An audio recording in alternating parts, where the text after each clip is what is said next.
I wish you guys a wonderful good morning. How you guys doing? Uh,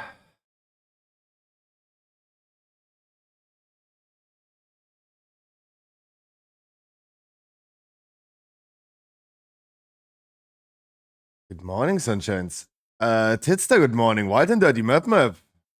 Only 3 day. Yeah, good morning.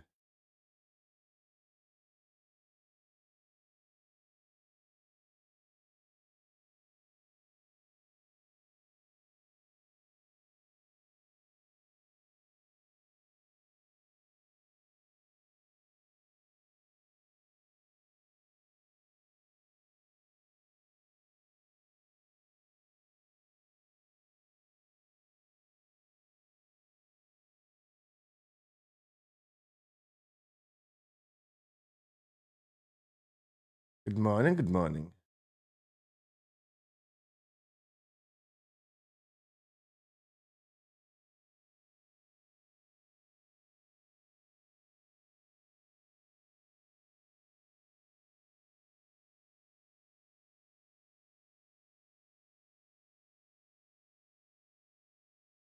Uh,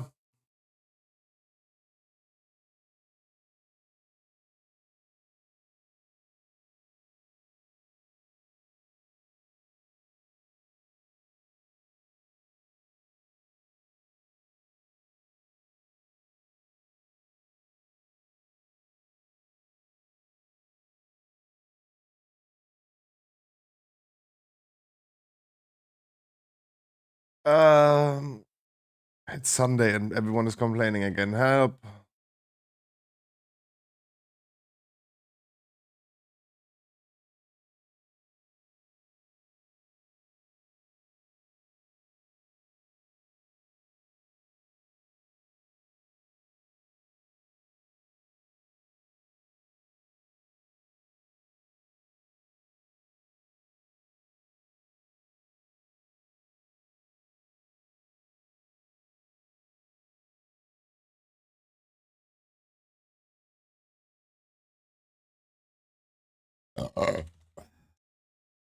Why is DHL such a shitty company?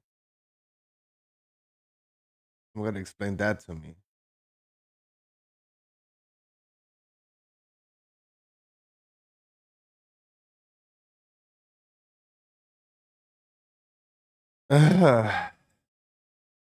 Hi, Nem.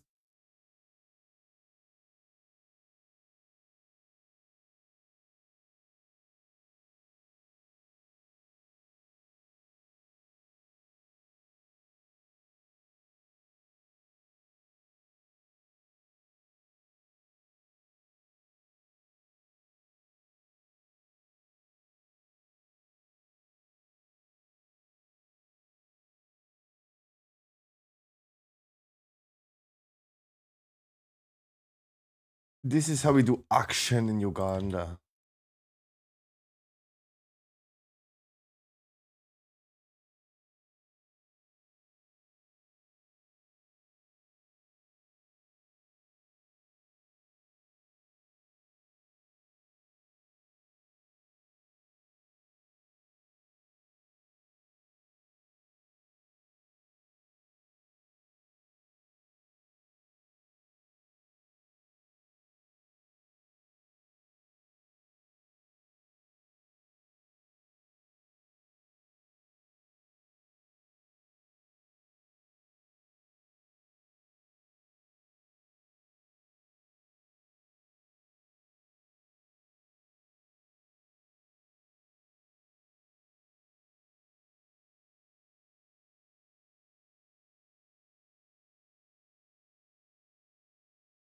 La, la, la.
Huh?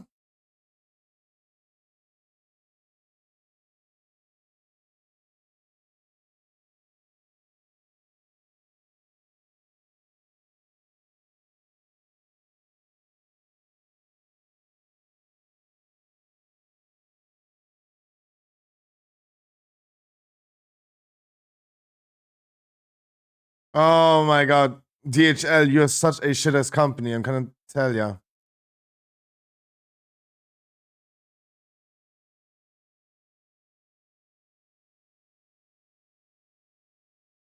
Wait, hold up.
Oh, especially when you have like to translate everything, sorry.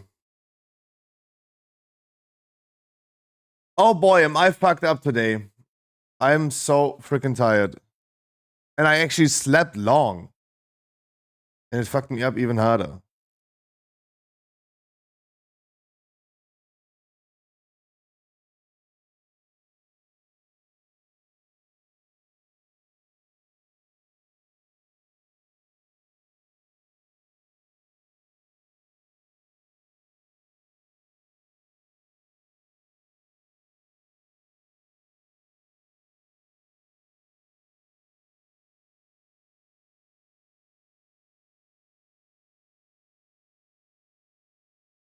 Hi, Iref. Hi, Hulex. Sorry. So there you go. To do something where I had to hide the screen. Sorry.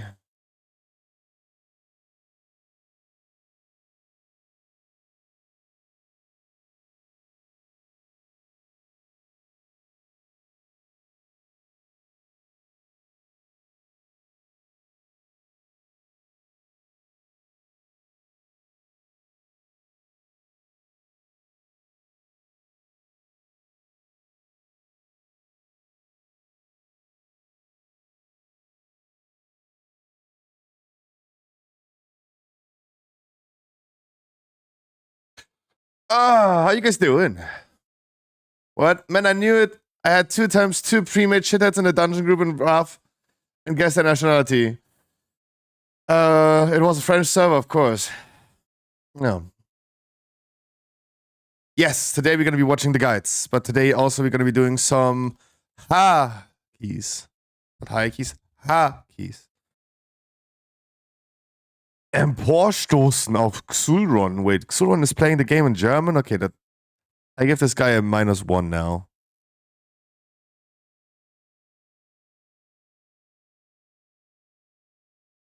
Bro, French and Canadian has nothing in common. Yeah, one country likes hockey, the other one likes surrendering. The one country likes escargots, the other one likes poutine. 10%? No, stop. How many percent of Canadians speak French? Stop. It's like 80.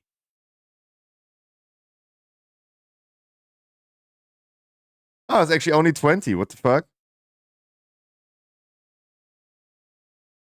Surrendering, yeah. Have you ever played League of Legends with French people? Or Dota with French people?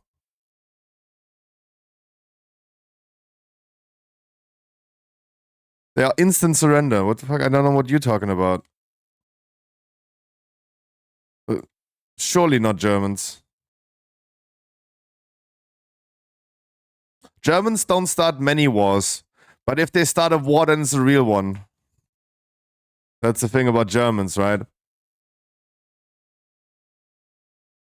But then you lose. I mean, like, Germans go for all or nothing. That's the thing, right? We're not just starting some proxy wars in some shithole countries.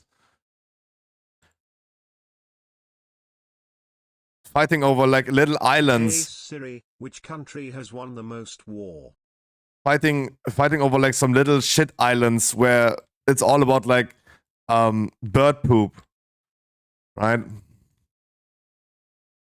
But we colonized. Germans ain't fucking around with that. If they start a war, then it's a real one.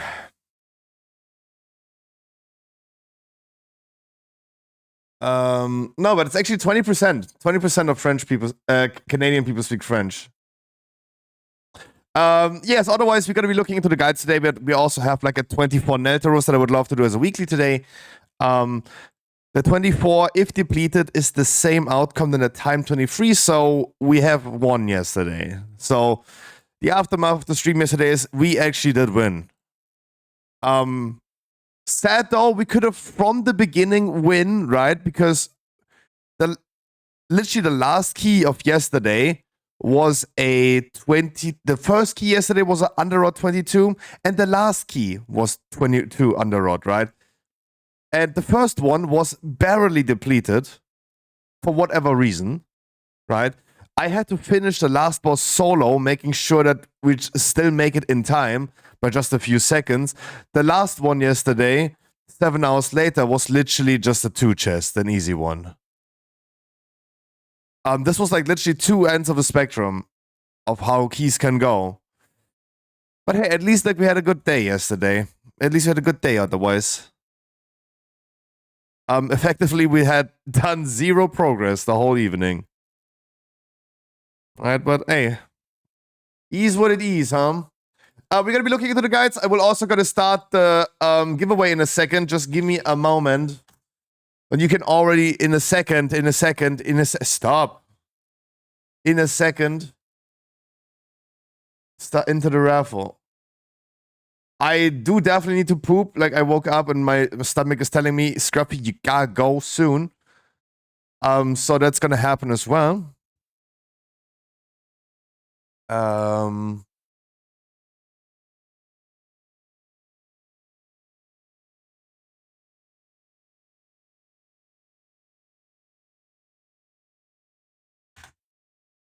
There you go. You can redeem a ticket. I don't know why Lumia is talking, but exclamation mark raffle if you want to have a chance today on winning the Jade Bright Farseer mount. Sponsored by Blizzard, #WirePartner.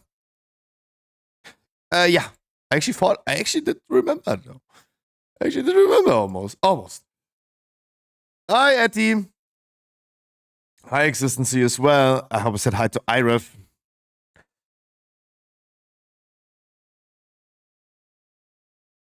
Guys, if you want to experience what the world would be if Germany was the most important country, just play Wolfenstein, good game. No, I'm very happy that Germany is not the most important country in this world. Because Germans are fucking wild and whack. Whack and wild. Yeah, Ooh. I'm almost painting into my pants from the back. Ooh. That's that's getting interesting. But I really have to get it out. Today I'm gonna get my favorite casserole. I have to get my favorite. My mom is making my favorite casserole today, and I need to make so much space for that. Imagine a world with your ISPs. Yeah, like no key would ever work out. Oh god, German internet is so bad. I saw a video yesterday. I don't know. Wait, let me show you. The Germans will understand. Like I have some German memes for you. This is a video that I saw yesterday.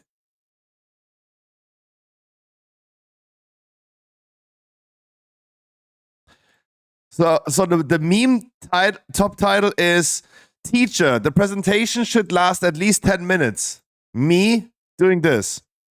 So what he's saying is, dear ladies and gentlemen, dear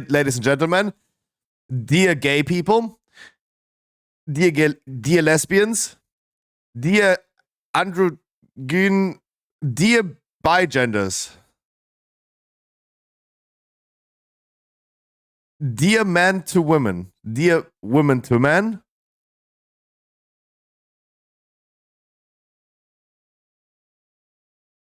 I mean, some of those words you can translate yourself. Intersexual. Intersexual is intersexual, right? And this guy goes on for 2 minutes. For literally 2 minutes.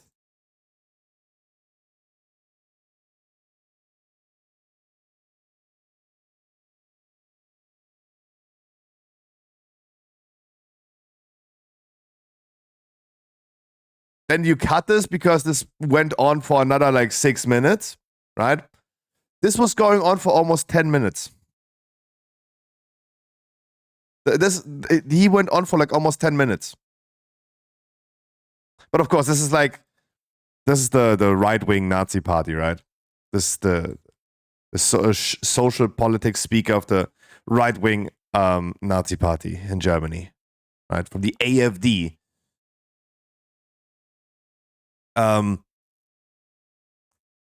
Surely he was taking a piss out of all genders, right? With this. And this is why it's good that Germans are not winning any wars, right? Exactly. We don't need them. We don't want them. Germans, stay down. No one wants you. Stay low. Cheater or cheated on? Guys, right now, so my plan right now is just to stall a little bit of time until I actually can just poop really quick. Right? I feel it's like making a path throughout my body, right? Then after pooping, we're gonna hop into WoW. We're gonna play a little bit, we warm up, then go ahead and do maybe the 24. And later on, around about like 5 to 6 p.m., somewhere in between there, we're gonna be hopping into our guides. Keep in mind the guides will only last like it will take like I think like a maximum of 2 hours.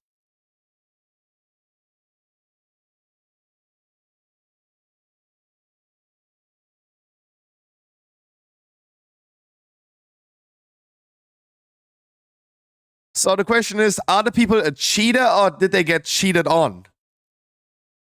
How about both?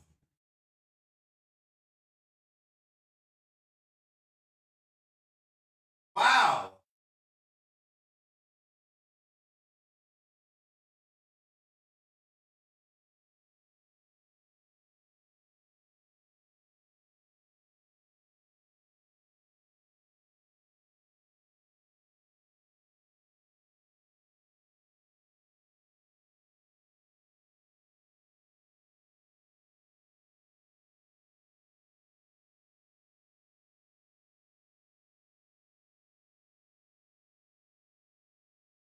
You guys said yesterday I should shave, so I shaved.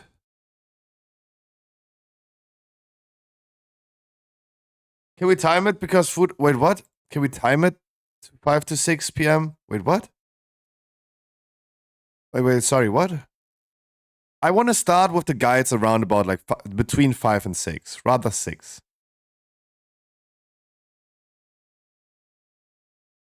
Rather 6. We have to redo some routes. We have to do the route of Dawn of the Infinite completely. And yeah, again, like the stuff will not take long. If you watch the whole playlist of all raid boss guides of mine, you're gonna be done in like 20 minutes, right?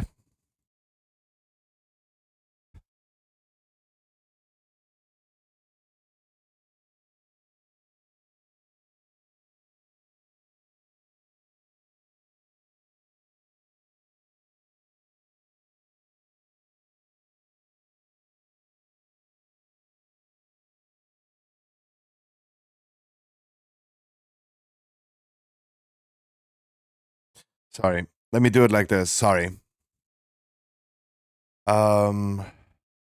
It's in watch later. Okay.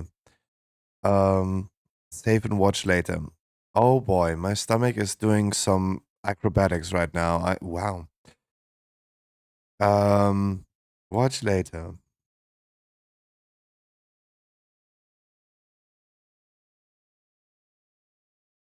Is autoplay activated? Just figuring out. I don't know if I take 15 minutes, but yeah, it is. Okay. Okay, you guys play the game of who's a fuckboy and who is a cheater. Yeah. I'm giving birth to someone. Be quick.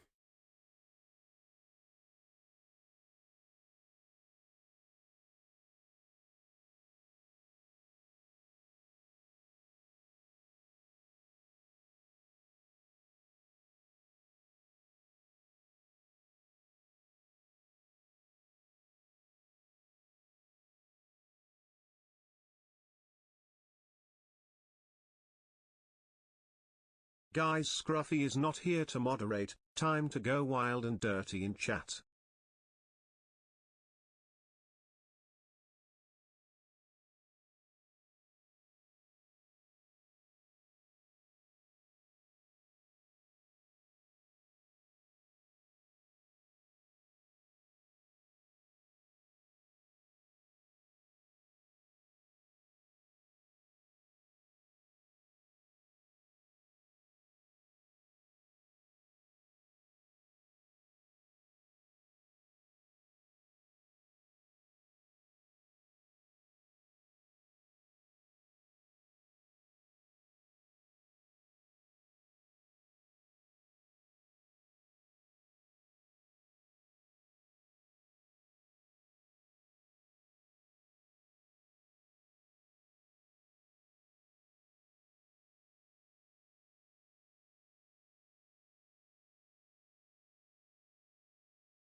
Legs parties?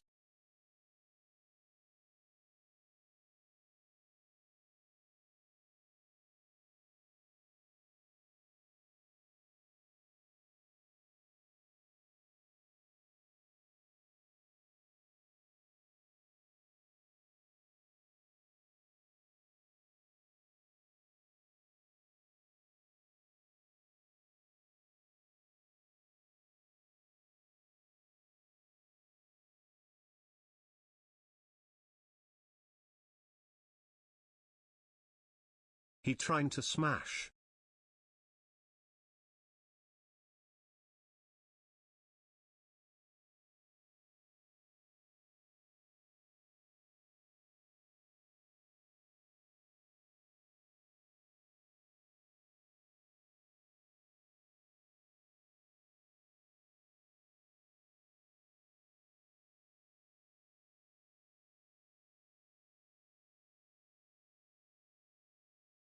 She knows the products, man.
I ain't stealing, dude. I just exchange shrooms for money bills. Sorry, I'm not a dealer. I just like to exchange his things.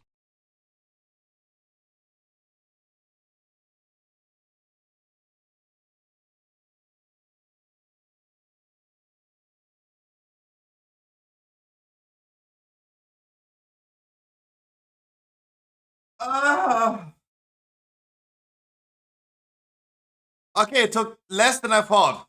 Oh, I was faster than I thought. Huh?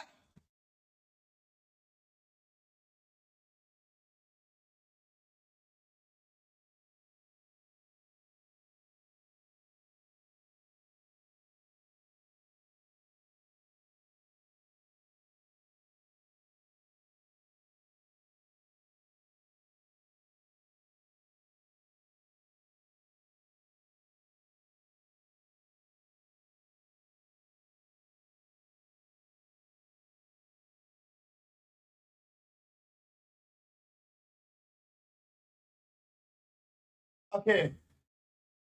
What happened?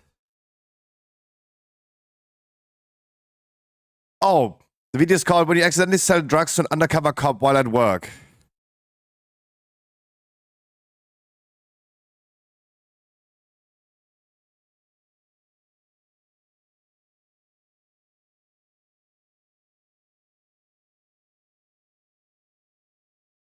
You know, Zoomies is something completely different. But okay.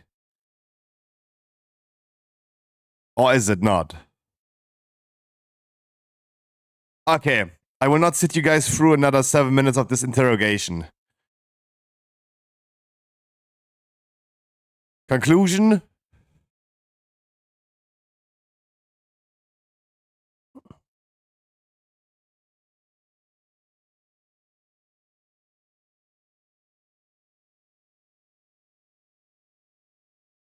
Huh?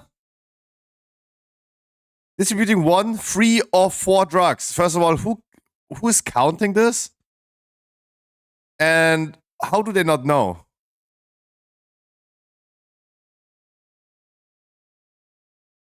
What? A what? Unlawful use of two-way communication device? What the fuck did I miss? Okay, I think the first video was definitely cancer. The second video was probably interesting because what the fuck just happened? Interesting. Walk it like I talk it. Walk it like I talk it.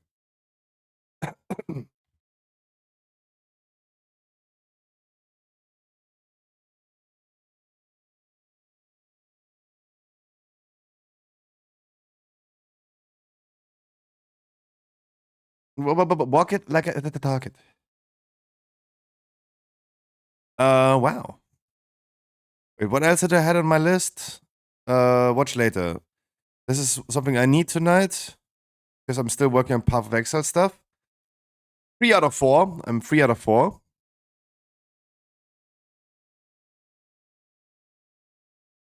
When scammers... Ooh. Watch later. Exes reveal they want each other back. Yikes. Oh, that's cringe. Cringe.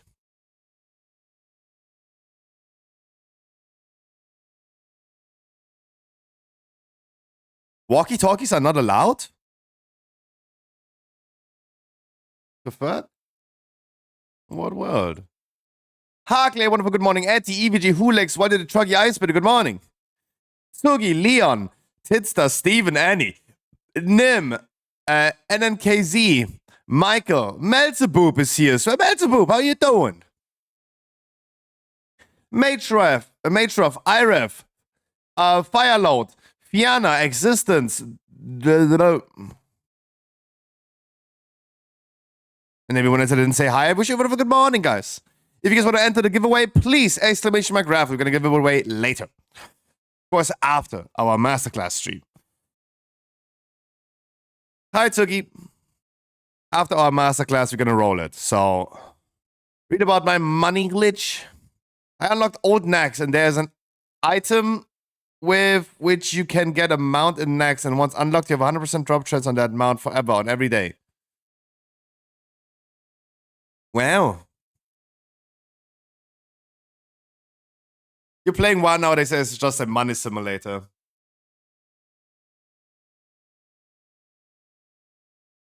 There you go. What do you think, guys? I think Existence said I need a shave, and I shaved yesterday. How about that?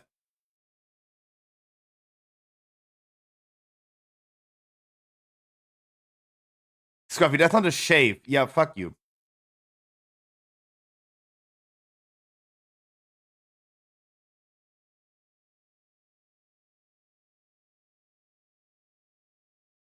I'm growing mine too to become like a pope. Damn. You look like a dick with headphones now? Damn. Damn.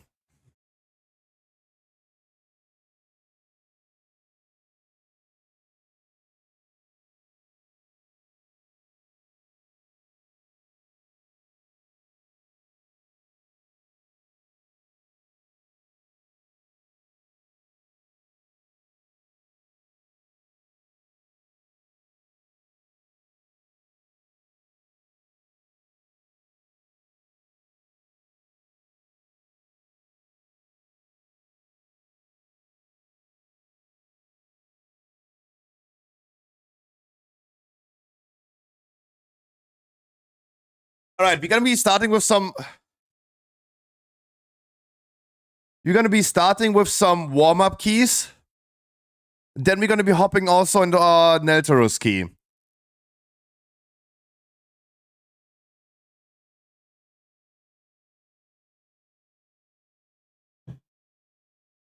Again, kind of weird that we started with a 22 and then we ended with a 22. Can I join Scruffy? For the 24, I don't know. But for some warm-up keys, sure. First and foremost, we gotta do something.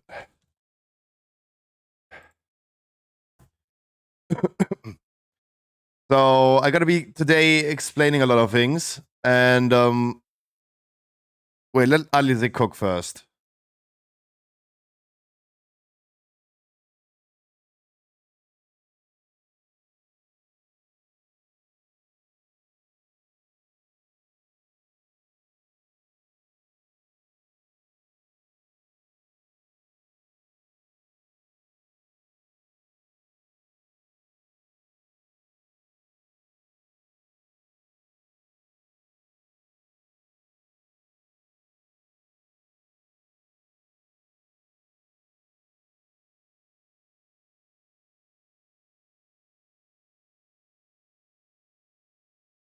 Oh, no, Tsugi, of course I would love to pick the people that we had yesterday, right? The people that worked for that key shall also get that key, right? That's the fairest thing I can think of, right?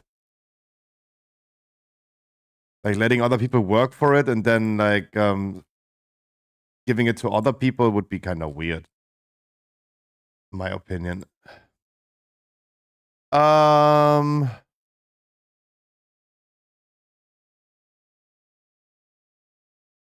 So what do we wanted to do?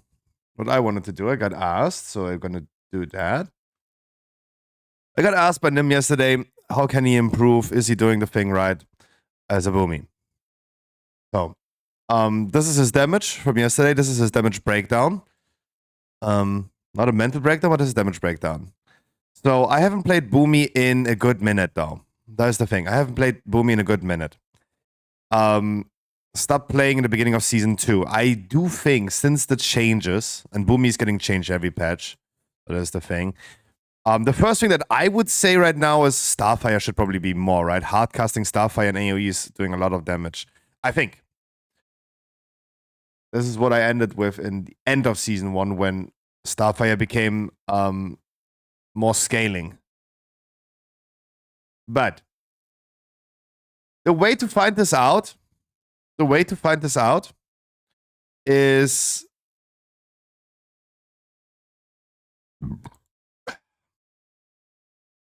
we go on Raid.io. We're gonna check a strong DPS Boomy, and we see if we can find logs of the man to compare the damage breakdown, right? And I wanted to do this on stream because I wanted to tell everyone and show everyone again, because maybe someone else has the same question, if they're performing good or bad. So this guy has a lot of locks. That's great. The guy has a lot of locks. That is really good.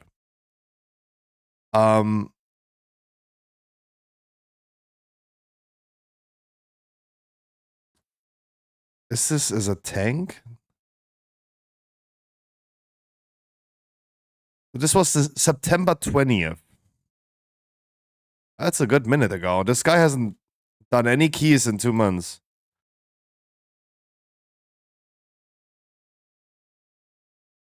Oh no, actually not. So comparing this to this.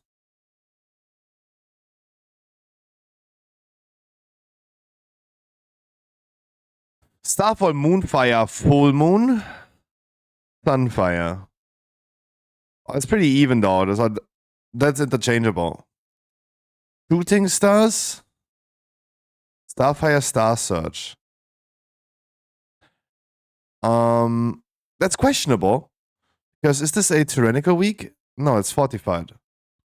So there will not be that many Star Surges. Ashes Mode of Wrath. And again, this could be just like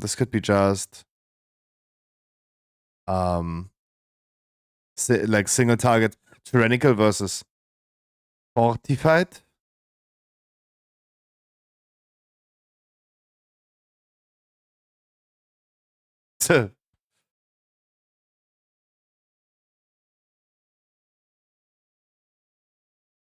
A lot of Star Surges though, versus not many Star Surges. But I mean, obviously he's doing... That is an underrot 30 tyrannical. Like, it's questionable what pulls they're gonna do, but I mean, he's doing 66 million damage on Starfall. That's like half of the damage that we did overall. Like, I don't think that's even possible to reach that level. Like, it's a 30. It's totally different.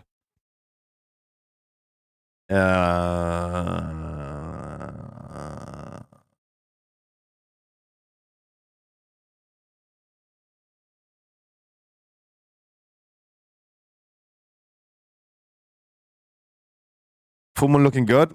Full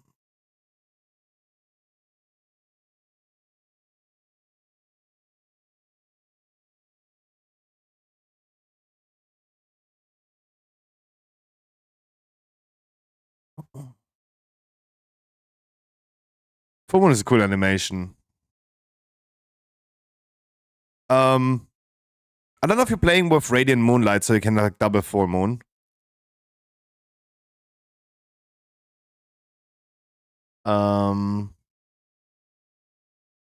So it's questionable about talents, right?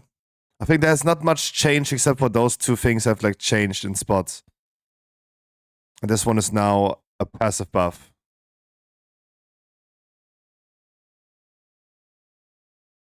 Are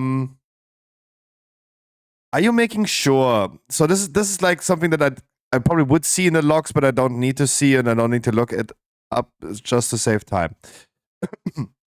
Are you making sure that you're triggering balance of all things when you're throwing like double full moon? You can like use double full moon, right? You want to make sure you're going to enter an eclipse to get the crit buff. So full moon is doing more crits. You have a crit chance of 27%. This guy right here has a crit chance of 35%. And surely full moon just procs all the time. That's why it's the load. You can't control this much with your own crit, but that's a way higher crit chance. That's why it's also doing more damage, right?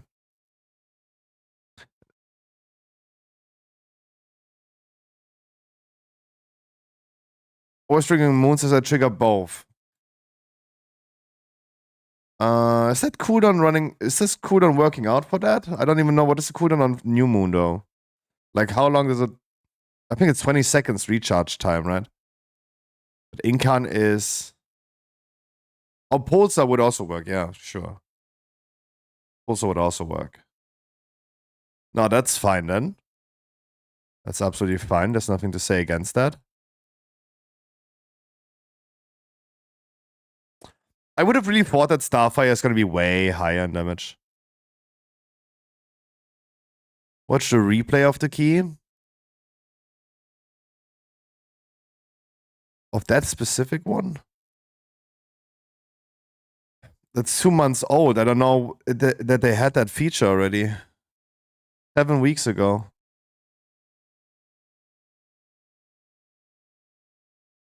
I don't think they had that feature then, right? In logs, there's a replay button. Yeah, but why would I... Oh god, why would I log... Okay. We can watch the replay of the dungeon, but... What is it gonna show us, though? What is this gonna show us?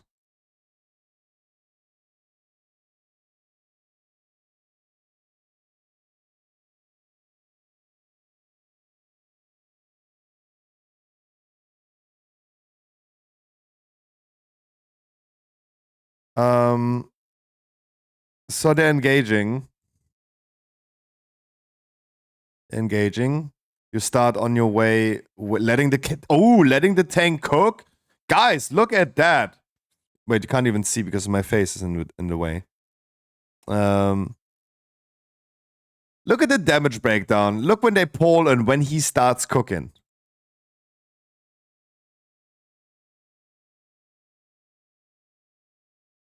They're walking. Tank engaged. He didn't touch anything. Now he did. He let the tank cook. How about that?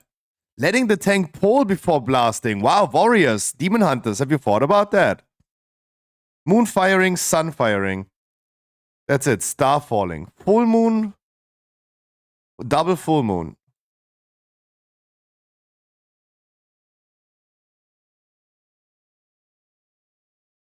He keeps on dotting. Star falling. A little bit of starfire. That's all he does in this moment. Starfall, full moon. Moonfire, sunfire. He did a little bit of starfire. Just a little bit. No, of course, zero surges. Of course.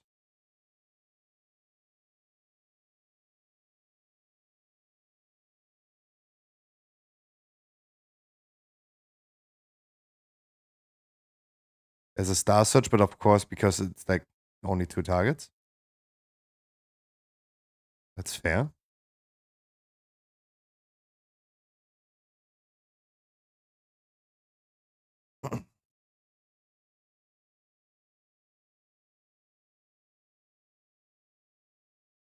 He's also chain pulling, by the way.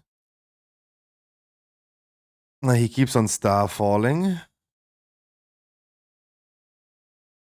Starfall alone doing like 140k DPS is wild. Still only dotting. If needed a starfire. Wait. Oh, you see. Oh, Raph? See the abilities that he's using. The buffs would be interesting right now. Because back in my days, we had a time where you only pressed Raph, right? You pressed double Raph to enter the lunar eclipse, and you continued pressing Raph. So the question is, he's no eclipse right now. Which eclipse is he gonna enter though? Both again. He triggered again. So this guy's already like almost like 80 seconds in a double. Full moon, Raph.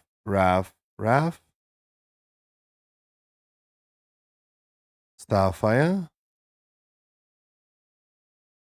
He triggers the lunar eclipse. That's what we nowadays do. This is what Blizzard wanted to change. That we're going for lunar eclipse nowadays and also use Starfire then.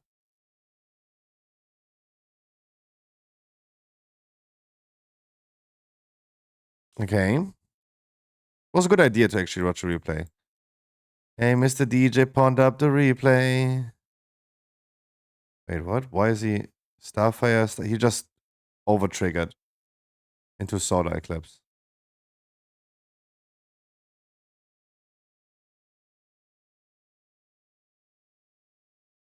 He is in Luna. He's in Solar Eclipse. He's in double again. Double Starfire to go into Solar Eclipse. So you do follow the right. Okay, you play it nowadays correctly. He follows the instructions. He's following the playstyle correctly, finally. Boom, he's got fixed. And he's in double again. But this is overall, huh? Even on the boss fight, he's using Starfall. So is he using Starfall now on 2 targets? Right? To answer searches on 2 targets, at least that's how I do it. It seems like when he had like double of them up, he's Starfalling because Starfall is doing damage.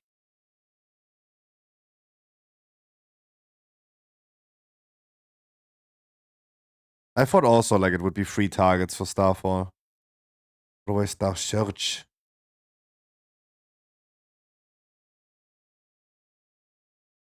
Double Starfire to go back into Solar Eclipse and continues. Wait, where are they? Oh.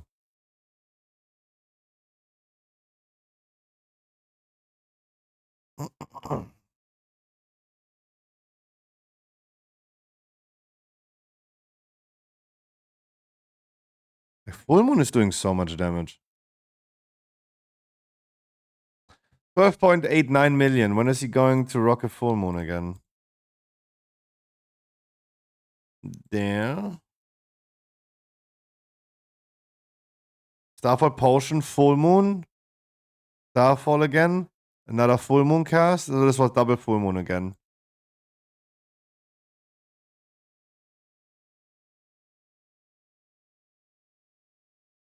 Still almost no Star Surges used.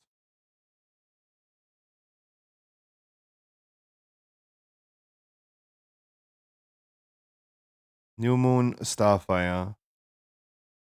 Starfall. Wrath, Starfire to go back into the lunar eclipse. He triggered both. So this is important. This is important that you have like a weak aura or something that tracks when you're gonna proc Arcanic Pulsar. So you're not like even if you overcap on Astro Power, you should go ahead and make sure that you whenever you can double proc. I do think that overall it looks very similar though. Looks very similar. Full Moon should probably do more, and Star Search way less, and Starfall way more. Just try in another dungeon to just go ahead whenever you see 2 targets to use Starfall. And Wrath only for single target. I mean, we had a tyrannical boss, so maybe Starfall Wrath is just doing more. Keep in mind, this key is also 2 months ago. Keep that in mind. My Boomy got probably changed 800 times since then. But yeah, I would just like maybe try in another dungeon to go for more Starfall, less Wraths, and less Star Surges. Therefore, of course.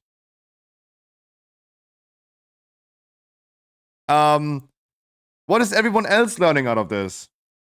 Me included. Guys, if you're ever wondering about your damage that you do,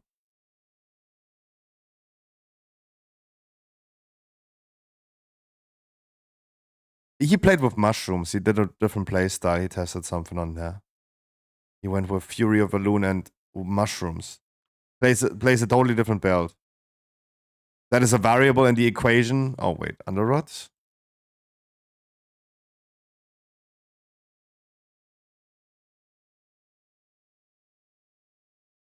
That is the Underrot that we were looking at. That is this one. But you want me to look the replay? Look at the difference between pulling. Are we letting the tank cook? Wait, let me look at the warriors first. So Demon Hunter engages, pulls. Alize. Wait, we're not pulling yet. Wait. Dungeon starts now. Boom. Charged, boom, bam. Everything's already going. Like cooldowns, war breakout already. Hold up, roll it back. 10 seconds is when the dungeon starts. Xulron.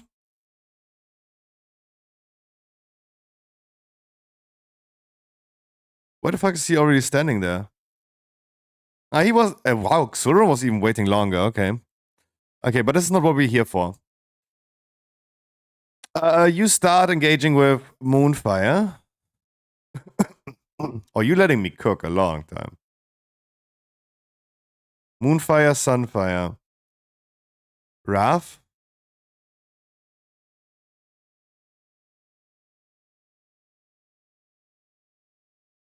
I don't know how many targets you Moonfired though. I'm not sure. Oh, you know what he's doing? You know what he's doing? Before he starts the key. You know what he's doing? He gets out his freaking training dummy and makes sure that he is not in the need of casting New and Half Moon. Right? He's getting his punching bag out. He's using his New Moon and Half Moon. So he has double Full Moon. That's already the first difference. He was not casting New and Half Moon.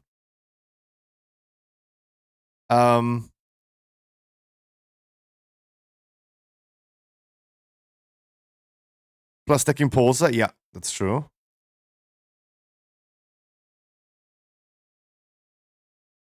So this is gonna be like insane for damage. You're not using any Star Surges, that's fine. I think like that Wrath should have not been here.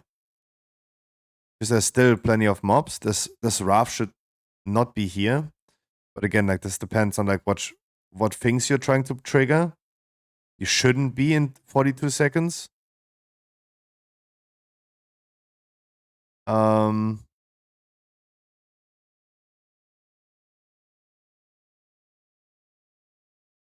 Two targets, those are like at least 1, 2, 3, 4 targets.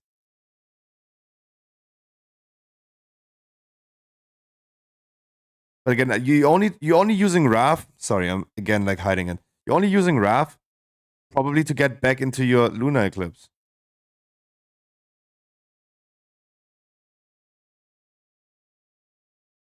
Oh my god. Wait, hold up.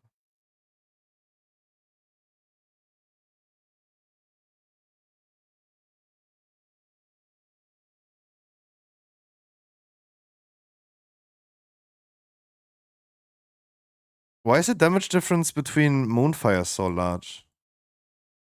You're doing overall a lot of Moonfire. Moonfire, Sunfire, Wrath, double Wrath for...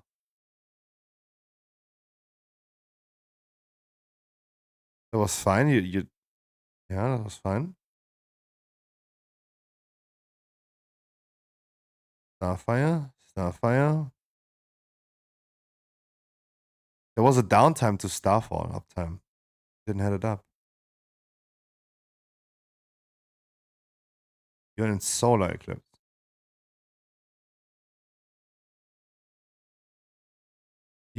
Now you're in Solar Eclipse.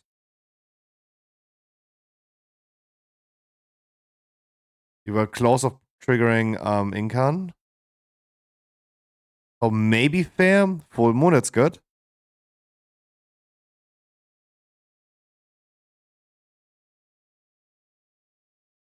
I mean, you are soothing. That is definitely causing a whole global cooldown to be gone. And I think the other druid had to do that.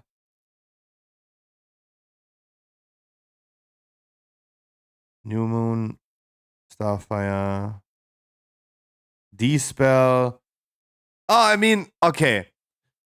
Okay, I mean, look, if you were not the ass of the group that had to soothe everything and has to dispel the affix, you would definitely do more damage.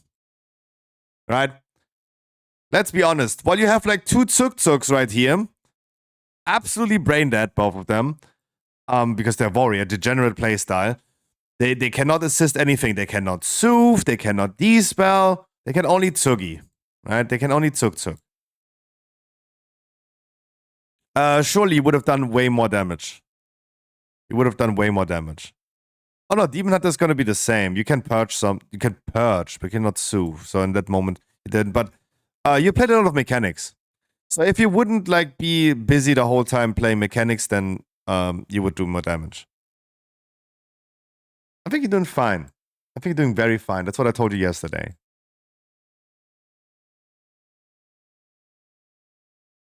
Sorry, I only called the Warriors brain dead to farm some reaction in chat. Like I needed a haha, and that pays off for flaming them. Crazy Murloc Gaming, welcome.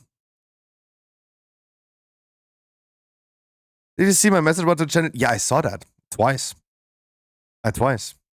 But I think it's a bad idea because I'm not good. I'm not good.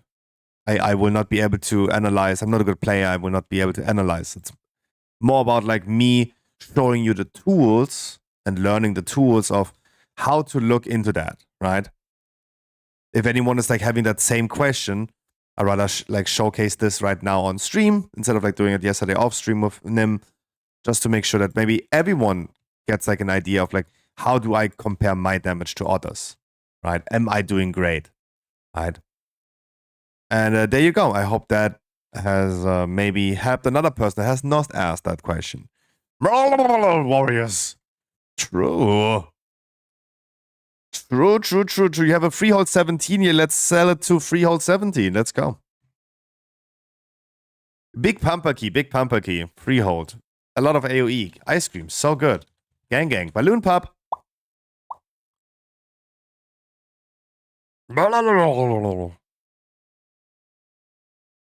Let's go. I haven't seen this, man.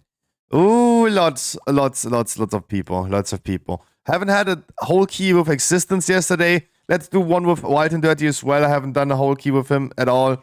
EVG has also been sitting out a lot. So let's get some things going. Let's do them quick, and then we're gonna get everyone in there. Everyone needs to get warm. Sorry. Hulex, we did keys together, right? You joined me yesterday. Then look at that Hulex. Yeah, EVG has been sitting out every single key yesterday, right?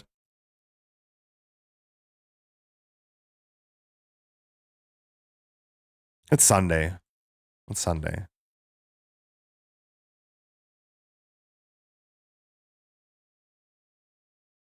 No, you need to summon me.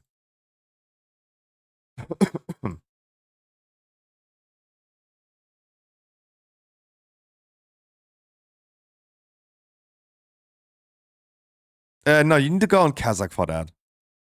Annie.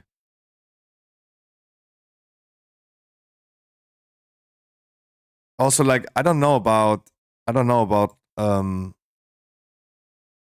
many people already have this mount, right? Like, I don't think you're world first unlocking it.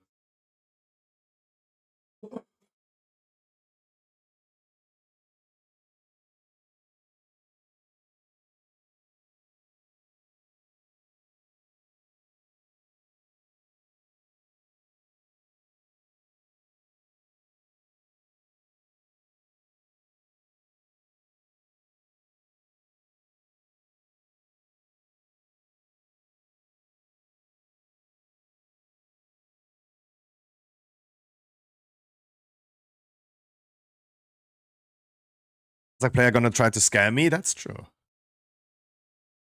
let's get things going.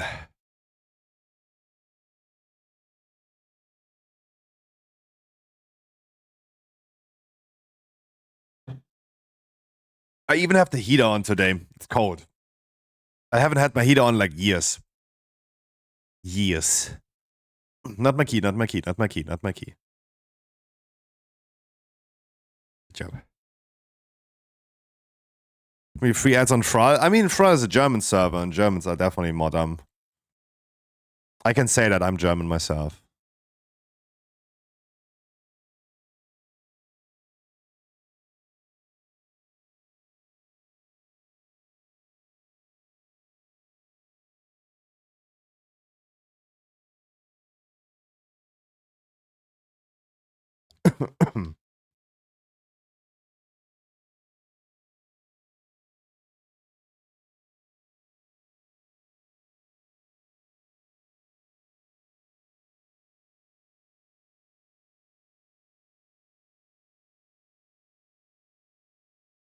Wow, what the fuck?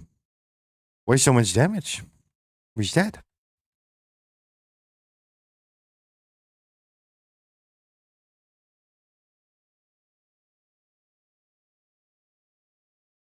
This is why we always should do warm-up keys and not go with a 22 underrod warm-up.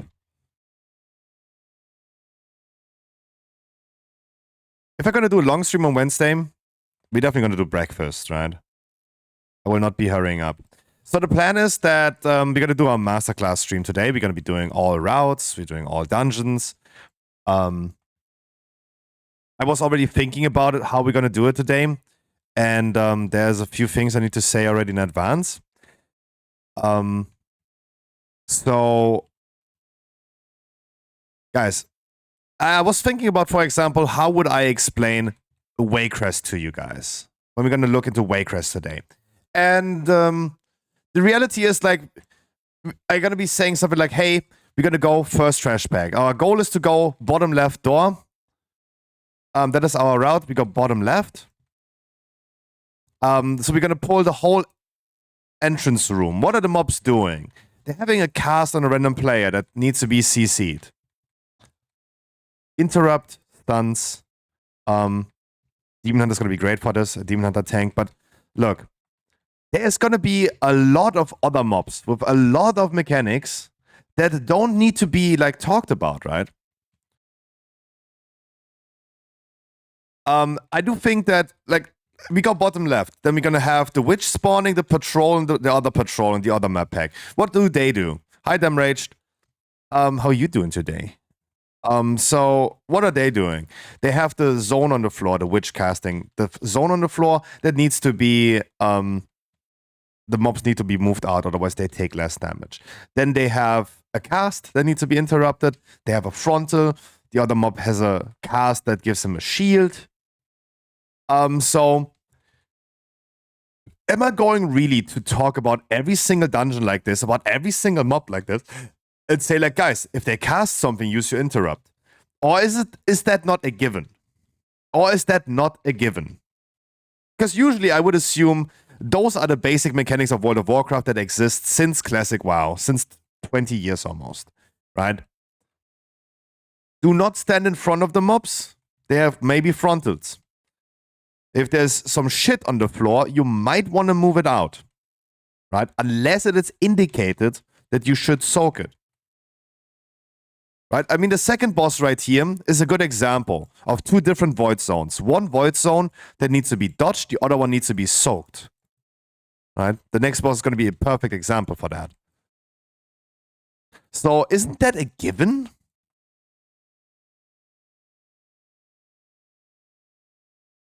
Sure, in the first trash pack in Waycrest, for example, I would say, like, yeah, guys, they have random cast, they can blast you away. Make sure we're gonna CC that, right?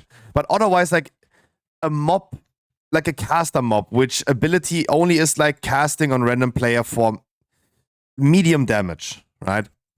That's a regular auto hit, but as a cast form on random players.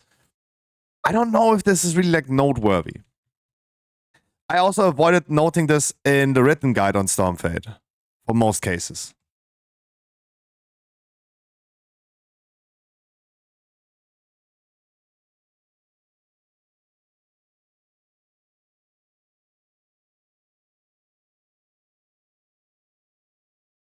So I don't think that those things are really necessary to talk about. But I will try my best, because if I start talking about every single little ability of every single little mob, we're going to be sitting there actually for 40 minutes per dungeon, right? And this is information overload if you do 8 dungeons. Right? That is information overload. We don't need that. Do you want to res him? Maybe? Before I poll? I was just waiting for you to start resing so I can poll again.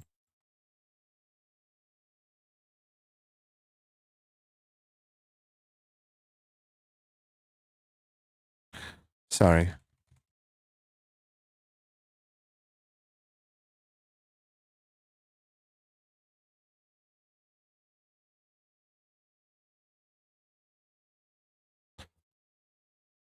Like a random fireball like this. Yeah, that is not something that needs to, like, really, like, talked about, in my opinion. But if it's, like, something that is, like, the main mechanic of the pack, then sure. Then sure, we're gonna do that. But it's really important if we're gonna talk about the guides today and the bosses and the dungeons, that I'm not giving you guys information overload. Right? It's more of, like, war planning right now, right? We're going to be planning more of the strategy than necessarily abilities. We're not much in the need of, like, talk about every single ability. Strategy is like, hey, we're going to be, like, interrupting this and that in this and that order. And this is why I moved the boss away from the barrel, because we don't want you to stand in there. And this is the void zone, for example. This is a void zone, you know. Ah, void zone. Has no indicator. Need to move that away, right? We don't stand in there. But then you see the next void zone that's coming. This one has the swirly on top of it. This is something you want to stand in, right? This is just basic.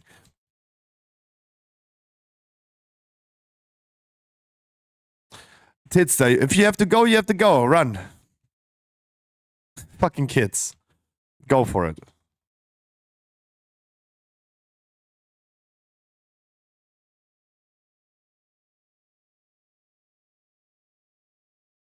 Party people, keep in mind that if we are now playing without a healer, you must make sure that you avoid damage taken. 16 now? Who is saying that? Who's saying 16? Why?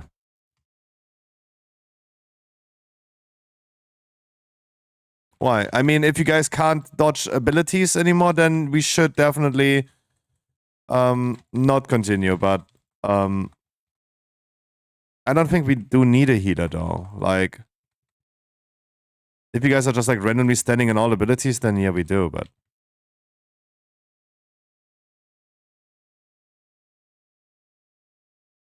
there's no need to gift up on that.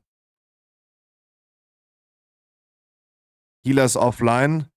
Yeah, no shit, existence. Wait, the mob is tanking for me? What the fuck?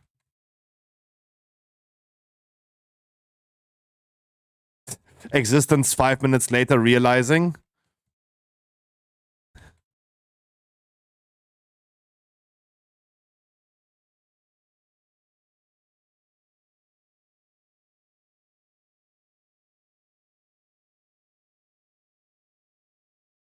I don't know how long this boss gonna take if I do it solo, so let me just move it away.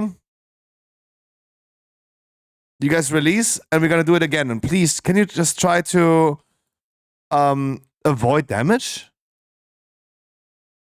Maybe not stand in the frontal of the boss? And then we can just finish it without our healer. How about you guys perform a little bit? Like, this dungeon is 27 weeks old.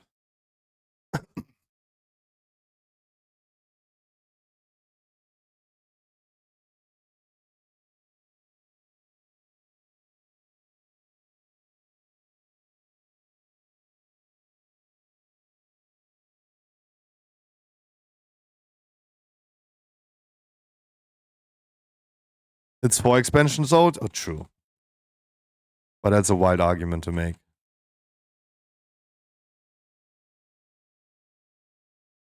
Hunters, for example. You guys could just stand behind the pillar, like 28 weeks ago. So you will never get into the barrel. You will never need to dodge the thing, right? You guys could just, like, stay there and be safe the whole time and not have to deal with this, right? I just don't understand. But, I mean, it's a little bit old. Look, I just go behind the pillar now. I'm just gonna chill here. Wonderful, huh? And this is why we're gonna do the guides today. If you guys are not complying next week with things like this, if we're gonna talk about something like this today, I will not bring you for a good while. Existence, for example, like Existence is like not trying, right? He's not even trying, he's not listening. He's dead, of course. Existence, I just gave you the answer of how, right? Tsugi right now has made sure that he's gonna take another frontal of the boss.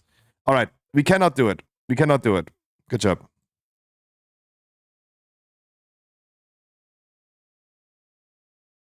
I ain't gonna deal with that. Sorry. Why didn't he still double in my thing? What the fuck? Guys, sorry. If I explain something and you guys don't do it, I lose my mind. It's 28 weeks old. 28 weeks. The frontal was, as I was traveling to the boss, always approach the boss from the left side. Because, and let's open pain for this. And this is also very old, guys. This is the boss area, right? The boss is standing here, right? Oops. The boss is standing here. He jumps over to this corner. In which direction does he start shooting? Of course, in this one. And then in this. And then in this. And then in this. And if the boss jumps here, where do you think is he start shooting? Where do you think is he starting shooting? Because he's starting here, of course. And in it is. It is always clockwise where he starts shooting, right? That's why you always, from the middle, approach the boss from the left side. So turn this image right here. You approach him from the left side. Because he starts shooting here. And when he jumps here in the bottom corner, you approach him from here. Because from this point of view, from the middle, he's starting clockwise, right? And then in this. That's why you approach him always from the left side. 28 weeks old. 28 weeks. We are working today on Season 3 guides. Clockwise. Let's open Paint again to explain to Existence right now. Existence, my man. Existence. For you as a hunter, it should never matter. It should never matter. Paint Dev works on Blackout Barrow. Dying, like you did, works also on that thing, right? It doesn't matter if the boss jumps here, here, here, or here. It also doesn't matter. Why is it written cock creator on Paint? It also doesn't matter where the Blackout Barrel goes to. No, Feint Death not work on Barrow. There you go. I mean, he died. He did not Feint Death. He died. There is a pillar right here. Right? There's another pillar right here. If you as a hunter walk behind the thing, he will never shoot you. And when you walk behind the thing, he will never throw the Blackout Barrel to you. He will never do.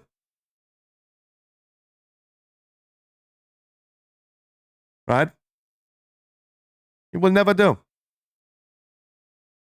This is 28 weeks old. I'm not here today to explain this. I did right now, but guys, I'm not here. Guys, you don't need to learn Season 2 anymore. If you guys don't know Season 2 right now, quit playing till Wednesday. I don't know. Quit playing till Wednesday. You don't need to learn it. You don't need to learn it. Okay, it's already over. Give it like 2 more days and it's over. You don't need to learn this anymore. Yeah, again, flow me in. But the thing is, you don't need to learn this anymore. You don't need to learn this anymore because it's going to be gone on Wednesday. Right? All I'm saying is I shall not be the one explaining this to you today. I will be explaining you today Dawn of the Infinite, Amir Drasil, how to do the last boss in the next raid, Waycrest Manor, Ataldazar. This is what I'm gonna explain today. I will not. I'm not here to explain you how to do Freehold. I have done Freehold Key 22 without any problems. That doesn't mean that you are failing, right? That does not mean that you're failing and you're not knowing certain mechanics, right?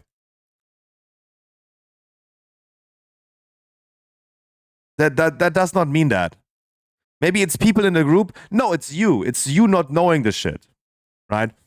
The people in your group compensating you not knowing stuff. It's not, no. I hope you mean that. I hope you mean that. I hope you're not trying to blame other people. I'm talking about your existence not knowing your stuff, right? You are not knowing your stuff. Other people can compensate for that. They can boost or carry you. That's true. But that's not what we're talking about. I'm talking about you are not knowing your stuff. Me explaining like how to approach the boss and stuff this is not my goal. This is not my goal. Again, if those things are not clear, just pause till Wednesday. We're going to be learning all stuff together on Wednesday. Starting today, right? And we're going to explain stuff. Right? It's, there's a difference between, and guys, also keep in mind, there's a difference between we having just a chill weekly key versus we have to do a key without a healer. We have free DPS. Right? If you play a dungeon without a healer, it requires people to know and explain and do stuff correctly. Right? Sorry, it's not. No, it is my job to explain. It is not my duty to explain Season 2 anymore. Right? Stop. Stop the banter. You guys should rather agree instead of like bantering around. If you don't know Season 2 stuff, don't play anymore till Wednesday. That's what I can say. Anyways, I hope that I did not wish right now for no one to play anymore. Do anyone have a key for us that we could just play right now?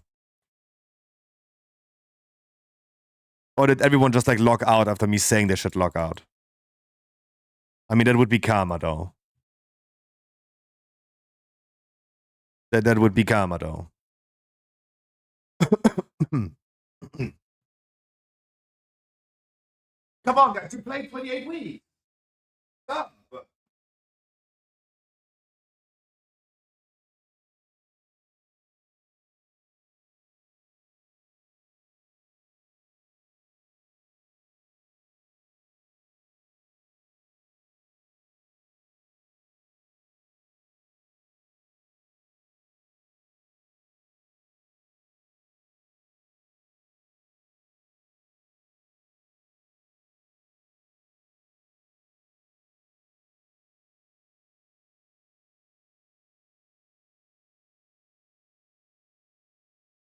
And I started to play DPS. You want to do DPS, Freehold 17 on the Demon Hunter? Of course, then come.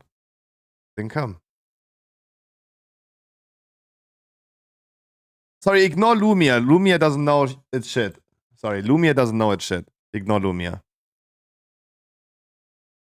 Ignore Lumia.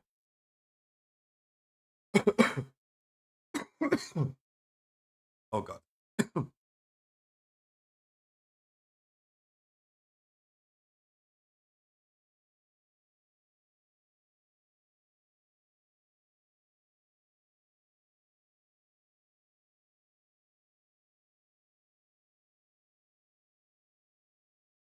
Yeah. Yeah.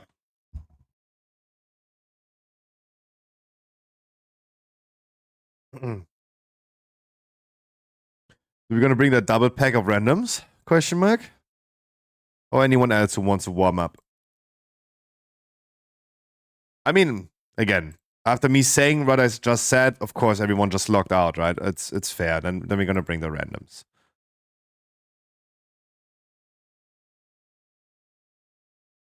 Then we bring them. And let's see how they perform. Gear check.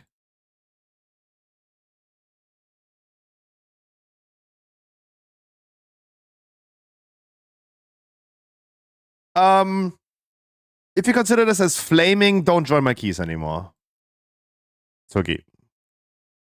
It's never a flame, no. Exactly.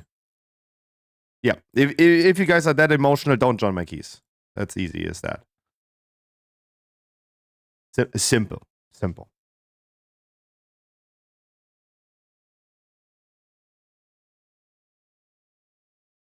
Ignored?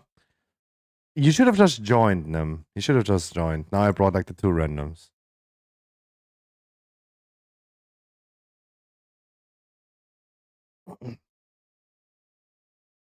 I just swap RAM. Oh, damn. I'm gonna bring you next one. You demonize on a shitty Italian. What the fuck?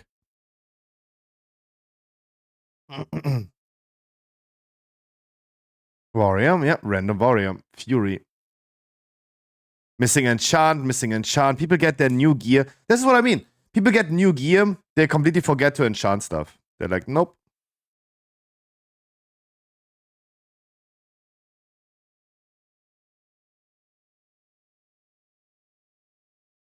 I don't know. I don't know.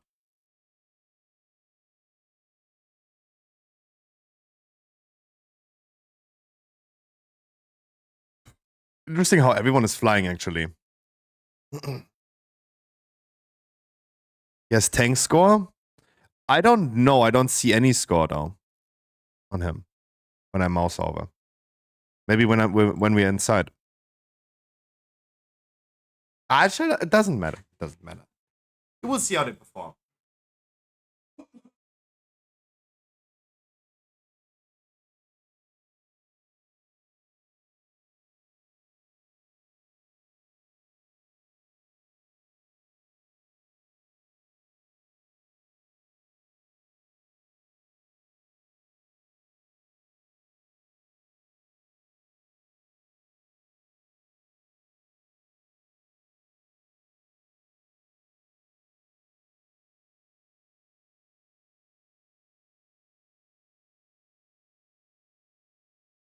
Let me just one thing that comes to my mind right now about quote unquote flaming. Guys, I'm not flaming someone for doing small mistakes.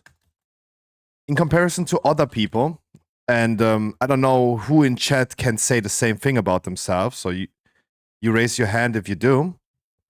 Who of you guys have spent more than thousands of hours? Thousands of hours, right? Keep in mind, a week has 168 hours. I stream around about 6-7 hours a week. So 56 hours a week. Time this by 28. So I've been sitting here for thousands of hours explaining stuff. Isn't it fair that I'm done explaining the same thing and we're wanting to explain today new things? This is the controversy. It's not flaming someone for doing a mistake. It's about I should not be in the need of explaining the basics after thousands of hours of explaining. Again, I have no idea who else spent thousands of hours doing that. If you do, I think you are justified to no longer explain. Well, people don't spend thousands of hours watching you. That's their. I mean, I'm not saying that it's their fault, but I mean, you could also watch my YouTube guides, or you could watch what I'm writing on guides on Stormfade. Ironhide, why so cocky today? Why so cocky? What's happening? I don't think I have seen a high. I have only seen like you debating for the sake of just disagreeing.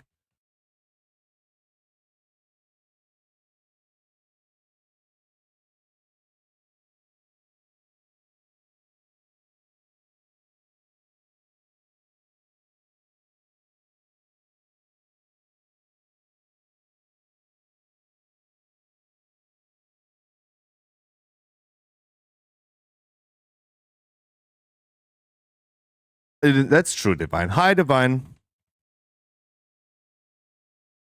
You have different viewership each stream, and you have this expectation that whoever joins your key performs perfectly, and small mistakes is instantly taken as ignorance. After 28 weeks, yeah. In the last week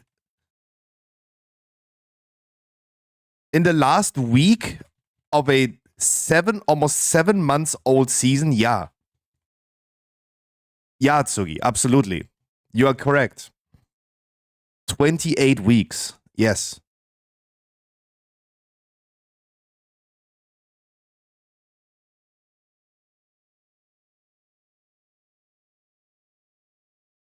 You will find a Scruffy again that is going to be understanding, not calling everyone ignorant, as you kind of call it.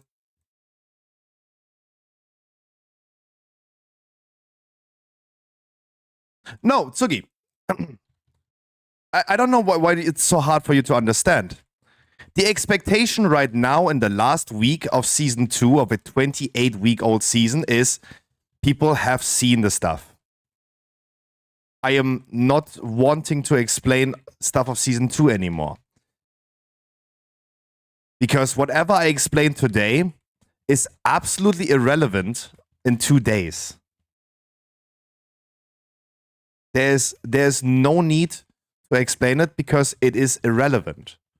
You will never see Freehold again for probably a decade to come. So why would I? Now I really don't need to explain it anymore. Like, am I the only one thinking that you don't need to learn Freehold anymore?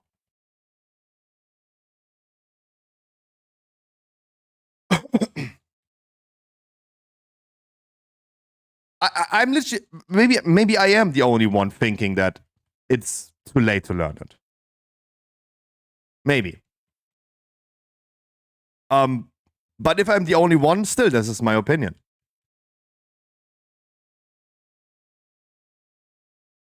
Right? If you don't share that opinion, there you go. I mean, maybe you don't, but.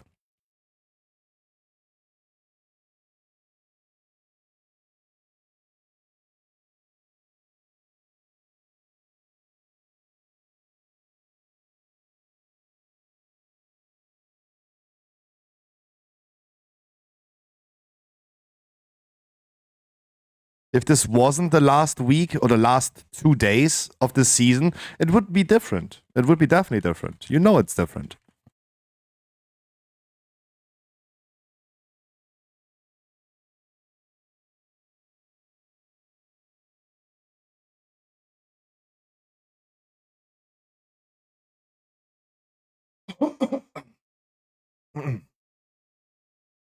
There's no need to scold people, especially someone like me who has ADHD and my short-term memory and long-term memory more or less that. Wait, let me pull first and then I'm gonna read that.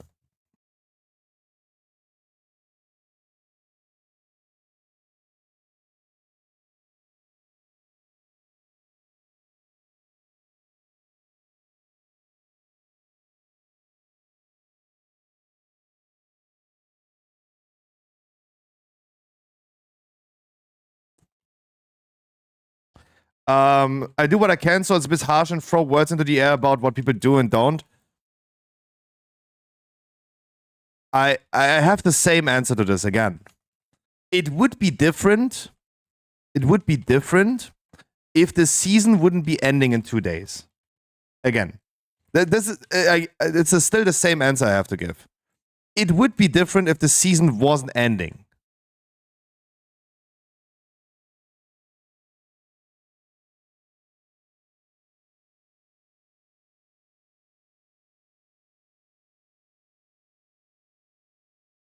If we would be playing Freehold for more than like another, maybe we don't see Freehold anymore after today, right?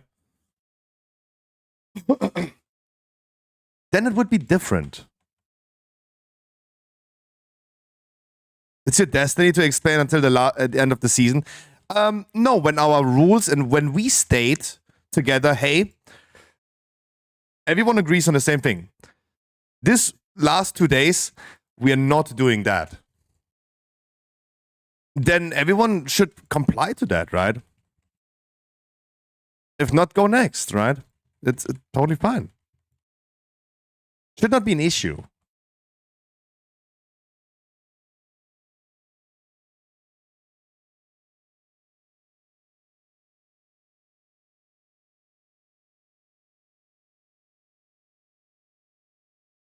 First person only? You mean camera zoomed in? Oh god. No. I have small balls.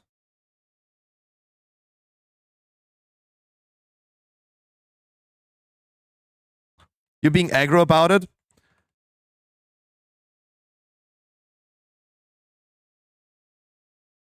Sugi, I think you're also, again, just not... You're just disagreeing for the sake of disagreeing. You misunderstand me being aggro. That's totally wrong. The reason why I'm not... Let's say aggro, right? You say aggro. The reason why I'm, quote-unquote, pissed or aggro is not because people do mistakes. It's about me being in the need of explaining stuff. When I tell someone, hey, just be behind the pillar, you will never be hit by the blackout barrel, you will never be hit by the shoot, the throw. I did explain, even though I shouldn't. And people still don't comply or follow and just die because of that. That's not scolding someone. That is not being aggro about people, like, doing that mistake. It is about people not following the instructions. Like, I'm still explaining even though I shouldn't. And whatever I do, they do not listen. They don't want to listen, right? Long-term memory, short-term memory doesn't matter. Just listen to what I'm saying. I'm giving you on the fly the help that you need, right? On the fly.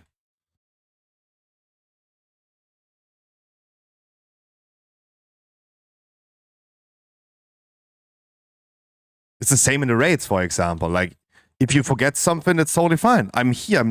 I'm telling you. I'm helping you. But if there's no response coming, like, that's wild. I say this to the people that join my raids all the time. If someone doesn't want to join the raid, the Discord for the raid, that's totally fine. Do your shit correctly. We are only joining Discord, even so late. Even this Wednesday, we joined Discord for the raid, despite it being 28 weeks old, because it makes things easier. I'm helping people to avoid those little mistakes. Just listen to what I'm saying.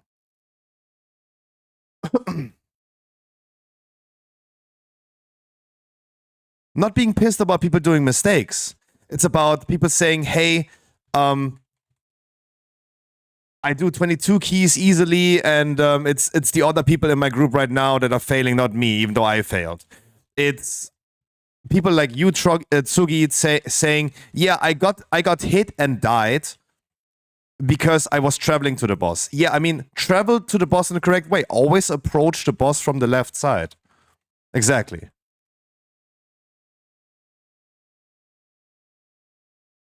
It's not about, like, you're doing a mistake. It's about, like, yeah.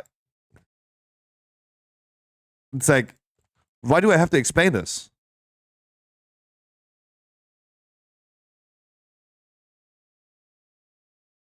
That is the issue. Because this week we have an expectation. We have right now, because of the end of the season, an expectation. The expectation is you don't need that explanation. That is the expectation. The expectation is getting crushed. It's always... That's the only thing that worries people in World of Warcraft overall. It's like people expect something. You invite someone with 3,000 score, for example. You expect them to perform, right? And when they don't, like, then you're sad about it because your expectation got ruined.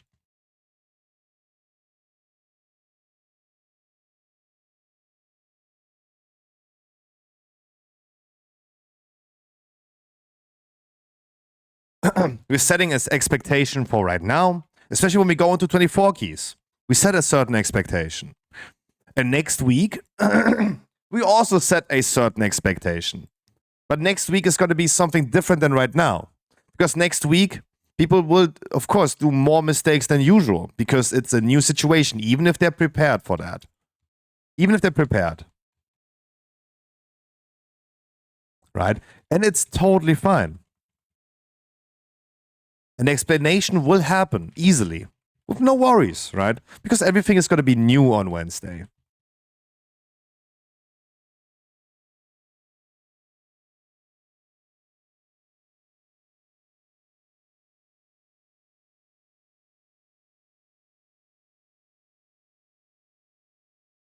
Like, when we did our keys yesterday, we said no comebackers, right? Tsugi, when we say like, we go into a key like this and we say like, no comebackers, what is the implication of that? What do you think? Right?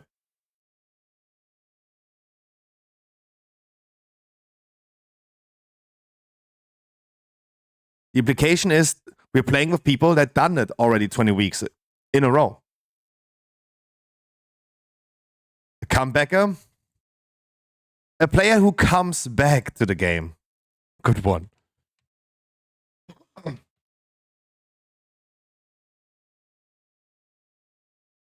Right? The implication is we're doing the thing with people that have been doing it now for 28 weeks in a row, right? They can do it while sleeping. Or maybe not. But I mean, the chances of someone like performing and knowing his stuff Oh my god. after is like higher if you played the game for 28 weeks than not, right? Surely. I mean, that's pretty obvious, right?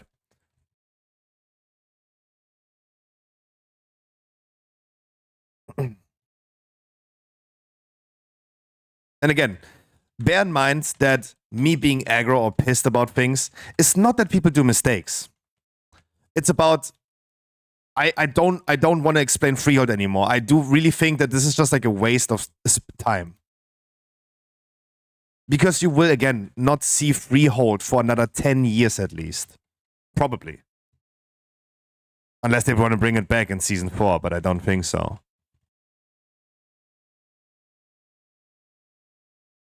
They're just annoyed at mistakes with extra steps. Yeah, I think it's fair. If you say it like this, yeah, that's fair. That's fair. I think you can like see it from that perspective. That's fair. But give me then also the leverage and the benefit of the doubt that when I explain to someone, just stand behind the pillar so you don't die, you should know this already, and they don't do that, that is just like a little annoying, right? At least give me that benefit of the doubt, right? At least you should say like, okay, Scruffy, fair.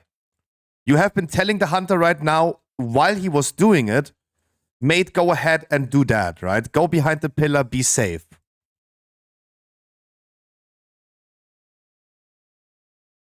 And if that doesn't happen, right, it's kind of weird.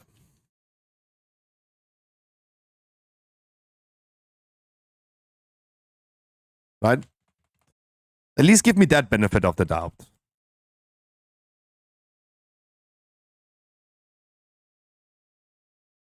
Oh, we're missing percentage. I think if we do the other pack, we might not.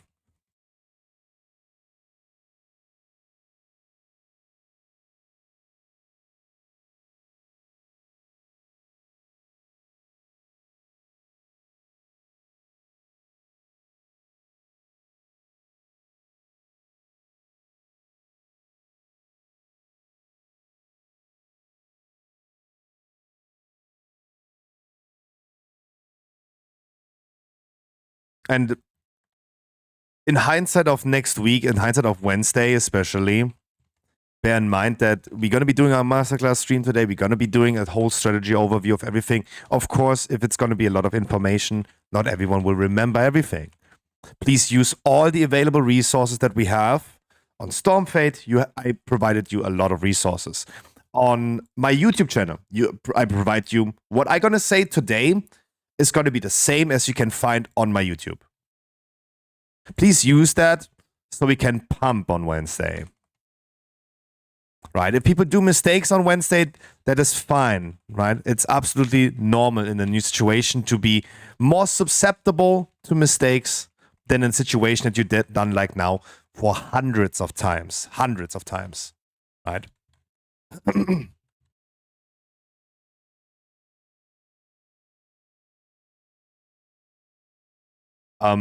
Again, I will be kicking people out. Ooh.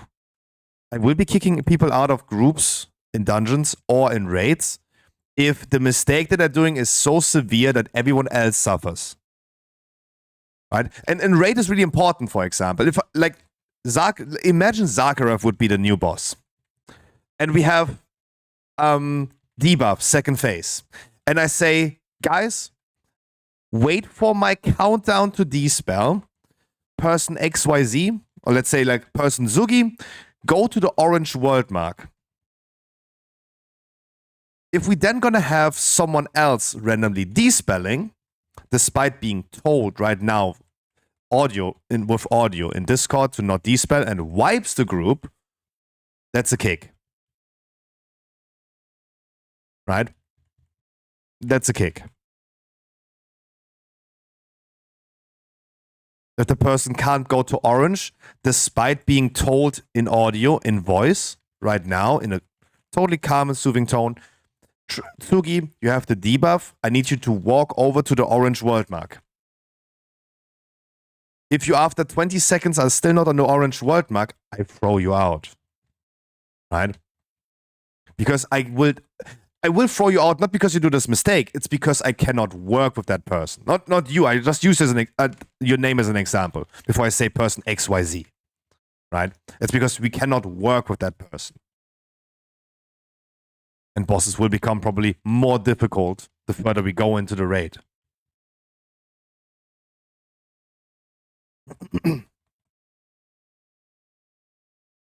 But someone like accidentally dying on a frontal because they were not prepared that ability A happens and then ability B, that frontal, instantly happens after, that's totally fine, right? Happens. I can tell people what the strategy is and I can tell people what the abilities do. This is what I can teach you today. What we're going to do as well. Right? This is what you can also learn in any guide that you watch, right? But you will never learn exactly that feeling, right? That feeling that you have when you fight a boss and you know, like, okay, I use my cooldown in the beginning. And I kind of know that when my 1 minute cooldown is ready again, he's going to do that frontal where I need to dodge. So I will delay this, right? This subtle, subconscious feeling of like how the timers go and stuff, right? It's totally normal that people will not know this. You will never learn this out of a guide. Except you like either like PTR tested yourself or you watch that video guide from your point of view, from your class point of view, a few dozen times. Right? This comes with the practice.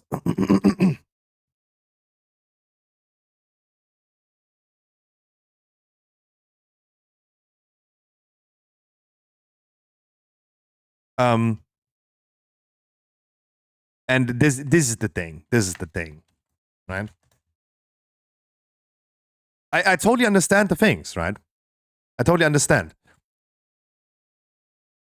Bear in mind that next week is something different. Next week is season 3, and we're going to do season 3. Right now, season 2. As I said, no comebackers. We just do dungeons with people that have been doing this already hundreds of times. Hundreds of times. Yes, that is fair. If you said something beforehand, yes, fair. But in my specific scenario, 90% of the time I reach a boss before the second shot goes off, and this incident hit me. You then say Zugi wanted to take the frontal in a tone that makes it out that I'm a clueless moron. Fair. I think that's fair.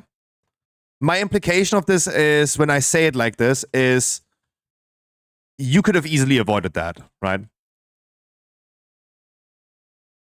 And also, something that you have to, again, to answer with fair enough. If our healer has to go to the hospital suddenly, is a case that doesn't happen often, right?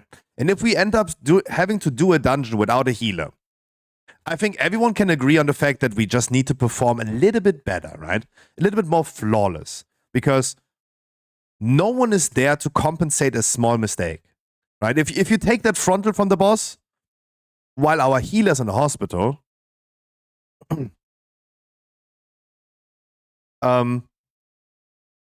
it requires us to like perform more flawless than ever, right? It's a very different situation, right? It's a very different situation. Why so dark? No, what do you mean why so dark, Wycliffe? Our healer had to go to the hospital. I'm not joking. The fuck? Why hospital? What you talking? What do you mean? Why am I getting flamed for this? Titster said Titster has to go. Titster said during the dungeon, where is it? I have to dodge the key. This was on the second boss. Son broken his hand, needs to go to hospital. This is not even... This is what I mean. Like, you guys think I'm joking, right? You guys think I'm joking. No, like, I'm literally talking about a scenario that happened. We wanted to finish this key without the healer then. Requires us to make sure we're not failing. Right? Because if someone then does a mistake, this could just like lead to a full wipe. That we are not killing the boss. Because we have no healer. We are already like cock-blocked in our group. So we need to step up our game one step further, right? There's a situation that we will not encounter all the time, right? Of course not, but just bear in mind that, yeah. When that happens, we need to do less mistakes. That's just it. Otherwise, we can't. It has so much impact to do one mistake then. Healers are there to compensate mistakes. If the healer is suddenly not there anymore, or the healer just dies, right? If our healer just dies, we don't have a combat dress. Then make sure that we're doing less mistakes. Right?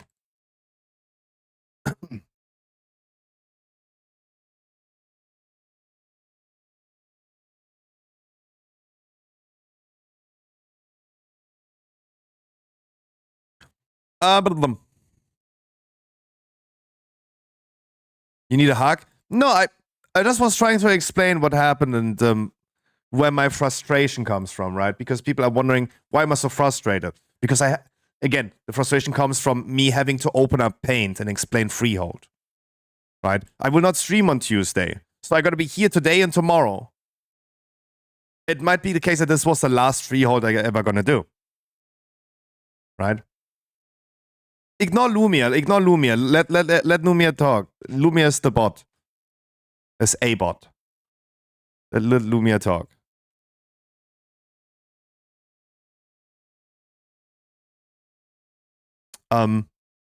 This could have potentially be the last freehold that we do. Talking about that, do we have another warm-up key? Even though I'm getting pretty warm though.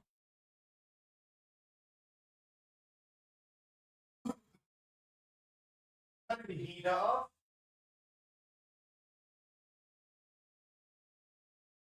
So dark, so early. So dark, so early.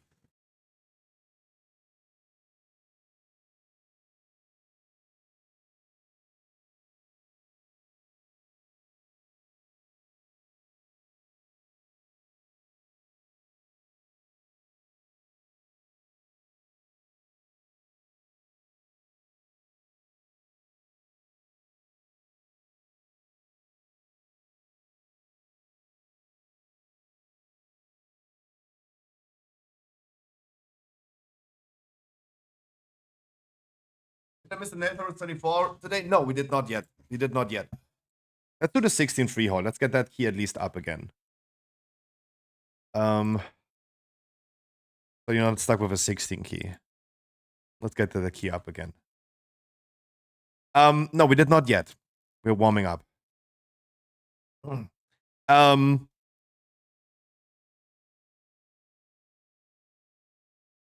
Bring who? Lex? Who X? Holler at my ex. For the question, is it going to be zero tolerance on the raid? There will be, like, you have to remember, guys, case by case difference, right? This is something that laws, for example, shall never do, right? They shall never decide case by case. It needs to be a general thing. I will take the time and energy to make sure there will be case by case differences, right? Case by case differences. So, and this is always like depending on like what thing is happening, right? So again, if someone, when we're going to look into bosses today, I think like it's going to show like a little bit better.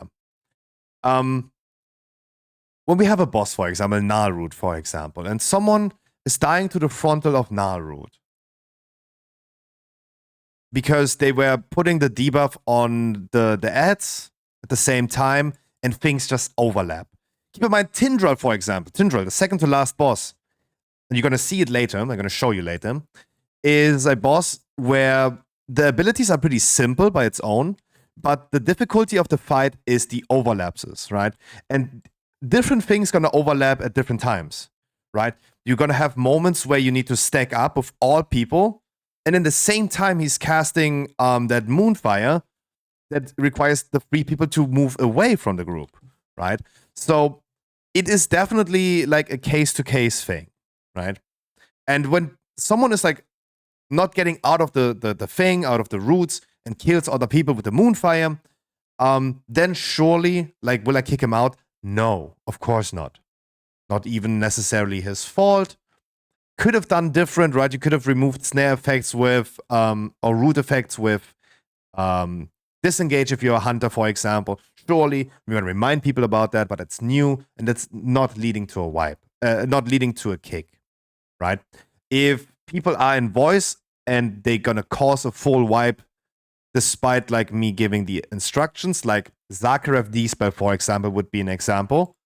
That is an instant kick. What is also going to be an instant kick, no tolerance, is low performance, right? Like a DPS with 440 item level doing the same damage as a tank with 440 item level will result in a kick, right? And this has way different reasons, right? This has way different reasons, right? Because first of all, it's difficult, right? Content is difficult. We need the skill to compensate our performance need to be indicated by skill. We cannot compensate that. I gave the example yesterday. If we have 20 DPS in a group that perform damage like they should on 440 item level, this is going to be enough to clear the raid. If every 20 DPS does the appropriate damage for that item level. If someone does lower than that, and we're going to struggle because of that, because there are DPS races, and boss is going to be always easier to kill if we have more damage, right? Everyone agrees on that. And we have someone is not performing on that level, we cannot compensate that. A week later, again, when people have 460 item level, suddenly, they can compensate someone who has 440, but performs like 420. Right? So that is when it can be compensated again, because we have that gear benefit. I hope you understand the logic that I'm trying to portray right now. I hope you understand what I'm saying. Another reason, most bosses are single target.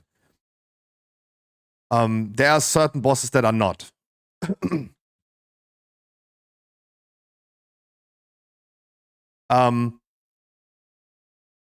Another reason, and look, there's another reason why low performance, for example, for damage dealers in damage must be removed instantly, is loot drama. Because loot drama will happen, right? We're going to bring people from Stormfire, we're going to bring people from the community, we're going to bring people from the stream, we're going to bring a lot of random people, right? Be aware that we're going to be raiding so much, we're going to bring a lot of new random people.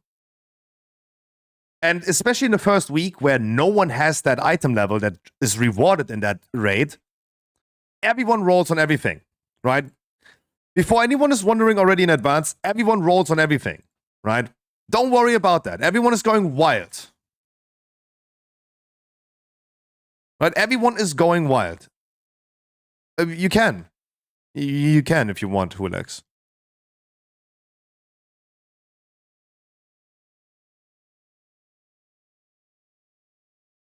Like, it doesn't really matter. So no loot drama can occur because everyone is rolling on everything, right? It's not someone that can suddenly make the argument, hey, he rolled on an item that he doesn't seem to need, though. Right? Because everyone will need everything. Especially in the beginning. But there's another level of loot drama that can occur. And I have seen Asmongold talking about it recently. I have been saying this my whole life as well. It's so funny to me to see that how Asmongold has been having the same take on it. Oh, wow. Don't pull. Jesus. And I give you the example. And I say first what Asmongold said. He was talking about Cataclysm and the introduction of LFR. And Asmongold has been saying that he and his friends were having a thought that people in LFR that are performing the worst are the ones getting loot. And you guys tell me if you agree with that. Because you always see the people that are lowest in damage getting the loot. And it's true. I fought this my whole life too. I fought this too. Whenever I did LFR, he lies he has no friends. No, he does. But look, the issue with loot that can occur in our raid on Wednesday is that everyone rolls need on an item. Oh, you guys are just memeing. You guys are just memeing. I remember Robin recently joining for the trinket on third boss. We can't understand a friend. You guys are just memeing. Oh man. Okay. Look, even recently, Robin Mage joins for Forgotten Experiments to get the Essence. Essence drops. He has one of the lowest rolls from all of people. He was top damage by far. He has the lowest roll. And who won the trinket? The person who did the least damage. Literally the lowest one. And he was like, listening with me, like, saying, like, yeah, that's totally normal. It's the people that don't perform at all that get the loot. There's no loot counseling. We were not going to do loot counsel, right? There's no mass loot. We cannot do loot counsel.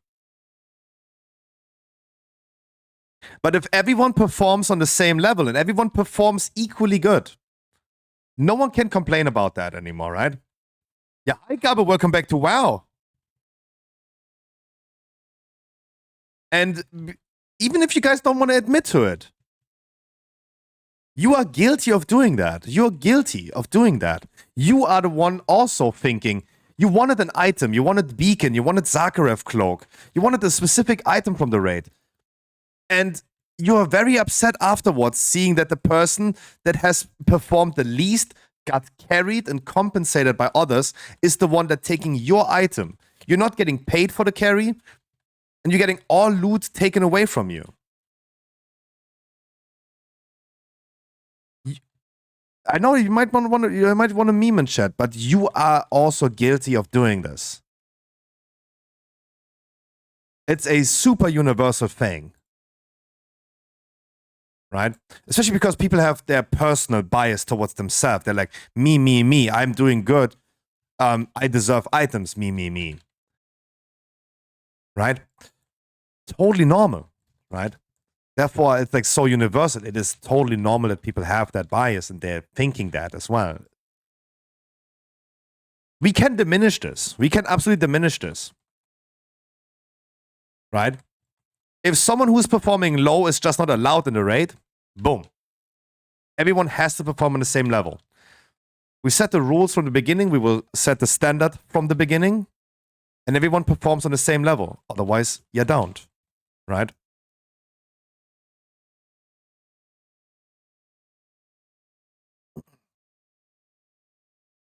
No, I jumped. This is a mistake that I do forever, right? 28 weeks, I will not learn this. Right? This is annoying. I don't need the explanation. I know what happened, right? That's the thing. I don't need the explanation. I know what happened. And I still do the same mistake forever, right? This is the worst debuff in the whole game. This is what I complain about it, right? This is the worst debuff that exists. You get stunned when you press spacebar. It's such a dumb, so dumb thing. Yeah, and of course I die on it. Of course. Having a chat with you guys, reading chat, I'm not even thinking about what I'm pressing. You guys know how notorious I am for pressing spacebar. This is something that just it will never work. It's like my kryptonite. I can't. Of course, blame us. No, I'm not blaming you. I'm not blaming you. Wycliffe, you don't know me enough. You don't know me enough. The people that watched me during Shadowlands, they're like, they know and remember that I got asked all the time, why are you jumping? Why are you jumping? Is this a thing? Like, I got this asked like hundreds of times if this like a rotation thing or something. Because the cam is like always like just jumping up and down. Right? Flomian was here, right? He remembers. I know, I remember the Guardian Druid bouncing. Yep. And my answer was always, I have ADHD. I don't even think about it. I just press it. Right? I just press it. There's no... It is not in my rotation. It's just like, I just press it. Was horrible? Okay. Hi, Lash. Come on, what do you mean horrible? Like, don't put me and what's happening in Gaza right now in the same adjective. Right? That is horrible. Don't say that my jumping on a Guardian Druid was horrible. Like, don't use the same adjective for that. What the fuck?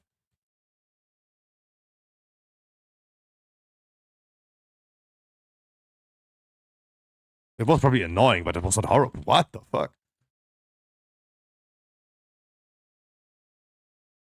I'm joking. I'm joking. I'm used to what horrible is too. Don't worry about it. I'm just joking.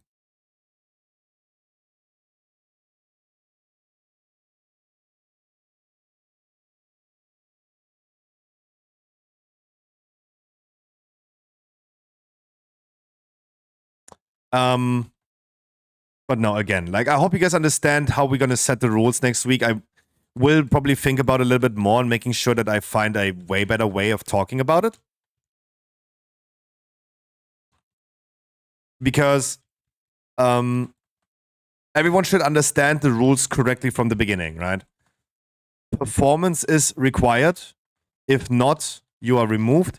Like, if I encounter 2 hunters, for example, or let's say 2 demon hunters, they have both the same item level.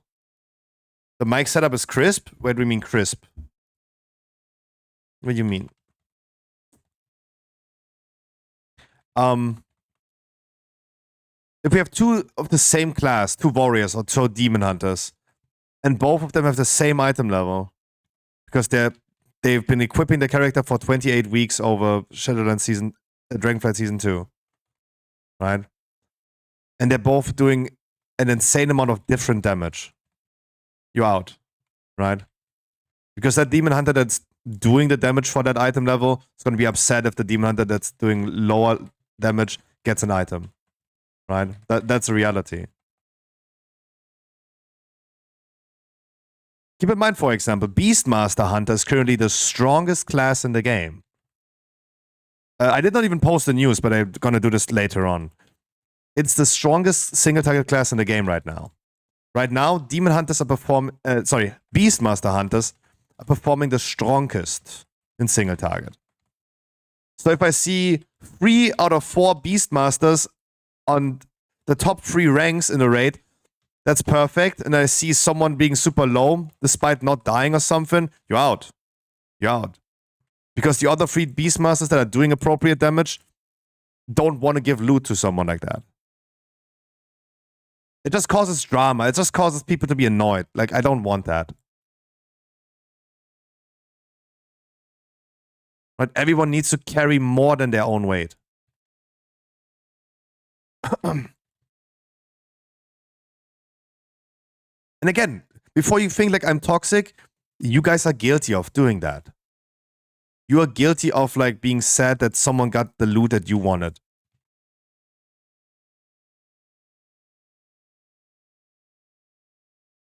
And that person is going to like not perform.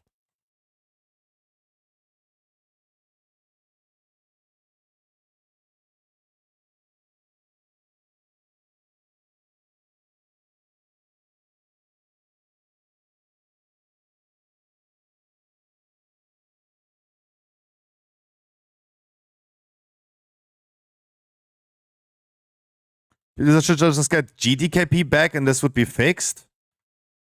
We did a GDKP. It can work if everyone agrees and participates, but no, like I mean, we're not loot counseling, so surely we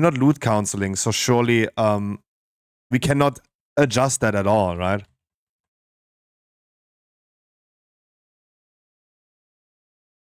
We cannot do anything about it though. That's what I'm saying.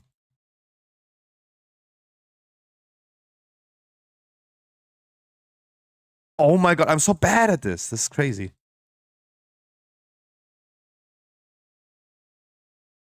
This piggy is wild. 28 weeks and I still am too dumb. Click this.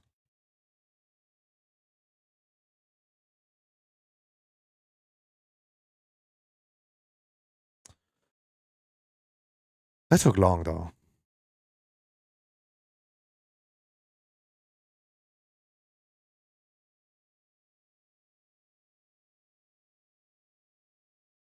You mean DKP, not GDKP. GDKP is auctioning items.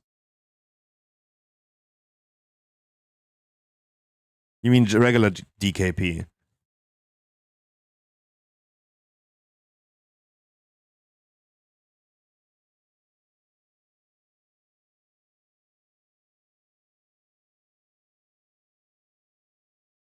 BLP? What is BLP? No, the smartest thing would be loot counseling, right? The smartest thing would be loot counseling. We just gonna I gotta be the loot master.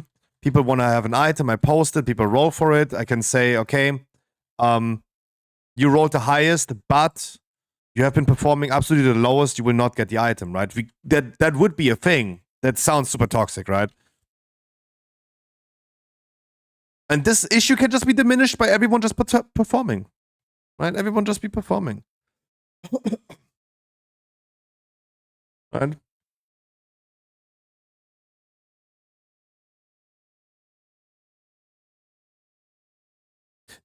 Personal loot would not change that, right?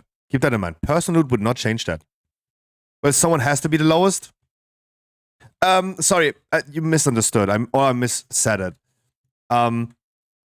If 5 people have the same item level, the same gear, and one of them is performing far different than others, someone will be the lowest, but there will be a difference between, like, if someone is doing, like, way lower damage than others, then it's like, really? Personal loot would not change that, to be honest, right? Personal loot would be good if it was in the game right now, though. Would solve the first part of loot drama, right? The people rolling on items and stuff. That would be diminished. But you would still think like, oh shit, this guy got an item performing so low.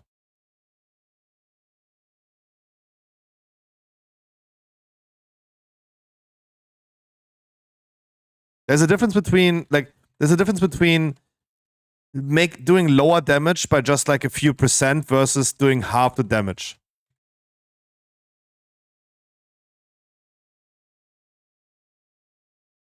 Right?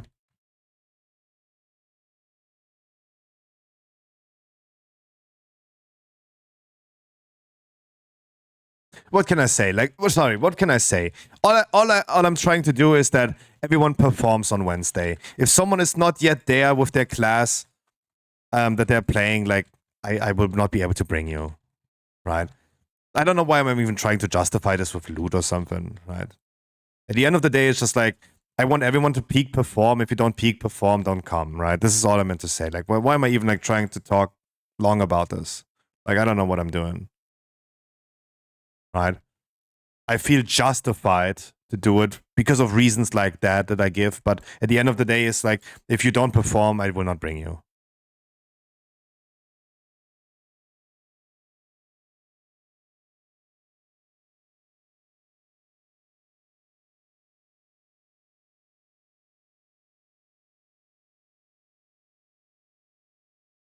Hi, Lopez, by the way. GTKP are so good because you can create items by participating in a raid. Yeah, that's true. 0 FPS. I have the same issue. I have sometimes the same issue. I don't know why it's not right now, but sometimes I have the same issue. I had a similar issue in Dragonflight Season 1. It might be a weaker thing. New bug since patch. I don't know. I don't know how we solved that issue. I had the same thing where it's like literally just like game freezing when you like I-beam on multiple targets. It's not a new thing. It's definitely not a new thing. That thing existed already longer. And like 2 days ago, I had the same thing. But it was happening gradually over time, right? It was not the beginning of the stream, but it was later during the stream. Blizzard WoW token sold copies would skyrocket. Yeah, but I think like GTKP should not be just an option by the game. It should be still like a community-driven event, right?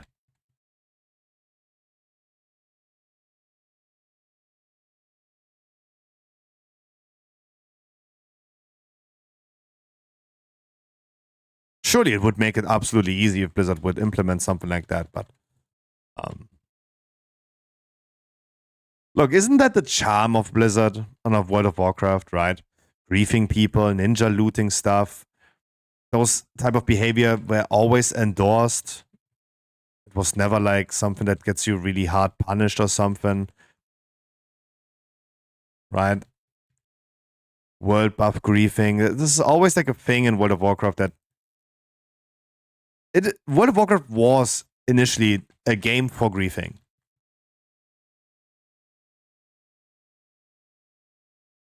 So I don't know.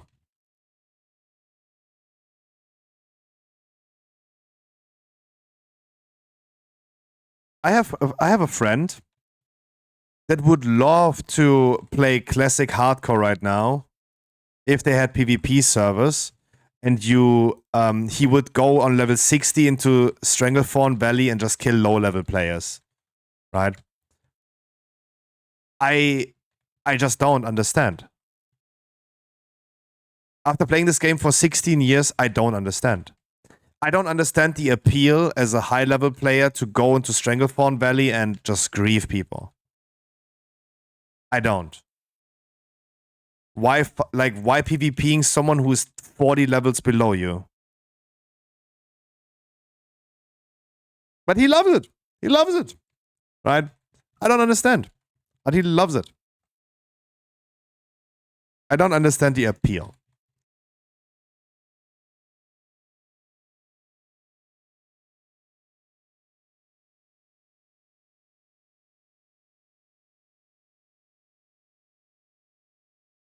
I won 2 dices in a row. Holy shit.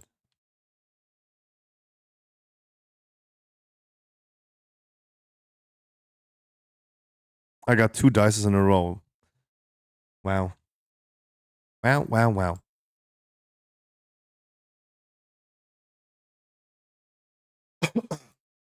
All I'm saying is like WoW was a game for griefing, and I don't think they're gonna remove that charm out of the game. Right? Ninja looting items shall always be a thing. Right? I'm not saying it should, but it shall be a thing forever because this is what the game is supposed to do. Can I stop being first in D-Spell? No. No, we bring in random people. Bring in random people. Of course not. Question. Do we have a incredibly high pumper team from yesterday? Do we have... Who was it? Alizik, Sulron, Nim. Do we have those people for Neltarus?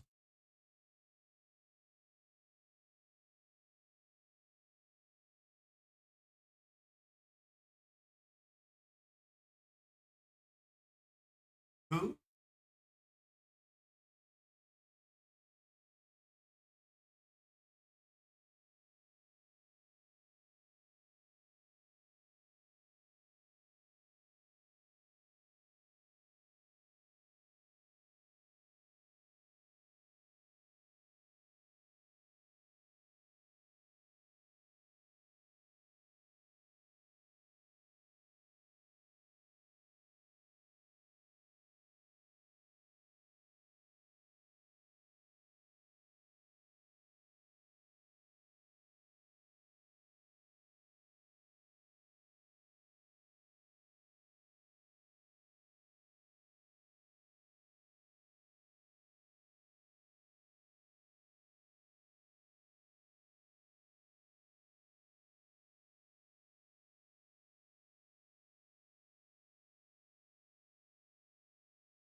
Are the people there?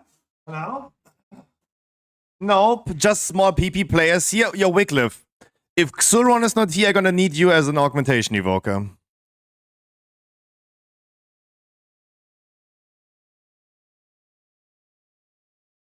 No, but Nim, I mean, I'm asking if you're ready. That's what I'm asking. Harkley, you ready too?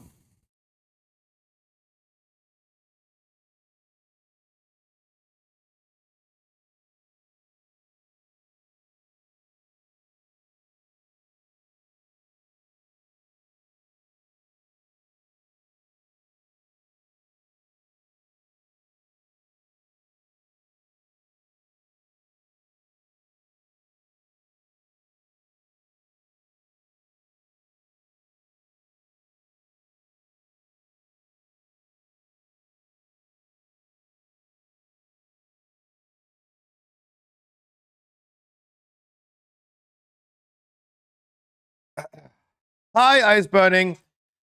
Always ready. Okay. Yeah, no, Gurubashi. You're giving away Jade? Yeah. We're giving away the Jade mount again. Sponsored by Blizzard.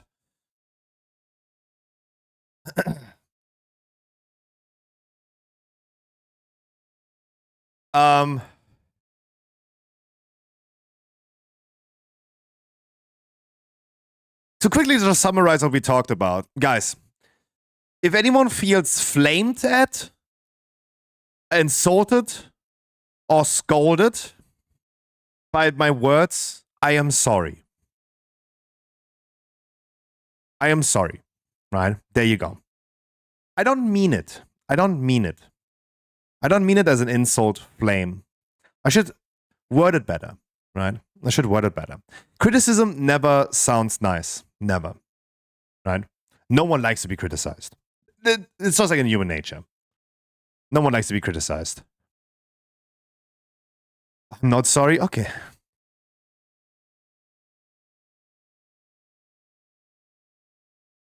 Again, we bring the same people, and if Xulron is not here, we're gonna replace Xulron with... And if Xulron is not here, we're gonna bring an Augmentation Evoker. Augmentation Evoker are the condoms. You're literally a condom. How do you feel about that? Right? I'm not insulting him. I'm making a joke. Don't cancel me. But yeah. If you felt insulted, flamed, or something, I'm sorry. I didn't mean it. I never intended to do that.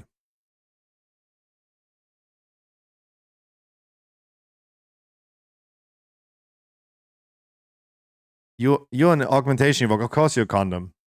What are you talking about? Of course.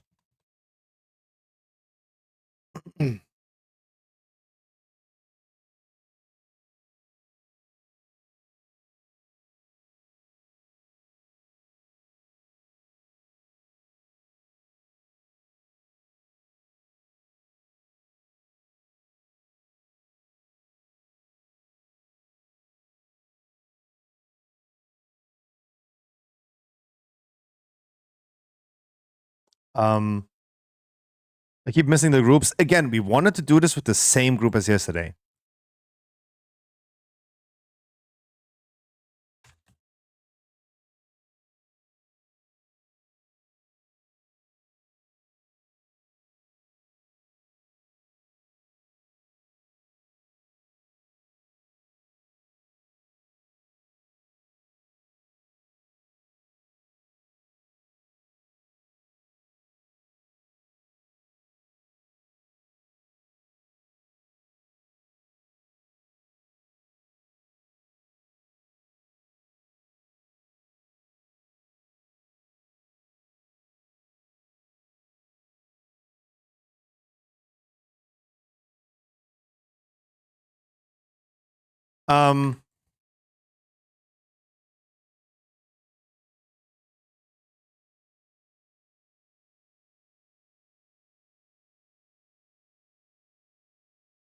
Flaming to dust.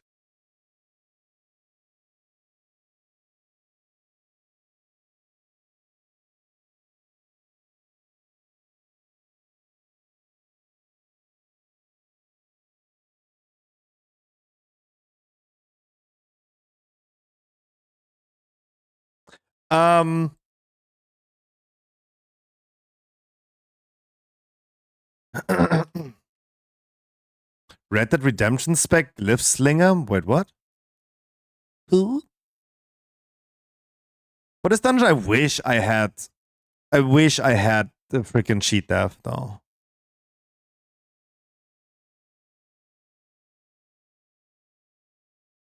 But there's nothing I can do about it.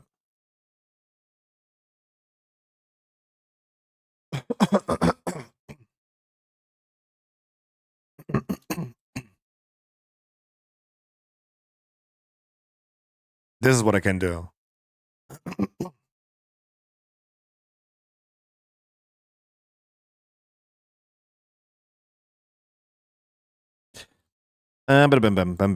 Sorry. I was just asking our shaman if he's down for the thing. Again, don't feel insulted. Criticism is never fine, but bear in mind we have certain expectations this, today, and on Wednesday and next week, right? We do have some expectations. Just saying.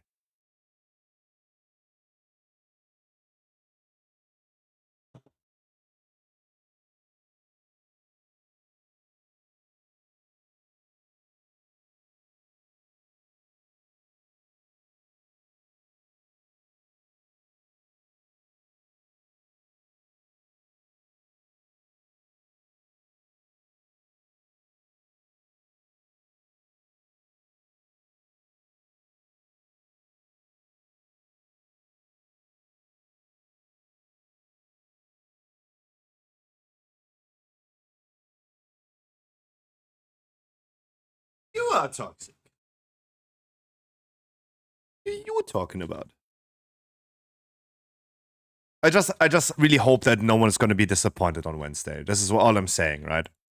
I'm worried. I'm worried that people will be disappointed.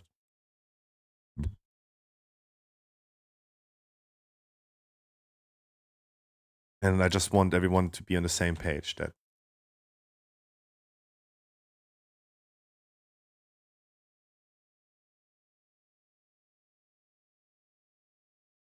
getting to raid the first day of the season? No, potentially being like thrown out of my raids.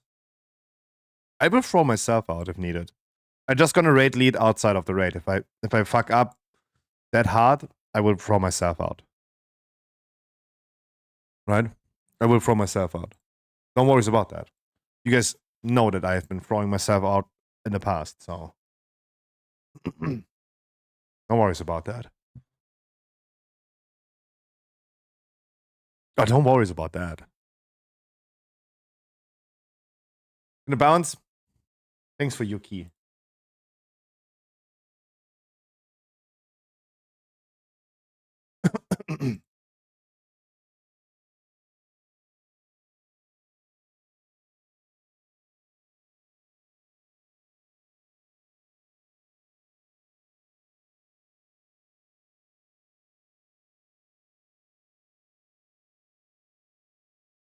I just turned off the channel points again. Sorry, I'm gonna turn them on again later. No worries.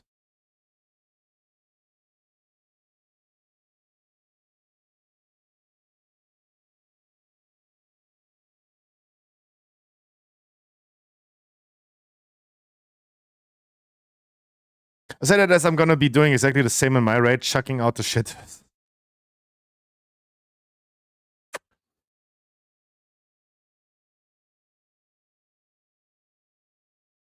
Please wait for everything to be stacked with the chains. And let me please use the first chain. I shall be please the first one who uses chains because I need to then run away from the mobs. Because they're gonna be bolstering, so let me be the first one throwing stones. And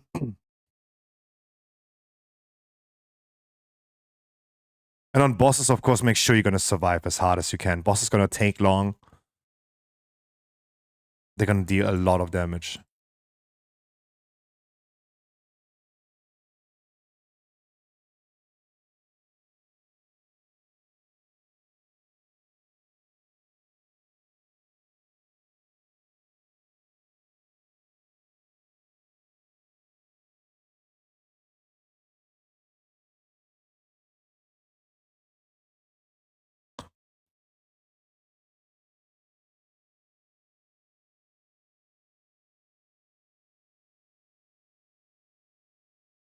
And chain it. And chain it.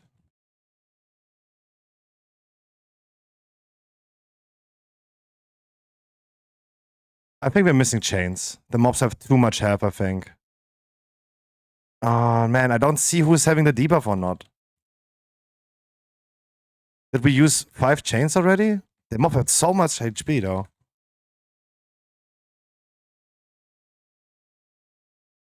They have so much HP though.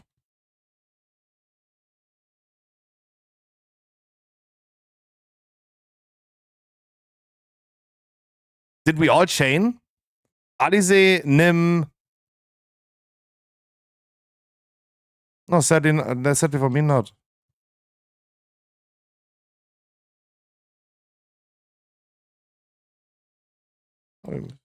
How? I don't understand how we're missing 2 chains though.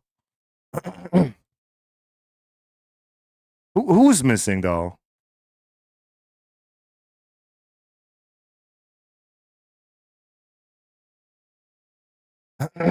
Just didn't get the debuff? I mean, if you don't have the debuff, then you can use it again, right?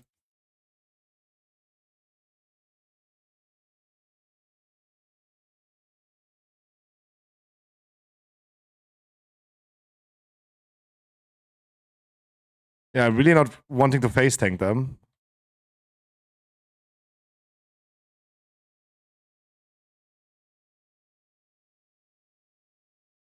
Because they're our.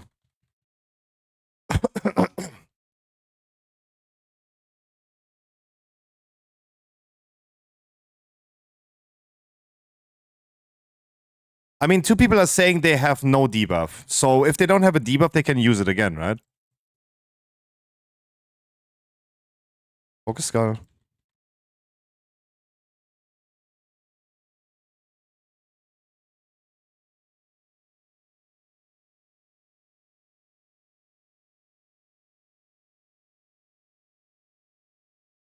Focus Skull.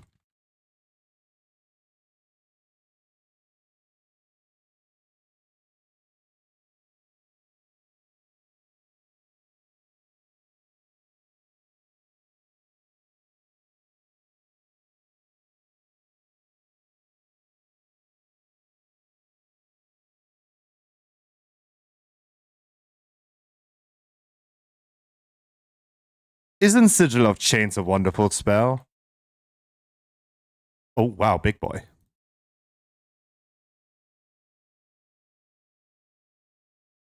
Wow, big boy. Focus Skull.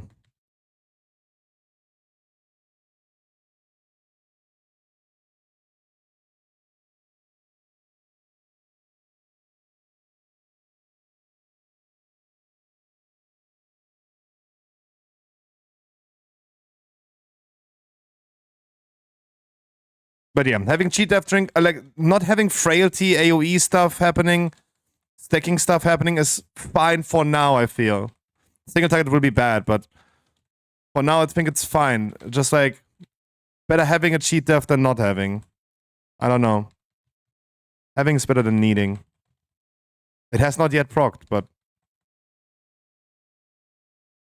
that's good. That's fine.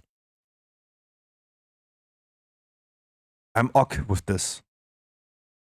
I had a teacher who always said ok, not okay, but ok. It triggered the shit out of me.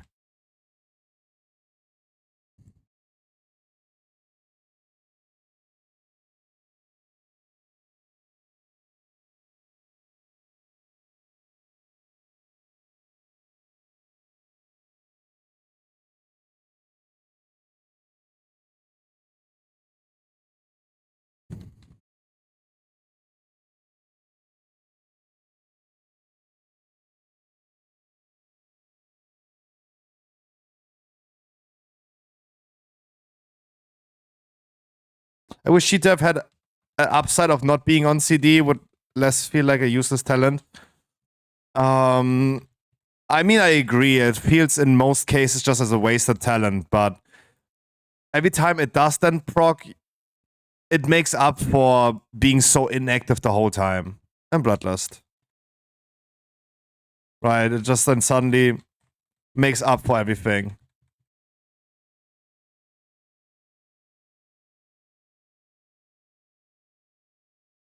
Look, I mean, look at Spore Cloak, the new Spore Cloak nowadays.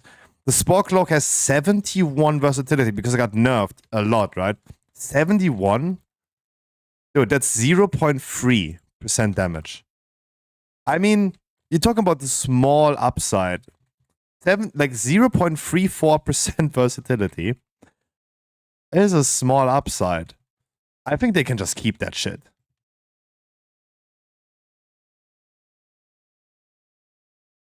Bear in mind that our Shaman is a D-spell. Don't forget the D-spell, guys, the Afflicted. Bear in mind that our Shaman is a stacked healer. Try to not be too far away, party people. Try to be not too far away.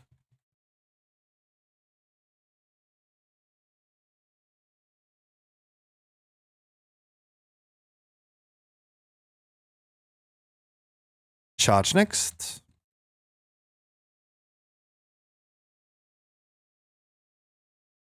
Ooh.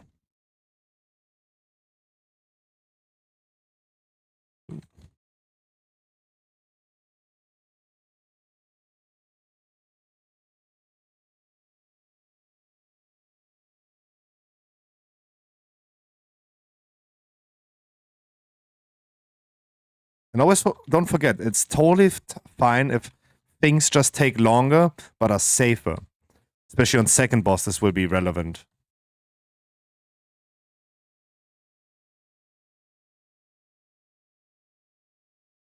Sadly, we do not have a combat res. Your only combat reser that we have.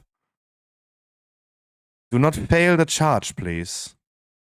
Oh, don't fail the void zone, please. Rallying cry if you have, my man. Rallying cry if you have.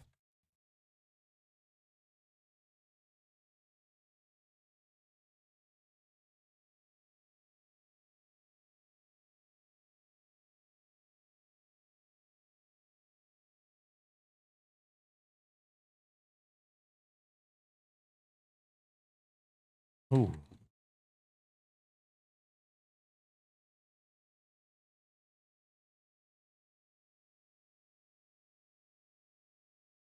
You can tell that we're missing 1 DPS because we have effectively only 2, right?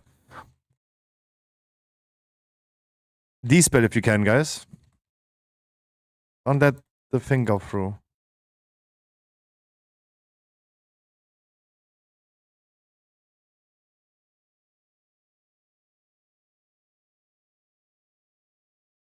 Oh, now our healer's struggling.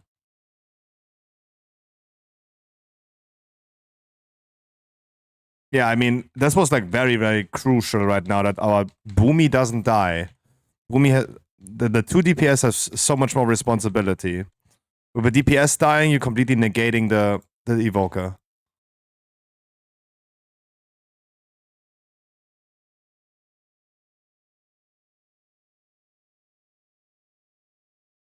You can release, we meet on the right side.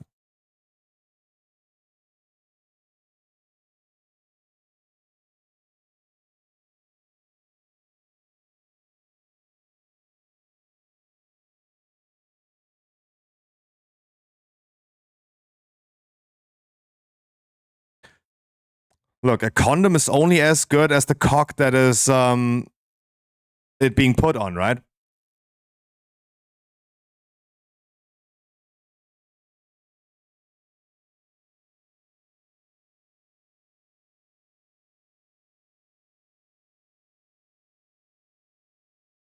Ooh, wow. What the fuck?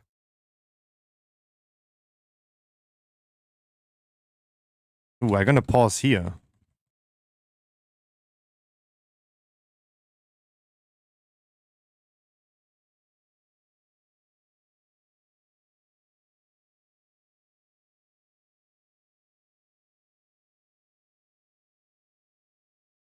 Yep.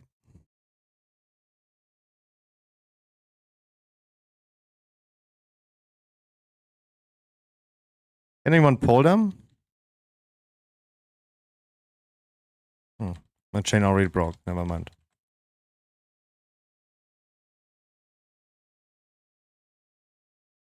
Sorry, I was suddenly very squishy. Had to interrupt that. Again, if things go slower. So on this boss, please, guys, all 3 DPS will get the chains. Please go far away from the boss, make the chain long, and let me be the only one moving it. Harkley, you as our only melee can move it immediately through it, right? Harkley, you're fine. You can just walk it through it immediately. And then praying that the boss is not bugging out. Don't sit in that void zone.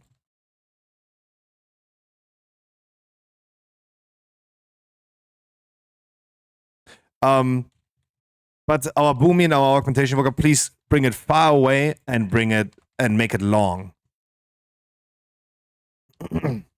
Okay, I laugh hard now. Yeah, of course. Of course. It's true, right? The analogy, analogy works with the condom. He's scruffy, he's funny.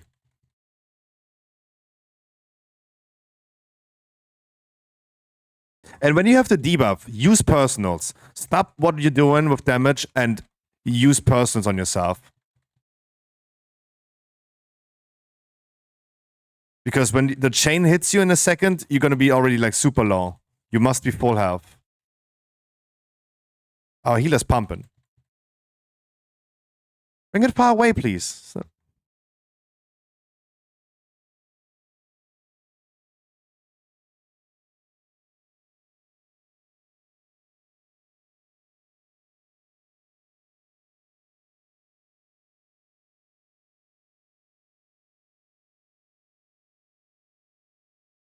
Good job. Hi, Ellie. Good job. Repeat. Just keep going with exactly that.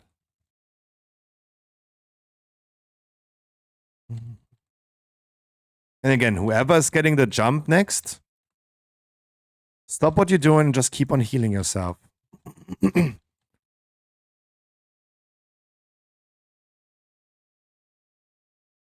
And stay in bear form when the chains come. And survivability is so much more important.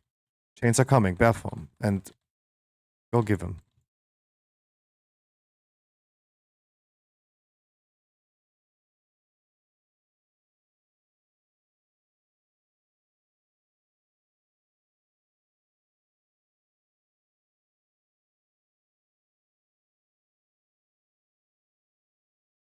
Yeah, we have plenty of time with the debuff, sure. Perfect.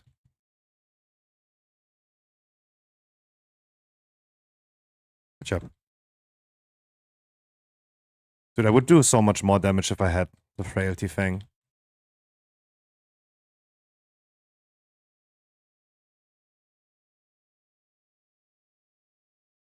We're probably gonna get at least one more. At least one more. And you please make sure you're gonna heal yourself again. Our healer's getting out of mana. So throw him and innovate too. Throw him and innovate too. Frequently. Good here. Ooh, that was close, Wycliffe. Good job.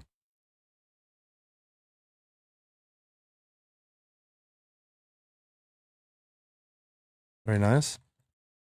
That was really bad that we have the debuff now.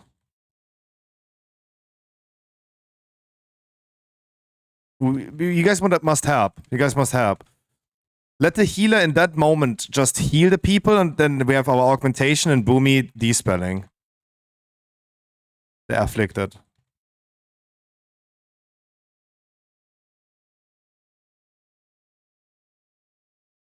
Ah, guys, don't stop. We're doing great. By the way, we're doing great. All right, we're doing really great. No need to backseat. We finished boss. No more chains. Good job. Let me cook. We're gonna pull everything together.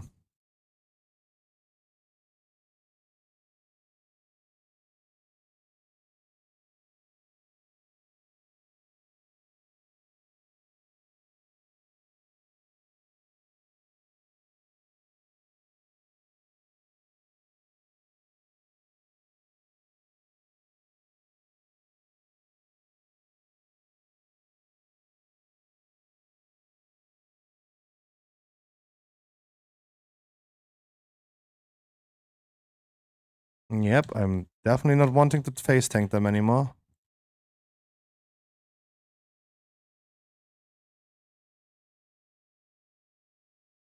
They have so much HP though. Crazy. And resin, please. And we have the food! I heard backseat gaming, I've been summoned. Hi. I'm trying to help Monka. Let's do it. Good. It's a good advice. Let's not make people insecure right now what they're doing. I think people are cooking up something really nicely here.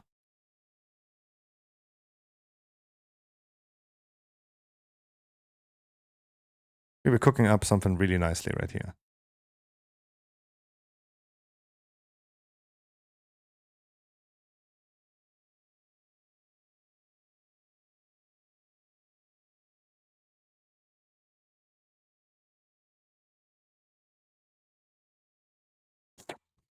But I love Sigil of Chains so much.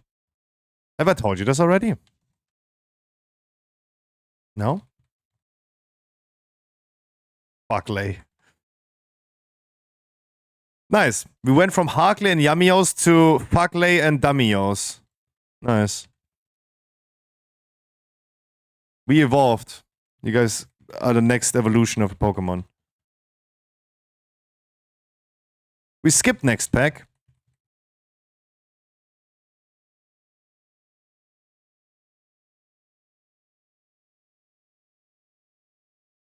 Oh, we don't. No, wait, hold up. We don't skip. Let's make sure we're gonna kill this one first. But we missed one pack downstairs, so we need that, actually.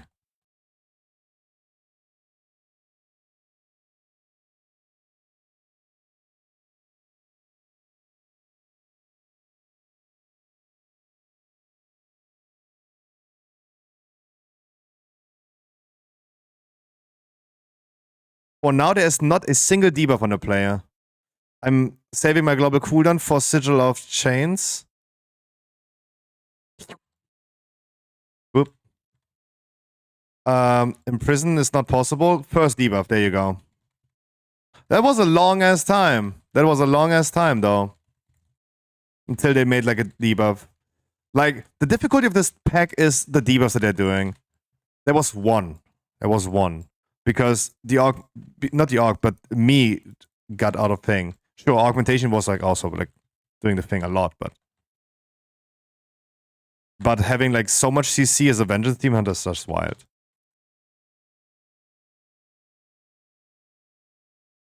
Oh, they can't be chained. That's boohoo. Yeah, imagine like a Boomy augment. Like, this is what I mean. Augmentation, Boomy, Demon Hunter tank. That combo is wild. You jealous? Of course he's jealous. Everyone is jealous. Like, not everyone can play such a busted class like Augmentation Evoker.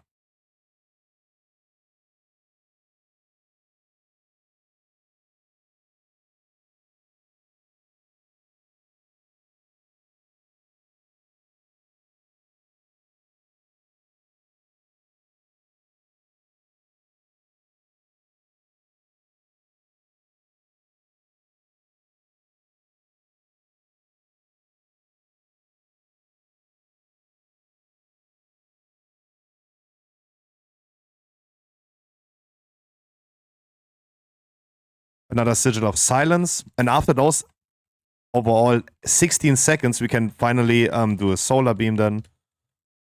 Right?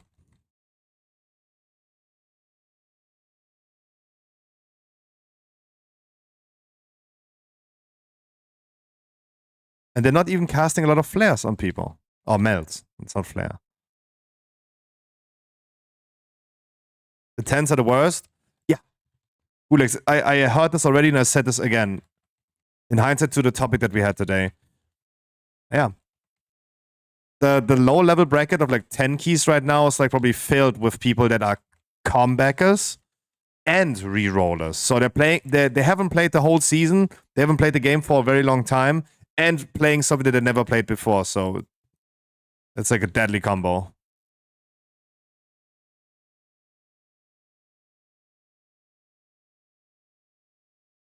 Very deadly combo.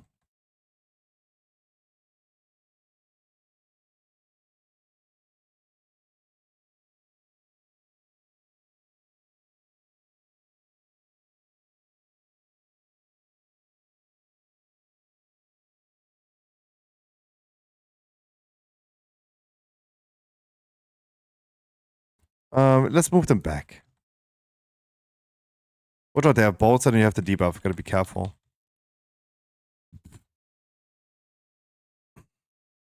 Are we gonna be bloodlusting next boss? Are we gonna bloodlust next boss? And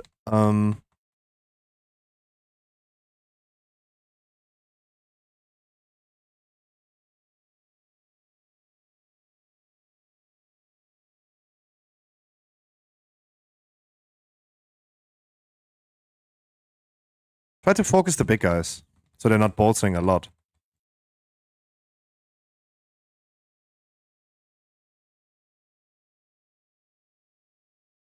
Trivia spent... Ooh, you're already dead.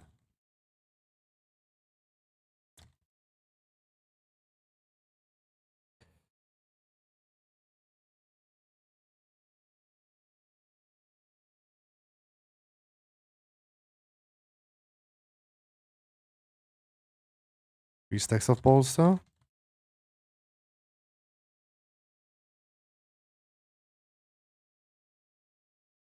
Ooh.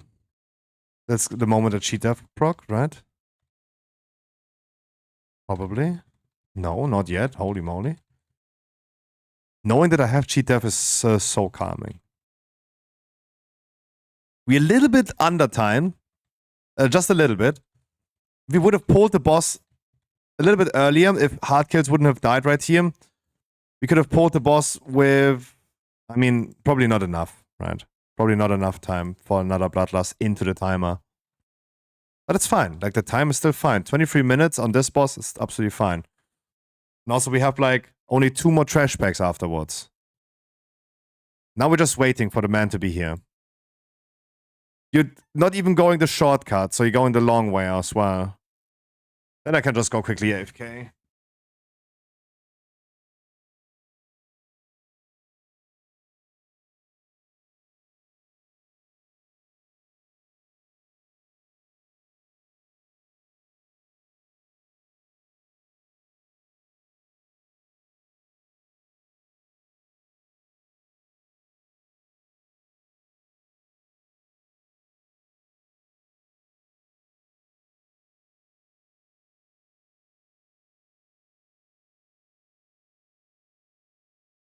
Damn, that one death cost us more than a minute of time. That's a lot. That's a lot of time. Sorry, I spent 4 hours yesterday looking up dungeons next patch, but I still have some questions. When is Masterclass stream again? Today. Today. Either after this dungeon or when my dinner's ready in half an hour. Other people are also planning their dinner. Ooh, wow, this was 2 minutes at least. We lost more than 2 minutes on that one death. Wow. That was a long time. But let's catch up on this. Ooh.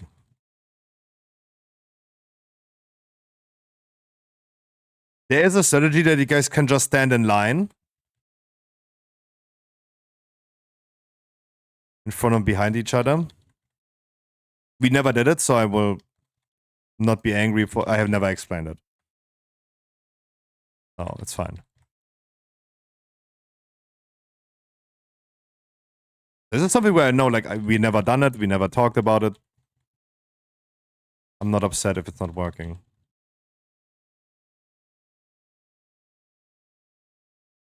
Resin, please.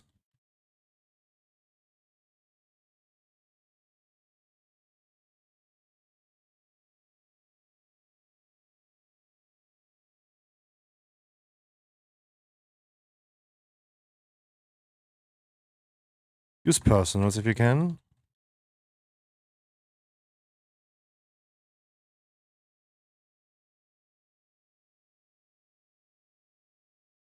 That. Yeah, that was easy. It was clear. That was super clear to see. Resin, please, if you can. Use personals now. The healer needs to catch up. Use personals. Everyone personals. Must. Healer's not... Healer got cock blocked. Because of the death.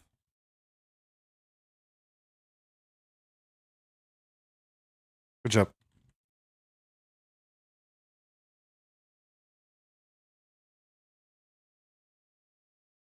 Ooh, close.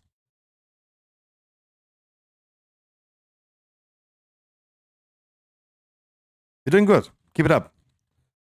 Only 1/3 more.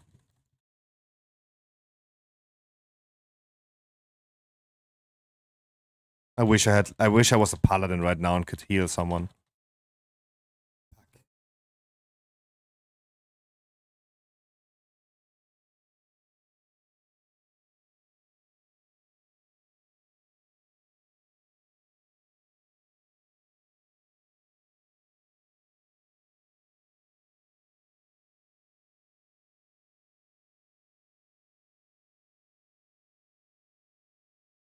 Everyone looks happy and juicy. I hope we're gonna stay that way.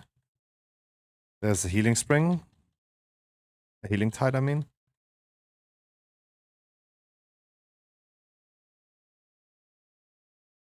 %, really nice.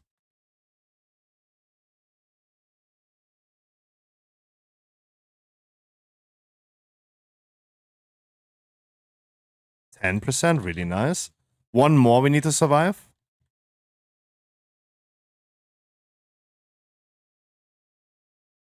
Good. We're healthy. Ooh, everyone is topped. Nice. He's dead again. Yep. But it is easy to see. Like, he's not dodging it. But it's fine. That's fine. We meet in the middle. It's close of timing it. We're not going to time it because we will not, but we have only 4 minutes left. Only 2 trash packs now. But close. Good job, guys. What the fuck? Hell yeah. Again, that one death that cost us like more than 2 minutes was bad. Very impactful. But still, like 6 minutes would be still a little bit too close. No, it's not on you, my man. It's not just on you. Don't worry about it. Like 6 minutes would still be too close. But I mean, it was still like a very, very good dungeon. Very well performed. Very, very well.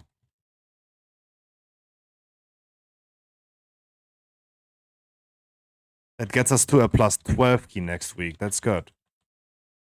Better than nothing. Better than a plus 6.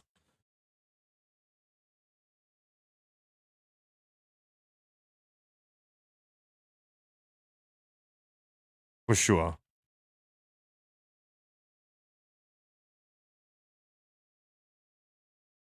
That was a very well dungeon. It's not even that far off. But we would have been 20 seconds ago, we would have been on the it would have been needed on the boss, right?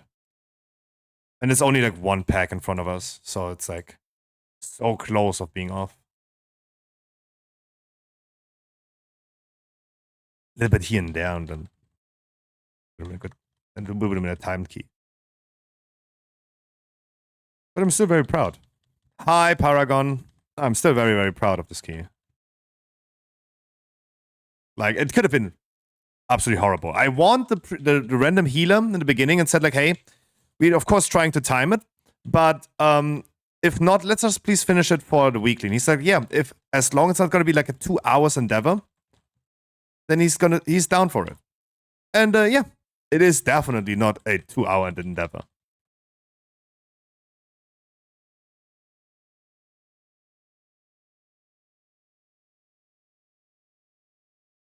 Look, the timer that I would look at is like 21 minutes until we reach Forge Master. We were at 23 minutes. So even before that, we were a little slow. But we also pulled slower. The first pull with the chains took longer than expected. We had like 2 people that didn't end up having the debuff if they chained, and if it was accounted for the chain, questionable. But otherwise, like, wonderful, right? Like, everywhere there are like little bits that we needed to catch up on. Whatever you do, stay safe. It's okay if I pick multiple weapons on this one. No worries about this.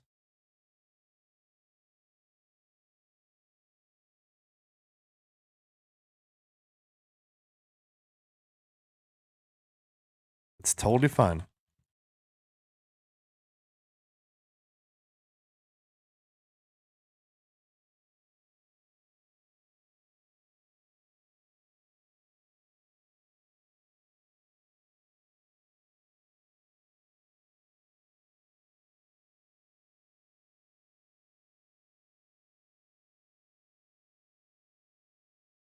Good job. The phase where he has the shield can just go a little bit longer if needed, as long as we're staying safe.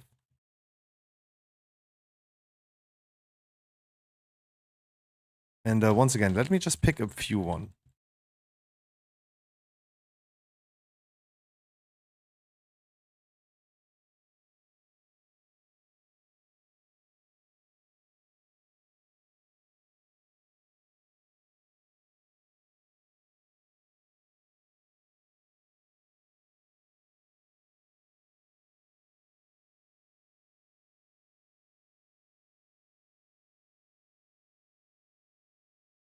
That's what I mean. You gotta stay safe, brother man. We ain't no computers for ya. Oh, you take it.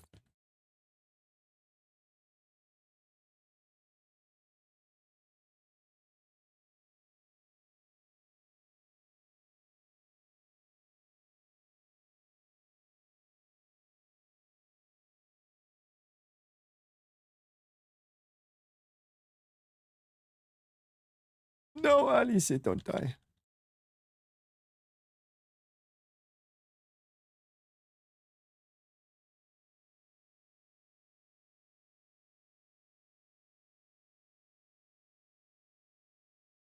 It's totally fine if it takes a bit. Oh, there you go. Oh, we had a combat res. How? Oh, good job.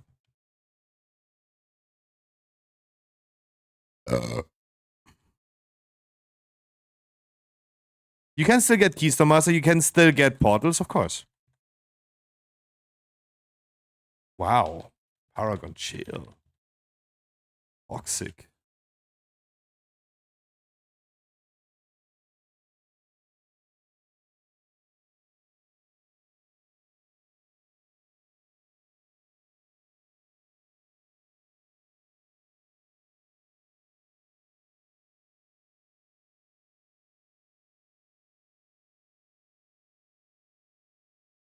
Got no more weapons. Oh, double death. If we have one more, run, throw it. If not, we might gonna play one more phase. But please stay safe on that one, on the last one. One more phase and we are done. Are we down? It's okay.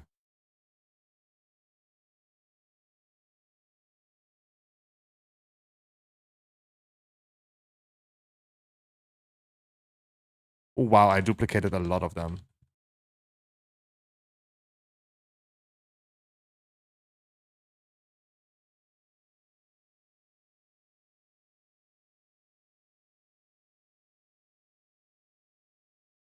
Oh, wow.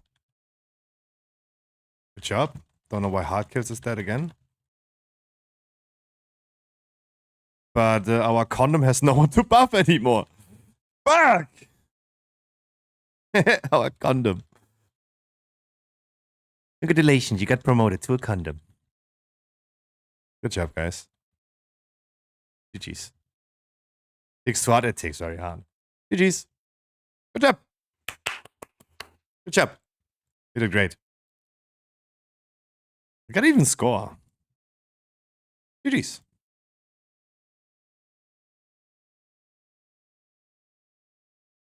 Flawless. Eh.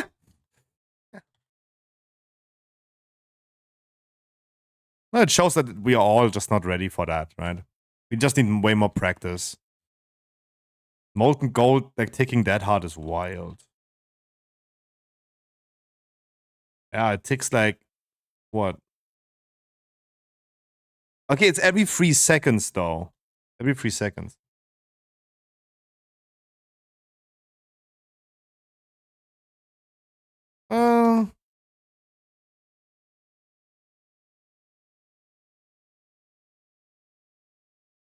In that phase, you get 150. Yeah, but I mean, it's only quote unquote 60k, right? It's only 60k because it takes every 3 seconds. Only every 3 seconds. GG's. That gets us a plus 12 on Wednesday. That's fine. We can start with plus 12. And should get up to every 2. 6 seconds, 3 seconds, 0 seconds. My details shows at 9 seconds, 6 seconds, 3 seconds, 0 seconds. It shows a 3-second interval. It takes hard. If you're already low, it fucks you up. No, but again, I do think that we just need more practice on those type of keys. It's not our, like, those keys are not our business, right?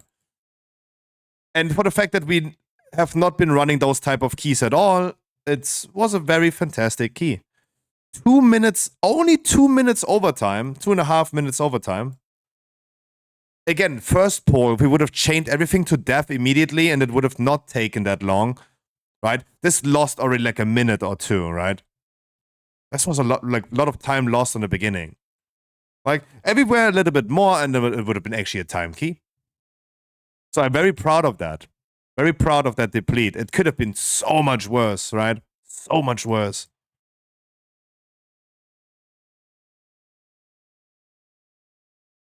Oh, it's everywhere. It's not like, it's never just one thing, right? We can theoretically, we can theoretically like time this key not by just 1 second, by way more than that. But we needed to save time everywhere, right? I think it was a fantastic key. I had a lot of fun. That was good. That was really cool. No, Titsa, you did not. I hope your son is doing fine. Jesus Christ. I hope your son is doing fine.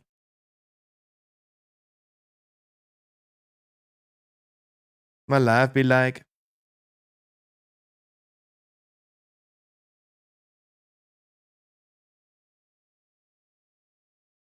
My life be like. Yeah.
Yeah, I'm pissed about it. Oh, look.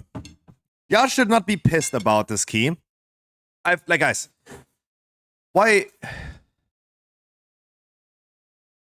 Guys, this was an insanely strong key.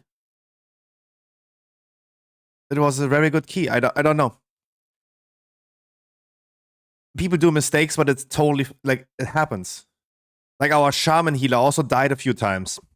Let me explain something. Let me explain something that I haven't explained a lot. Or at all in Season 2. We never did this strategy. We never did this.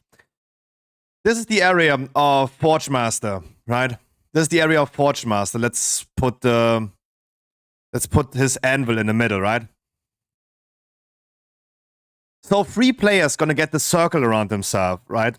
Where you're gonna spawn stuff in a cross away from you. The strategy is that people stay in a one line, right?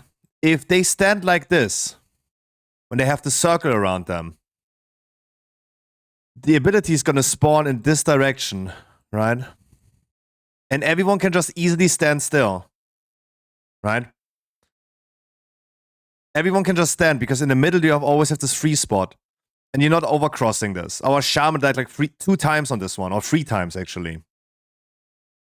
Because he got like someone else that stood, when you stand here, for example, and you're gonna spawn it from here into the shaman, then yeah, of course he dies. But you can stand in one line, and then you do this and this. right?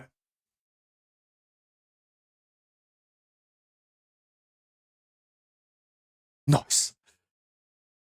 But we have never done this strategy. I've never explained it. So there you go. I mean, surely we didn't do it. I have not taught anyone.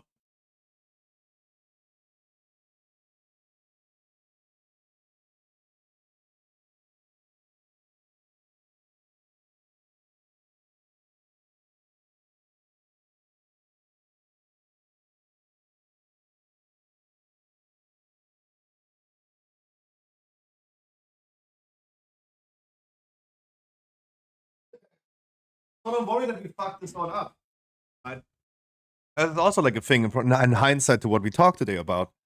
Like, I never explained that. I cannot be angry about this. Like, to explain this, even though you don't need it anymore. Like, yeah, this is how you would do it.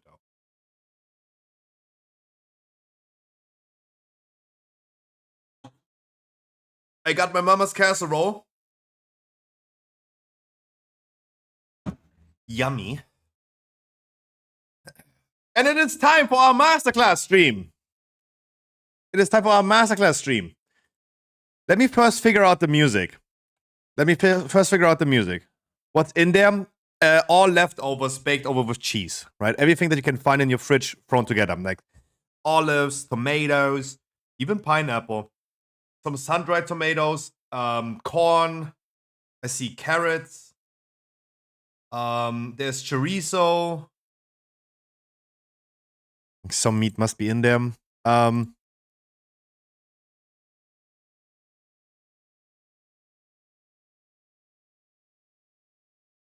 Where's the UI video though?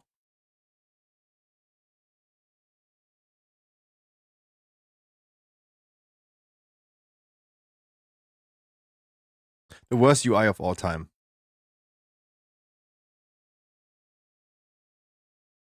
What is that music? Is this Mario or Yoshi? I think it's Yoshi's Island, right? Yeah, I mean, we're not going over that video. But damn.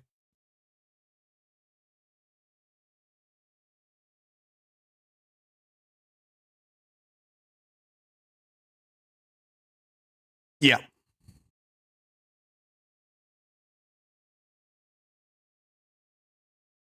Welcome to our masterclass stream. We're going to be doing the strategies today for Wednesday and for the upcoming week. I'm going to be explaining you guys, and we're going to be talking about every route that we're going to do in every dungeon. I'm going to explain which abilities we have to do where. And we're going to talk about the bosses in the raid. I would love to start with the bosses in the raid, because I have already prepared YouTube videos for this. So can I eat in the meantime? Also, if you haven't joined the raffle yet, exclamation mark raffle. We're going to give away a mount.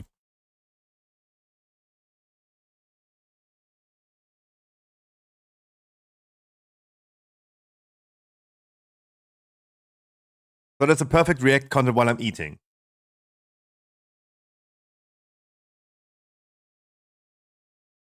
Oh, did I say hi to Babas? I hope. Amir Drasil, the Dream's Hope. Starting with the first boss, Nalroot.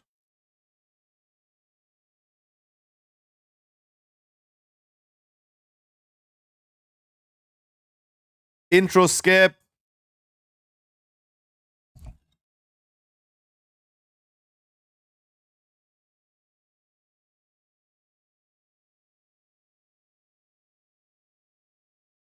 It's a tank taunt. So this is where you need to taunt as a tank.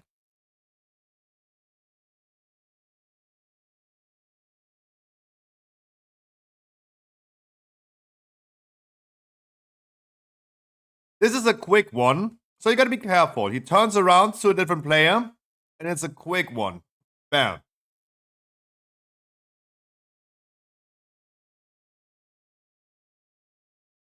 Just needs to be healed.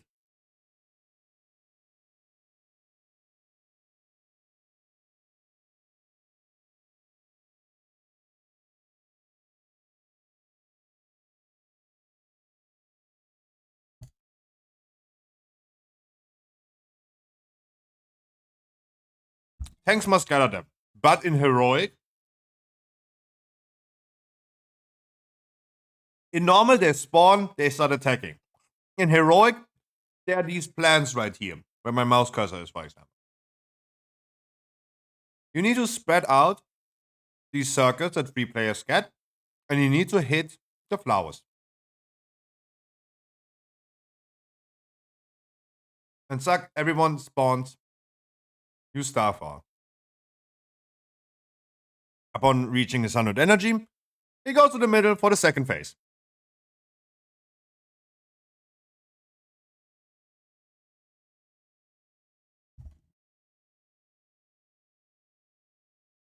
So we're going to be spreading out the group. We're going to talk about the strategy in a second. We just spread out the group and everyone goes somewhere else. It is incredibly important. These void zones need to be soaked by at least 1 player, but never the same player twice in a row, because the debuff is deadly. When you have this debuff, you're burning. When you walk up to one of these roots right there, you will destroy that root. You need to go and soak it and then walk into the root. There's no need for 3 players to soak it. It's possible though. It makes the phase faster. But you need to make sure that you have, for example, this priest in front of me, someone in my room, in my like fifth of the room right here. Probably anyone with cheese death can cheese it. Again, you soak it, and then you walk up to the root. You need to walk to the root to destroy it. The phase ends when the roots are destroyed. So it's okay if 3 people right here,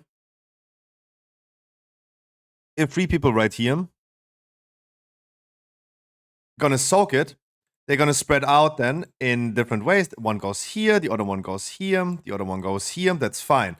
But we need to make sure that we have in our room right here, in our room part, we have someone else right here soaking the next one that's gonna be spawning maybe here, for example. Right?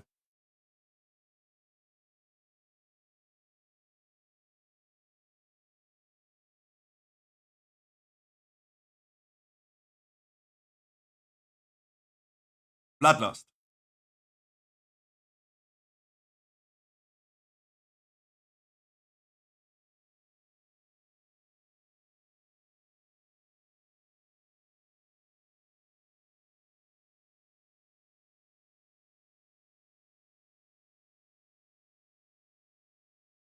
That is normal.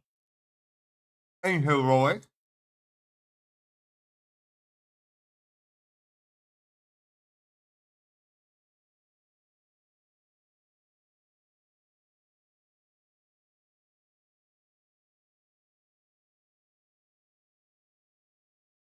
Your crest. Do you have any questions? I think this is now like showing the abilities again. And we can just quickly summarize this. We move the boss to the outside. The tanks taunt after 1 stack. When the boss turns around to a random player and does a frontal, you dodge it, right? It's basic abilities. Frontal, you dodge it. So then you have like the dormant lashes right here, where above me right here, where my mouse cursor is.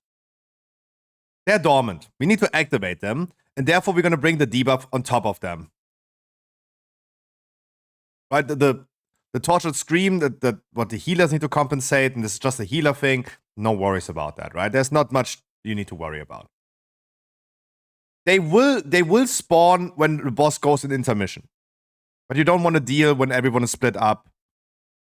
If you don't activate them, they will just activate automatically when the phase 2 starts. It's not bad. It's not bad. They have a stacking debuff on the tank, which could make it lethal for the tank. And we are like spread out in that phase. That's why we want to activate it earlier. But it's not the end of the world. So we drop the shit. We activate them. We tank them. Kill them. Move the boss further and dodge the frontal. Very simple boss. Very simple boss. Look, this is where you see here the last ones are spawning. And when we're soaking this void zone, you see this big swirly around that void zone. This is something you want to, like, this is indicating you want to soak this. Pretty easy, pretty simple. I don't think we have much more to say about this. Going to the second boss, Igira. Hi, Slate. Hi, Scruffy.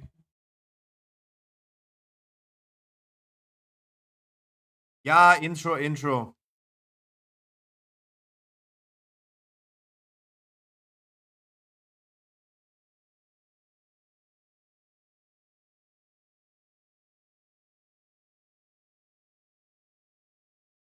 The torments, and I didn't notice in the beginning, those are just the mobs that are laying there dead, right? Over there under my minimap.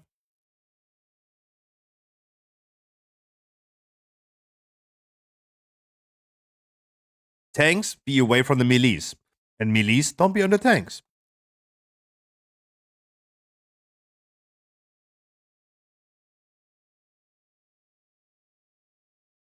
Remember second boss in Aberos with the tornadoes on the orange side?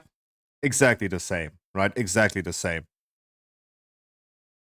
Yeah, exactly the same. Don't be like me and just stand there, right? Don't be like me and stand there in the middle.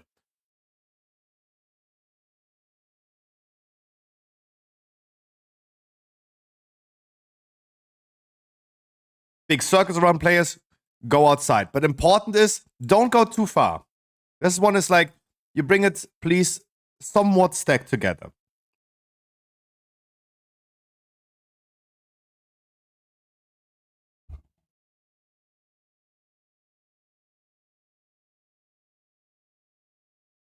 That's it. That's all that Igira does. And then every time he reaches 100%, we're soaking a torment, right? The one on the top left is activated. There's 3 different ones. Here on the entrance, where I'm standing, one on the left side, and one on the right side that you can't see right now. We need to soak them to end this phase. Otherwise, the boss will just wipe us if we don't activate anything. And depending on which one we activate, the boss gains 1 additional ability until we soak torments again.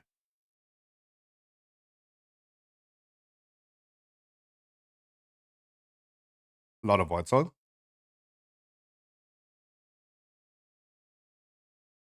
So this is where we like separate the group. We're gonna say group number 1 and 2 are gonna be soaking first on the right side. Then group number 2 and 3 on the second intermission soaks on the entrance, right? Because you take more damage next time you soak.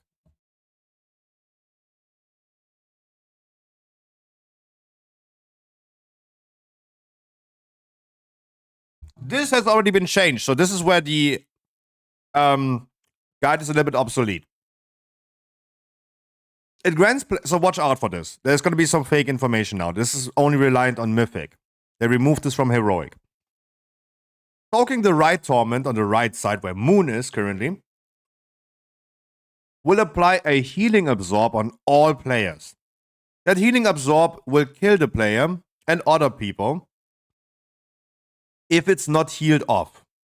In Mythic nowadays, it will spawn the orbs that you guys are going to see in a second. The orbs will not happen. You have to soak at least 1. You're going to soak 1. He will only gain 1. In Mythic, it's opposite. You soak 1, and he gets the abilities of the other ones. Now, in Mythic, it's the opposite. We soak 1, and he gains that ability. In Mythic, you can only soak 1 as well, but he gains the ability of the both others that you didn't soak.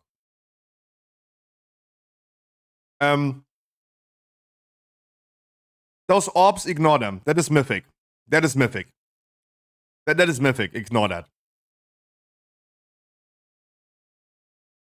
Especially if you soak the one in the entrance, the boss will target a player with this big circle.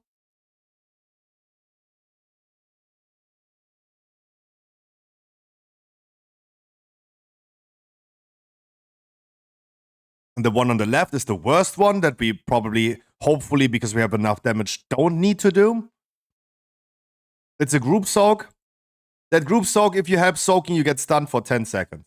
It's just like absolutely bad. Have fun, people in Mythic.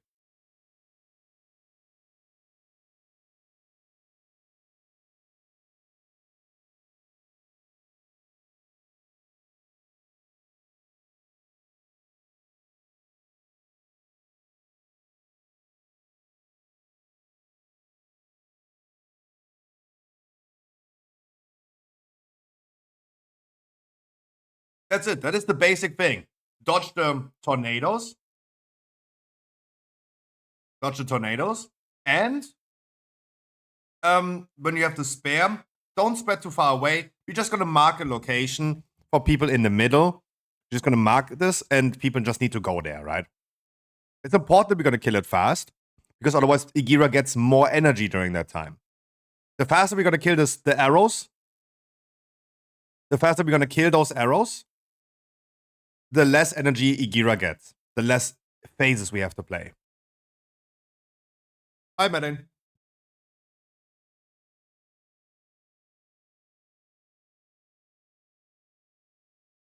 In normal, everyone can just sap soaking. Makes it like instant, right? Careful with the void zones. In heroic, we split the rate.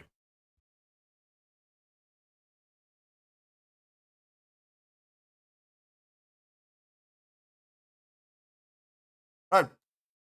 So we soak the right one. We stack up to heal it away, and then the phase is over, right? Nothing else happens. Just do the spares and do the dodge thing.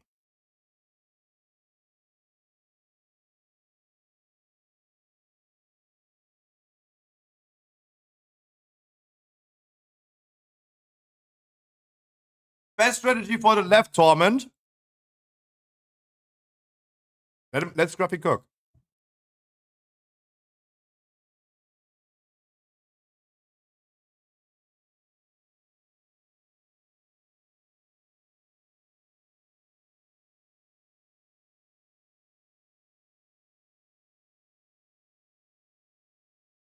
So the question is, did they change it? Did they implement an anti-cheese mechanic? Because I would just let the tank die if we have to play this.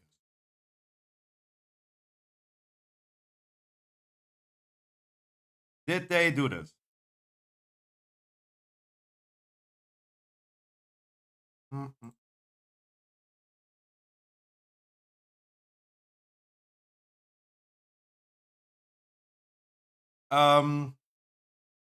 Yeah, you must soak it.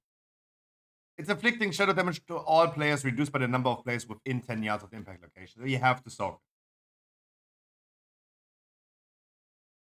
it. It doesn't show. It doesn't show, Eddie. You might not be stunned even at all. Hero attacks leaves the player brutalized, unable to diminish the damage of the next. Oh, they removed the stun though. They removed the stun. I mean, the 10-second stun was wild. Medit, I don't know what you sent me. I don't see your link. Oh, good question. Heroic. Heroic.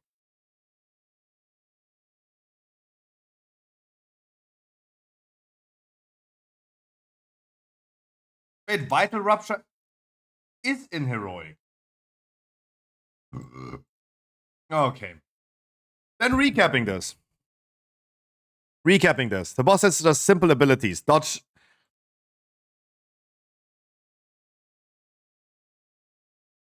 Dodge those blades.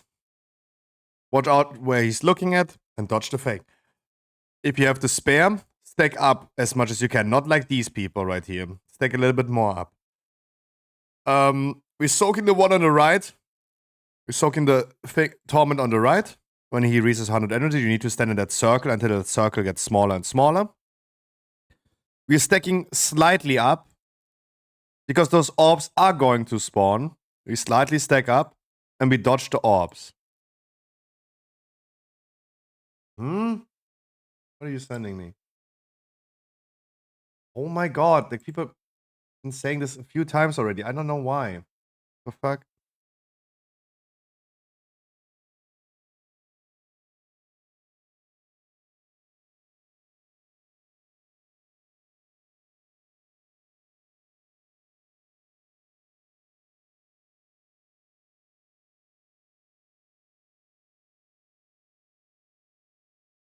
This was changed. There you go.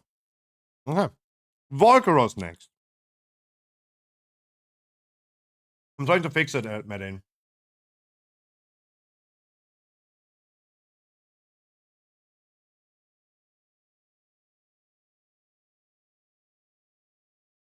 Have you tried to press Control F5?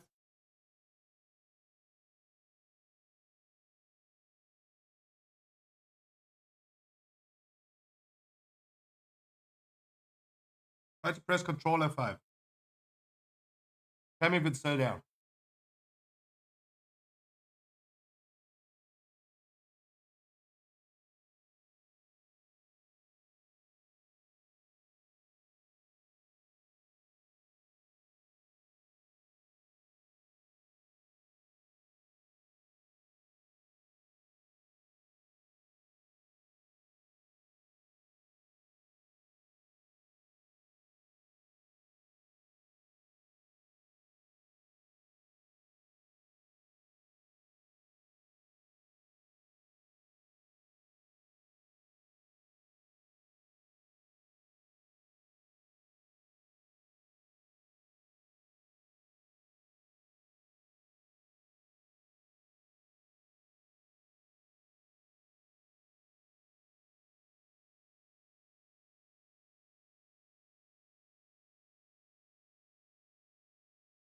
I know. It is red on red. I know it is hard to see, but try. It is this circle around players. You see this? Do you see the thing here on the left side above me?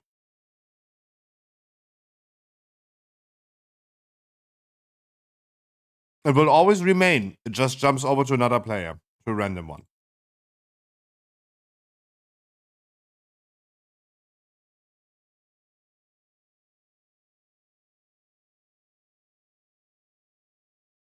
You see the shadow right there? The shadow? That's indicating where it's just gonna land. That's where you need to go out.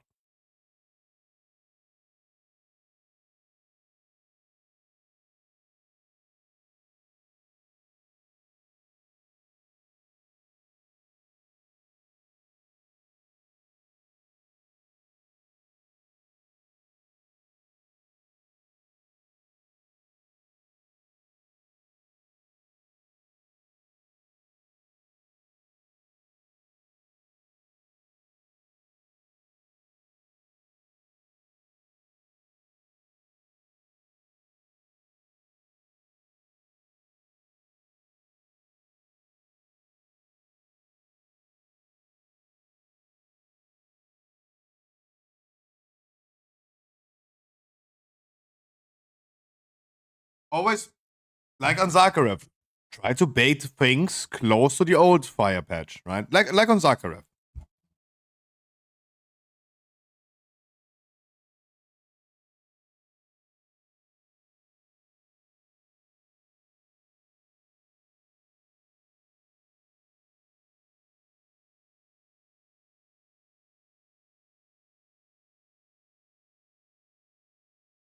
You see these avoid zones right there.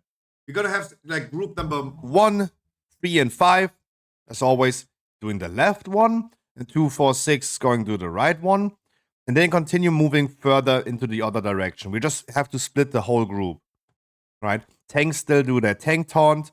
We're gonna dodge the smashes from the boss, and always drop fire close to the old one, right? Like on Zakharev.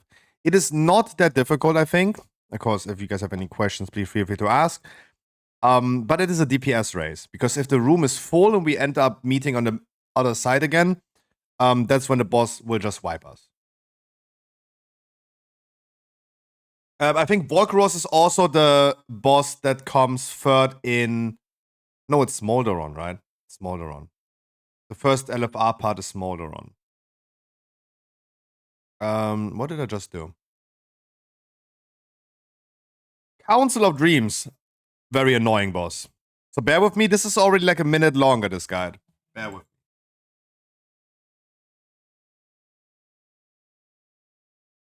What causes a wipe?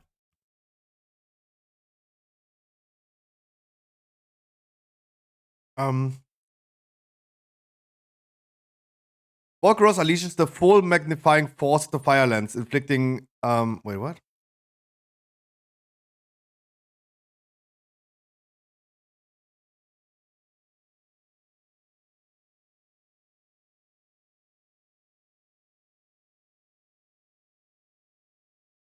It doesn't say it here anymore.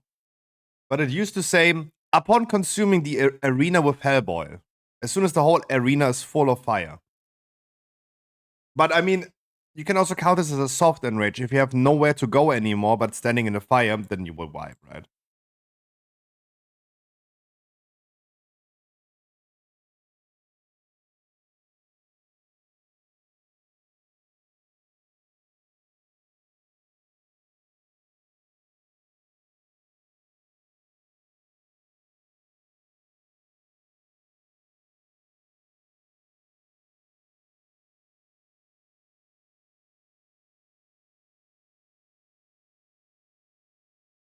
Same time.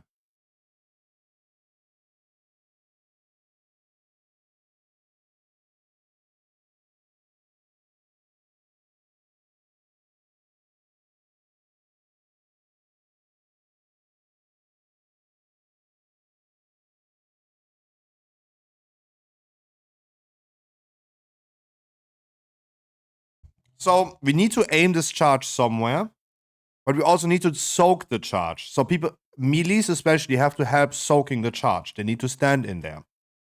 In Heroic, you can never soak twice in a row. And this is why I'm saying, like, it requires people to have skill as soon as we go into the raid. Because if I assign you to soak something, you must soak something. And you just must do it. If we say group number 1, 3, and 5 goes first, or 1 and 3, you soak first. 2 and 4 soak second. It's going to be enough as just one group. Yeah, sure. Agonizing Claws is a tank smash. Agonizing Claws is a tank smash. In Heroic, it's a frontal cone. That doesn't need to be soaked. Just tanks don't stand in there.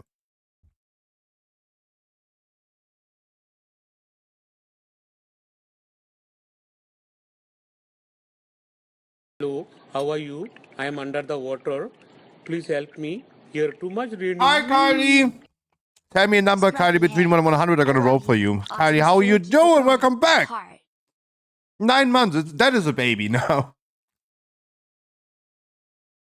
Hi, Kylie. Those were the 2 abilities of the big guy, of the druid. The charge and the frontal cone.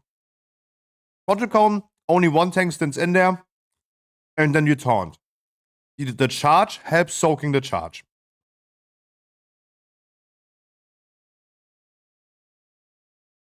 Erwin is the Dryad.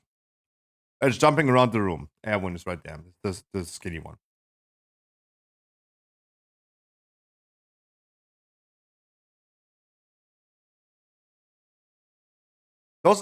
Erwin spawns those flowers on the floor. For each flower, we're gonna have a stacking debuff. So in this case, for example, I have like 40 stacks or 20 stacks of this debuff. This just takes damage that needs to be compensated by the healers. But we need to make sure we're gonna remove them later, right? The abilities will interact with each other, so bear with it.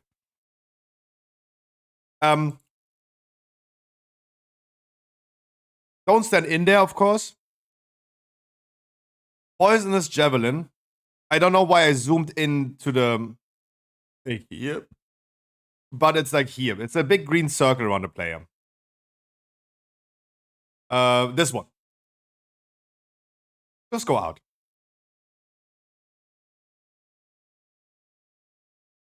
Poisonous Javelin can be despelled and must be despelled. Right? But only despelled when people are outside.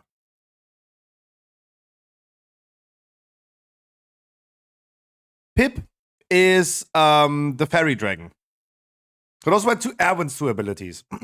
Again, to recap, because this one has a little bit more. The big druid right here, charge and frontal cone. It's like 5 seconds, you're dead? No. Charge and frontal cone. Erwin has the flowers on the floor and the poison javelin that needs to be despelled. The flowers are just there. You can't, for now, have no information yet what you're gonna do with it. Now the Fairy Dragon. He just casts it and just knocks you away for 3 seconds, right? That's just an annoyance, right? Nothing happens with this. Like Pip here in the middle, he just pushes you for 3 seconds away. And now we go to the ducking worst ability. Polymorph Bomb.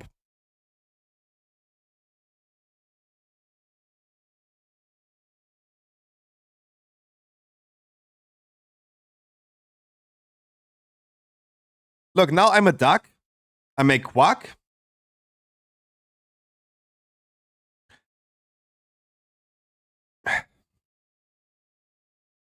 Fucking hell. When you have a polymorph bomb, you run over three flowers. So the polymorph bomb lasts for 12 seconds. And you can eat 3 flowers. You can run over 3 flowers. Then you have an extra action bar. You have an extra action bar that gives you extra movement speed or leaps you forward. You eat 3 flowers. When you ate 3 flowers, you get an extra button that gets you out of that form. So you don't need to be stunned for 12 seconds. But again, now we come in with the overlaps. It's because we need to use abilities from one boss on another boss. So I hope like everyone knows like the 2 abilities of each boss now, right? Frontal cone in charge of the druid, the flowers on the floor, and the poisonous javelin of Erwin. And Pip is doing the winds that pushes you away, and the ducks. The ducks starting to mitigate Erwin's flowers. Because when we run them over, we take less damage over time, right? Because they're a permanent debuff that takes. So we need to remove them. But every boss has a finisher ability.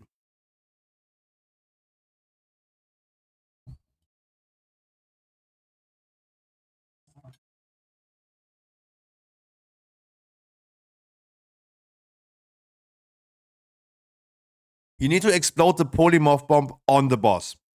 Casting his finisher makes him susceptible to being polymorphed. Keep in mind when you clear the polymorph bomb from yourself, everyone in that circle around you will be polymorphed. Right? And oh boy, can I not wait for Harkley to complain about getting polymorphed on the boss. I cannot wait about this. But it's really important when the big guy does his ulti, you need to polymorph him.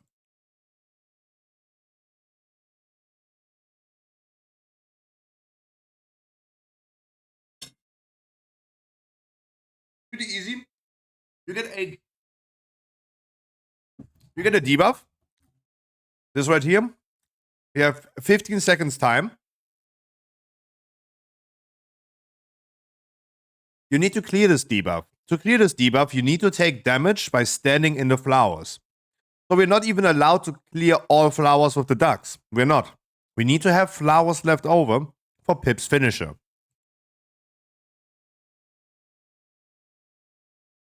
Erwin is doing those vines right here that strangles us. Will also wipe us if not interrupted. Can only be interrupted with the boss's charge. So people still need to continue soaking. The charge. Does the finishers overlap? No. The finishers itself, not.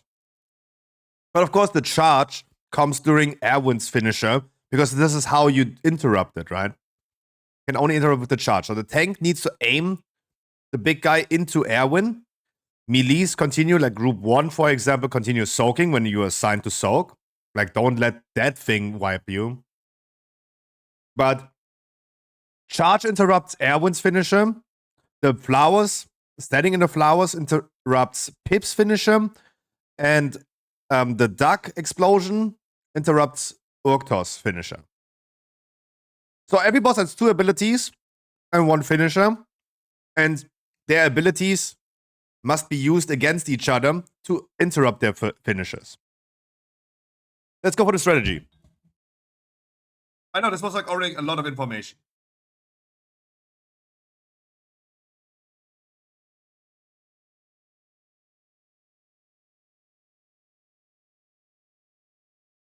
you can almost not stack them up. Orctors can be moved, Airwin and Pip not. They're just jumping and leaping around the whole area. The goal is to separate damage. Boomies, Warlocks, Shadow Priests, perfect classes for this. Try to move Orctors always close to Airwin, so melees can cleave Airwin as well. And range is going to focus on Pip.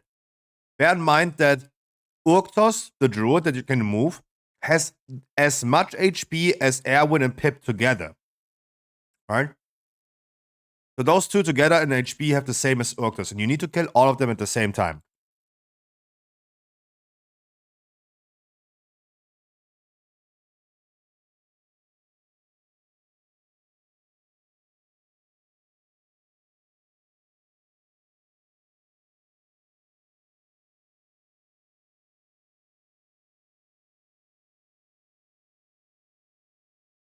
We're gonna do that, yeah. We're gonna mark a certain location in the room where we say, ducks, do not run over there. Do not clear this thing.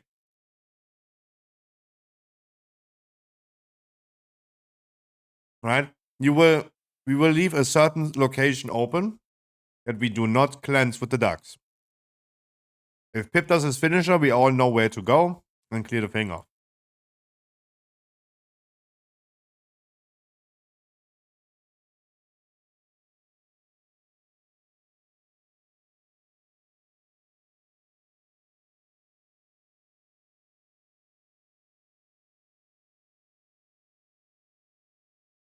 It's a good drinking. It's true. It's a really good drinking.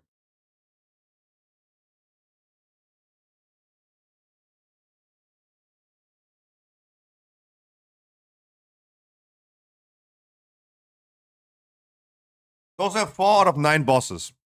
Anyone, any questions? Does anyone think any of these bosses is going to be hard?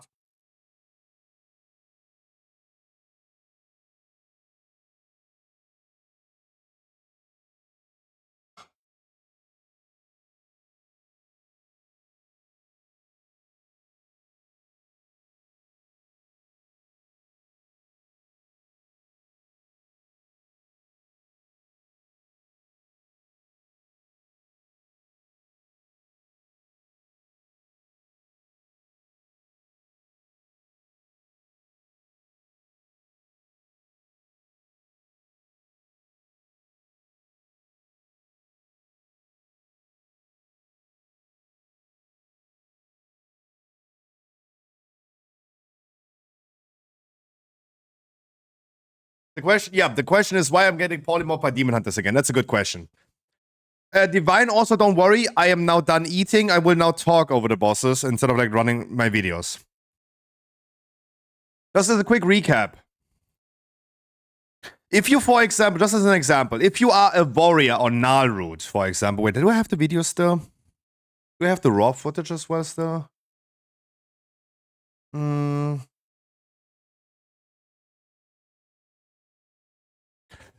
Oh, that's Nemu, and that's Tindral.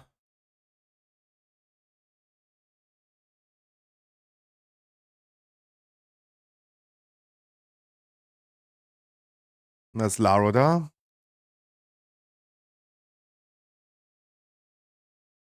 That's Tindral again. Never mind. So, if you're a warrior, for example, on Null Route, what you have to really care for, all you need to care for is, as a warrior, for example, as a warrior DPS, the boss does a frontal, dodge the frontal when he turns in a random direction, right? And if you're affected by the circles, put them on the flowers. Put them on the flowers. As a warrior. If you're a healer, for example, of course, do the same thing as a warrior, but make sure that you heal the people. There's a tortured scream that leaves a debuff for 10 seconds. And in the intermission, and tanks need to do the tank taunt. In the intermission, we're going to split the raid, soak the thing, walk to the root, and then let someone else soak, and then every second we're going to soak, right? Destroy all pillars, and that's it. Second boss recap, also pretty simple. If you're a warrior, for example, just make sure you're going to dodge the the spikes that are coming out of the boss. Right? Just dodge the spikes out of the boss. Those that I don't dodge. And if you're affected by the roots, by the chains, or arrows, like Sylvanas, what's that music? Yoshi's Island. Sorry. Stack them up a little bit closer together. Then we're going to be soaking torments, and the boss gets extra abilities. Heal absorb, the leaps, the heal absorb, wait, heal absorb with the orbs, with a lot of orbs.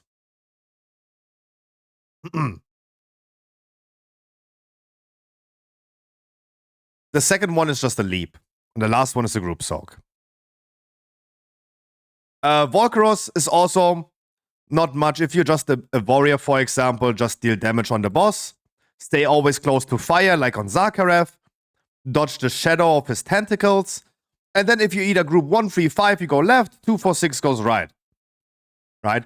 Not much, but this is a DPS race. Right? This is a little bit of like Scan, where you have like the embers, right? Where you just need to spread out a little bit, right? So this is only like dodging stuff.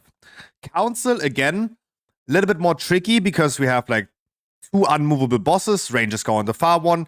And everyone has like the 2 abilities. Charged Frontal Cone on the Orctos, Flowers, and Poisonous Javelin for Erwin. That's a healer thing.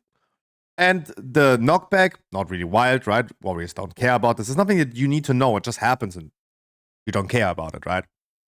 This is why I just wanted to make this example as a warrior right now, for example, because you don't need to care that Pip is doing that pushback, right? You don't give a fuck, right? There's nothing you need to do with this anyway. It's unnecessary information. So just delete that from your memory, right? In your point of view, you're just going to have soaking when you're assigned to, run over flowers in the assigned location if you are a duck, and deal with the finishers by either standing in a flower or interrupting the boss with the polymorph bomb. The charge needs to be aimed by the tank towards Erwin when he does his finisher. That's it. Not more, not less. Right? It sounds like a lot of information, but it doesn't have to be. Larodam, Keeper of the Flame.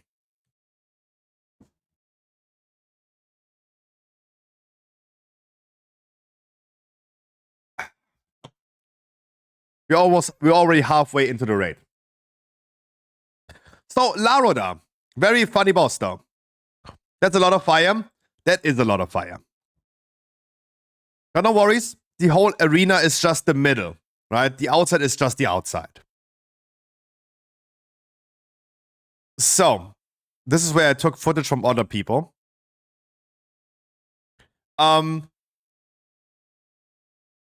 Ground. It's continuous spreading over time. Furious Charge is a tank charge that you this time need to dodge, right? He charges in the direction of the tank. Just tank face it outside and don't stand in there. So melees, of course, as always, just don't stand in front of the boss. That's the information you don't need to deal with. Again, a Furious Charge right here. For the tanks, of course, damage is lowered by the distance to the boss. So you need to, as a tank, need to go away from it.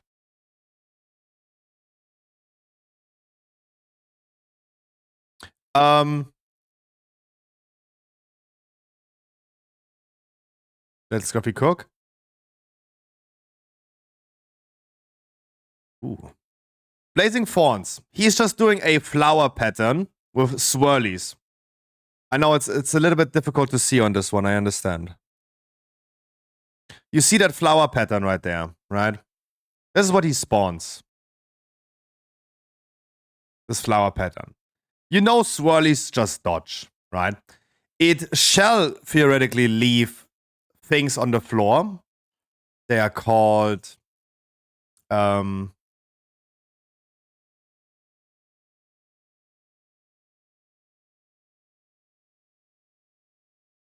Those are little orbs that shall not reach the boss. This is very hard to see, but they're gonna spawn little orbs that need to be soaked. They rather look like feathers, I think. But they're orbs. At least it says it's orbs. So we just need to soak that.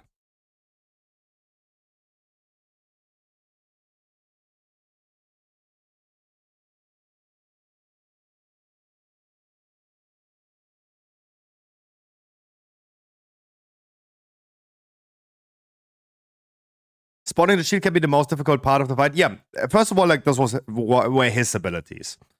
So now, he's gonna spawn treants. You see them indicated by the green void zones. Go out of the swirlies. The impact location deals damage. Fiery treants must be tanked by the tanks. We're gonna kill them. As soon as we kill them, they're gonna turn into charred treants. The charred treants now need to be healed by the healers to become a renewed treant. They're gonna heal them up now. And then they're gonna walk into the middle. In the middle, there's a device. And as long as those treants are alive and being healed by the healers, they're gonna channel their energy into that device. This device can then be clicked by any player who wants. Like this evoker right here. And while you have this channel, when you clicked on it, you spray, like you're a fire extinguisher, right? You're a fire extinguisher, and you can extinguish all the fire. You can only do it as long as this device has energy, like he is doing right now. Like, he's extinguishing the fire. You see the circle that it gives? This is the boss area circle. You can't go more than that, right? That's why there's so much fire outside. In Heroic, and this is the thing about Heroic, Fate Scribe, you cannot do it again. If you did it once, you cannot do it again. So we cannot just assign like one player out of like 30 people and 29 people never learn how to do it. You have to alternate people. You have to, right? So everyone should try to learn this, right? It's not like one player does it and no one ever gonna volunteer for that anymore. I think like 4 or 5 players would be enough. This is the treants, and this is the fire extinguisher ability. Those are ads that spawn, kill them, heal them, keep them alive, and fire extinguish. Then a second type of ad spawning, scorching roots. They're gonna pursue a certain player that is fixated. Everyone getting hit by this or coming into contact with the roots gets rooted themselves. And this is also killing, healing. And then when it's like it got killed, it gets charred brambles, and now it is a treant when it got full health. That treant is a safe zone, a bubble that you need to stand in when the boss is casting Raging Inferno. He reaches 100 energy, he's casting Raging Inferno, killing all players that are not in that treant. So we need to make sure that we have a treant up. It is healed, it is there, and then we're gonna be stacking in there for Raging Inferno. This is his ulti. The music.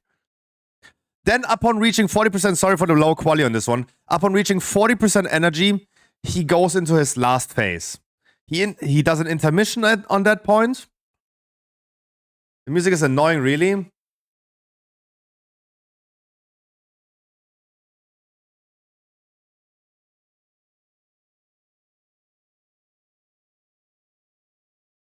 At 40%, he goes into his intermission, goes into the last phase. In that time, he's casting Consuming Flames. Consuming Flames is just drawing all players to him. If you're under Laroda in that moment, you die. Right? You just die. So let him just cast this thing, be away from the boss, get ready for the last phase. Nothing more. Nothing more, right? Just don't, it does a lot of damage. But if you're under the boss, you're gonna be dead like those people. Like Karen. You're gonna be dead like Karen. But don't be under the boss. in the last phase, let's Scruffy cook for a second.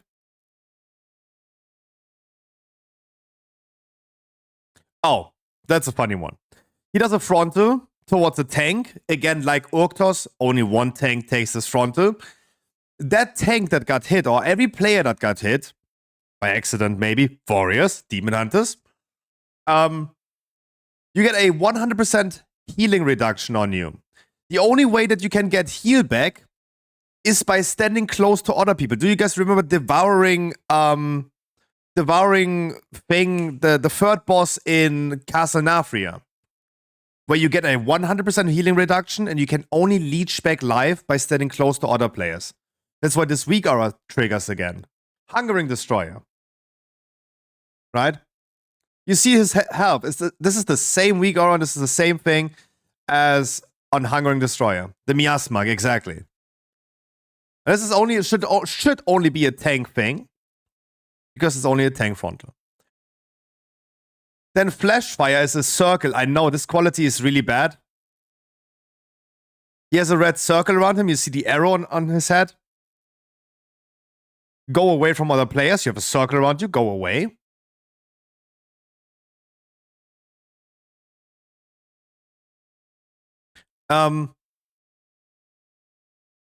You need to heal this off. There's a heal absorb and an AoE damage. Tornadoes. Doesn't need much explanation, right? Tornadoes. It's just going to be happening a lot, right? It's just going to be happening a lot, but bear with me. And then you have treants that are coming close. They explode. They are like... I wanted to say something, but I'm not going to say it. They're suicide bombers, right? They're suicide bombers. Don't let them come too close. Starfall.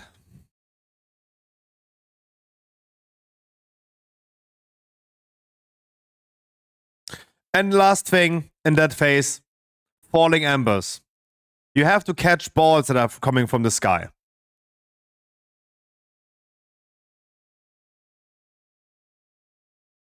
But again, if you play regular abilities of bosses, don't stand in front of bosses. You have a circle around you, go away from players. If it's a circle like those at the end, you see the swirly. You see the swirly that indicates you need to soak them. So soak those and everything else go away, right? This is in general, super basic boss with the super basic abilities. A lot of them, but super basic. Let's Scruffy talk about the strategy really quick. Yeah, I said oof on this one because that was a lot. This is currently the longest guide with 4.5 minutes.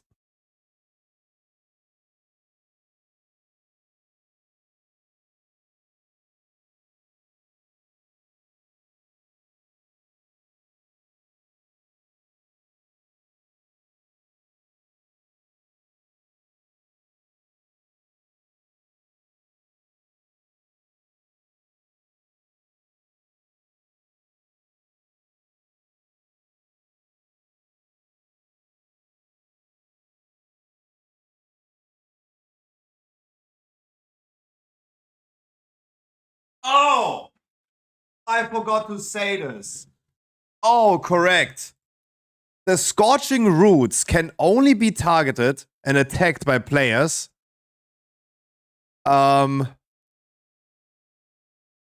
if they were fire extinguished. Correct. True, I forgot. They're gonna be fixating and running after people until they get fire extinguished. So the people that are trying to fire extinguish the fire in the room, they need to extinguish the thing as well.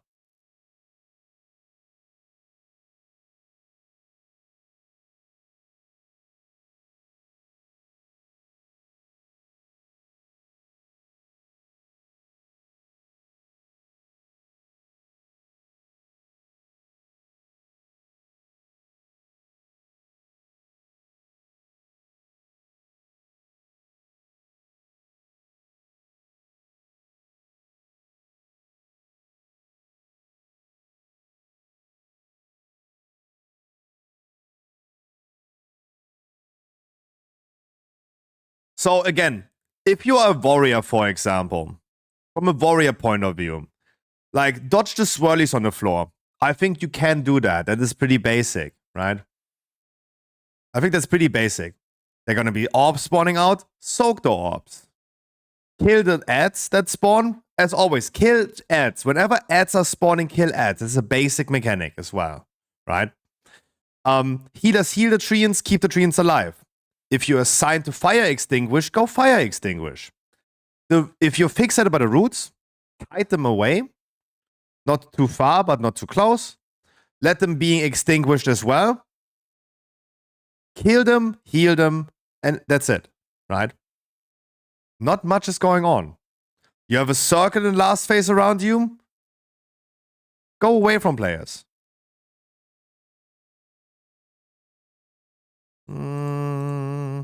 Dodge the tornadoes. It's a simple dodge stuff, swirlies,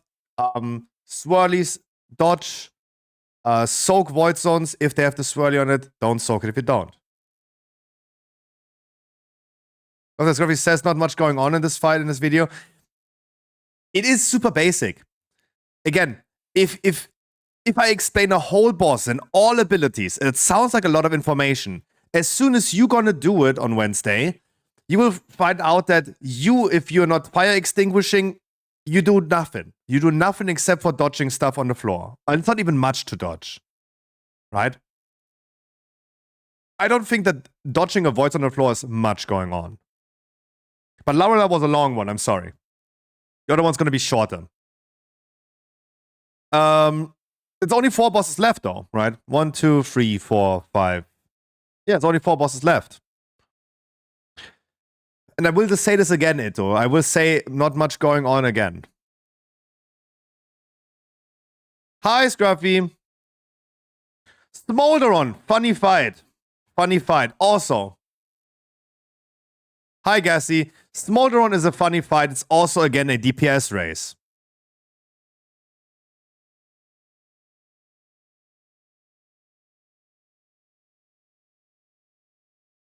Similar abilities than previous bosses. That's what I just said there. That's correct. It just pulsates for damage that needs to be healed by the healers. We have seen this on other bosses already. Pools on the floor, swirlies, dodge them, they leave fire on the floor. Right? Like Volcaros. Volcaros has literally the same ability, right? Has the same ability. So now you already know things and you can deal with it. I don't know why the video is not loading.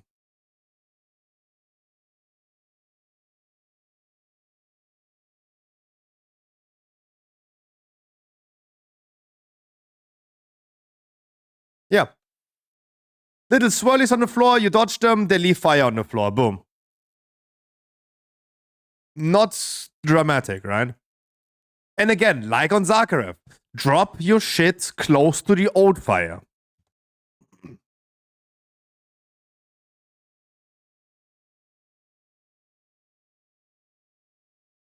Again, like Skarn. You have the embers, go away from other players. But as soon as that expires on this one, they spawn these waves. Like, let's say, second boss in Aberos, for example.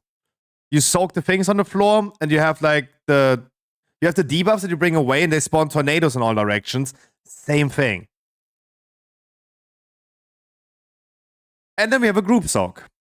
Again, group soak, where we separate one group and another group. Like group 1, 3, 5, then 2, 4, 6. It goes on the tank. It applies a debuff to the tank. The targeted tank will explode, so the tank must go away, right? He gets a bomb. It does fall-off damage, meaning the further you are away, the less damage you take. You see him exploding right there.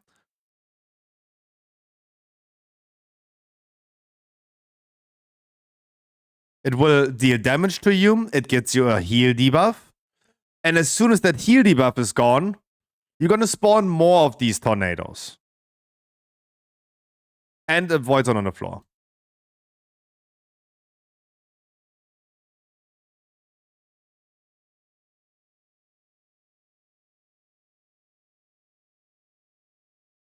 So the front, like you dodge, you just go away. You have the pools that you need to dodge. Very simple, right? Warrior perspective, you have a circle around you. Go away from players and dodge these tornadoes from other players, like second boss. And then otherwise, there's nothing else to do. If you're assigned to soak on the boss, and you will, everyone will, you help soaking on the boss. You spread out afterwards. The tank goes away from people. Make sure that you're gonna stay alive. Get a hefty heal absorb. It was like 800k right there. Then the boss at 100 energy goes to the middle. He knocks all players away. And everyone who has been soaking a group soak spawns these orbs right here that you see, those little orbs. Only you can see your own orbs. You cannot see the orbs of other players. You can only see your own orbs. You must soak them, like on Laradar. You must soak them, otherwise if they go into the boss gets a damage buff. If you soak them, you get a damage buff. Hey, you soak them, and then the boss is spawning alternating waves that you need to dodge. 30 seconds. You see like where you need to stand, right? This fire you dodge, where I'm laying right there, you dodge, but in front of there, you stay alive, right? Boom, boom. And again, I would personally say there's not much going on.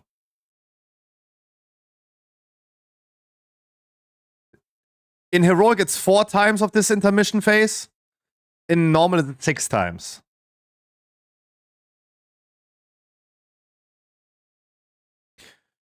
We're moving the boss to the outside. Making sure that we drop the fire that we spawn. Always close to the old one, like on Zakharev.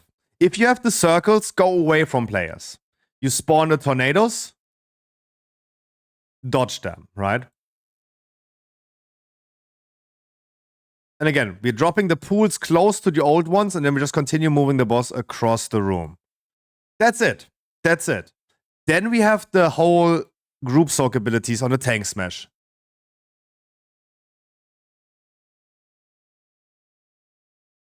We're soaking the Brand of Damnation. When you're soaked, spread away. The tank moves far away to explode. And then you dodge again the waves, right? It's literally 3 things. If you ask me, it's 3 things. But again, you need to see it probably, and then you will see that it's not going to be a lot. So, the boss is going then into the middle. That's it. That's what was it for the first phase. You get knocked. You soak the brand. You spawn the orbs.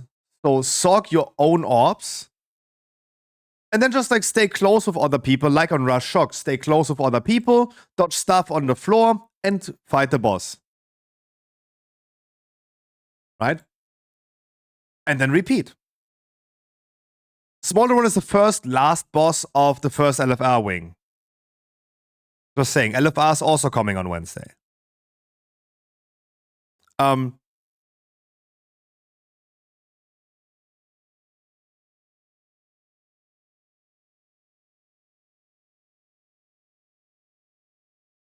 And you crest.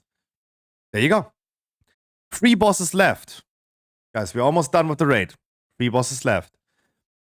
Anyone, any concerns or questions? Is anyone like not yet convinced that the bosses are rather easy? Because, again, explaining everything is a load of information that you don't need. I could just tell people, yo, Harkley, you warrior. Look, first group soak, you soak. If you soaked, go away from other people. And otherwise, dodge the things on the floor. Tornadoes, like on other bosses. That's it. I had a question you did not answer me. Eddie, why am I ignoring you so much? So kill the trees, heal the trees, take the beam from the seed, run into the roots, kill the roots, heal the roots. Wow, this is how you get the shield. What? What? On Laroda, the trees spawn. The trees will spawn. We kill the trees, we heal them up. The trees themselves run towards the device into the middle. they themselves run into the middle after being healed up, they channel the thing. When you have power on the device, make sure to help cleansing the room from fire void zones. And when the scorching root's gonna spawn, this ad right here spawns, you need to extinguish that ad too. And that ad is also get extinguished, then kill, then heal, and stack in this AoE in there, yeah.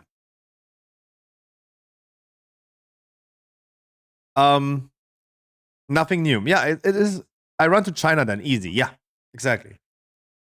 About the ducks, what will happen if there are no flowers for the duck to eat and the poly timer expires? Nothing. The poly timer just expires after 12 seconds. You can also just like decide to not run any ads over, any flowers over. You don't have to intentionally clear the ducks. It's either 12 seconds or you can manually remove it after eating 3 flowers. We must make sure on council that we leave flowers up for Pip's finisher. You don't die. No, you don't die. You can just like let it run out. Just park in China. Right? Don't polymorph anyone else. You can just park in China. Nothing happens. We have 3 bosses left. And the next 3 gonna be a little bit tricky. So bear with me. Nemo has been receiving a little bit of a rework. Nemo has more abilities than I will be talking about. But the base of the fight is still remaining the same. Yeah? So there will be a little bit more stuff that I will not cover right now. But still the base of the fight is going to be the same.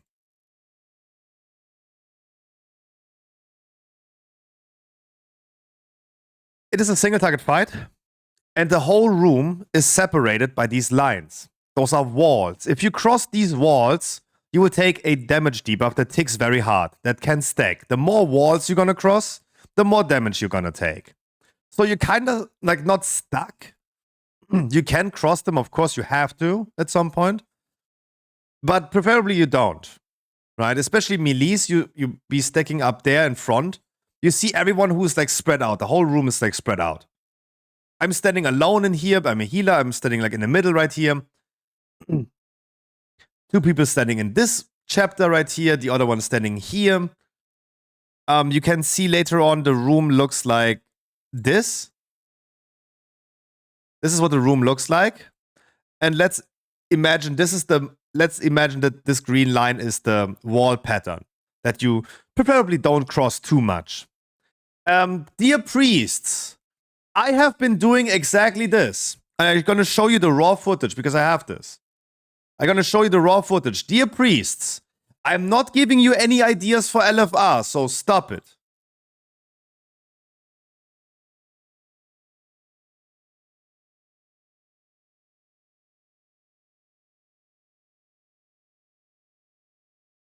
You can grab people through this. This was the PTR test. And I was like, oh shit, I walked through this? Let me test this. I was priest on that one. That's why I immediately was like, yeah, let me try that. You can grip people through this. Of course, Windows Media Player is not letting me skip less than 20 seconds. But yeah, you can grip players through this, and you can kill them. I started the whole war with all priests right here. Don't. Just saying. Evokers don't. The walls don't move, but the pattern will change. The pattern will change later on, but the walls don't move. Evokers, priests do not position other players around. So, again, the boss has more mechanics nowadays than in this guide, but bear with me. Viridian Rain is a big green void swirly on the floor. Dodge that. It does damage on impact. Oh, no, sorry. Viridian Rain is just, again, it deals damage to all players. Right? Healers must compensate this. Again, same as the other bosses. Otherwise, healers would be AFKing. Predator Blast is a tank mechanic You get threaded blasted. Afterwards, you have an explosion. Again, like Smolderon. Tank blast, you explode, go away from other people. Over there on the left side. Again. Violent Flora is the green swirlies on the floor. Dodge that to not take the damage. But these Floras always spawn on those walls. They spawn patches of grass on the floor. These patches of grass allow you to cross the walls without taking the debuff. So whenever you can, don't be like me in this video right here. Cross whenever you can the walls over these. Like this evoker right here. There, he's walking the right way. He had to cross one wall. There was no grass in there. But on this one and the next one, he can just cross. Or like I do right now. Main mechanic of this fight is Threads of Life. Those are these daggers. Where my mouse cursor is, it's a dagger that spawns far away from you and fixates onto you. This dagger explodes for damage. The damage is reduced by the amount of walls it has to cross. And oh boy, did this cause so many wipes.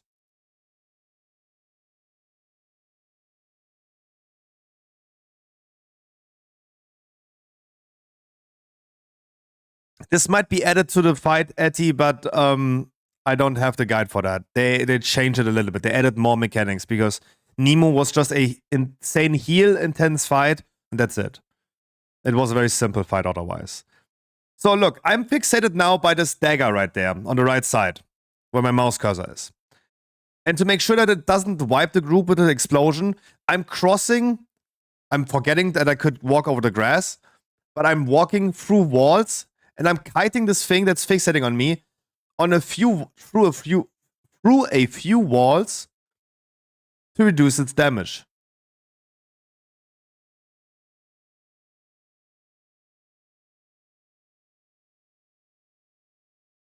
So please make sure, this is the only thing that you need to remember about this boss. You're fixated by some shit, walk through walls, so the explosion is doing less damage. Right? That's it. That's all you really need to remember about this boss fight for now. When Nemo reaches 100 energy, the patterns go away, the room is all accessible without walls, but he's rebuilding a new pattern, so watch out. You can just walk there. Group 1, 3, and 5 goes left side, 2, 4, 6 goes right side. There's gonna be an ad spawning, we need to kill this ad.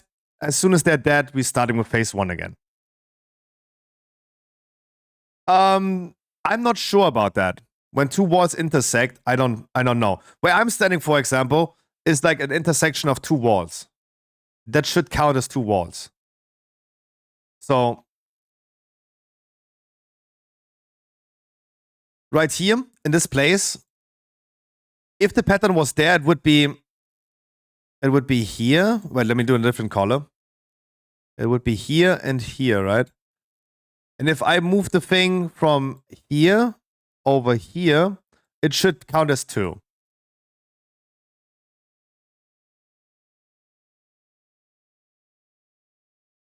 If the ad steps on the line, it's big boom, really? They were just unmovable. They were just unmovable on the PT. Okay.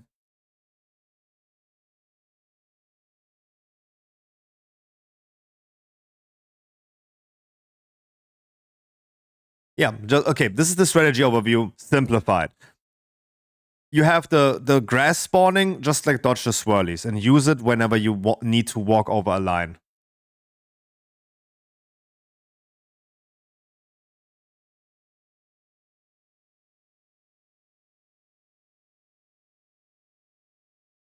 If you're fixated by them, you must kite them through the walls. This, again, the only really important thing you need to remember.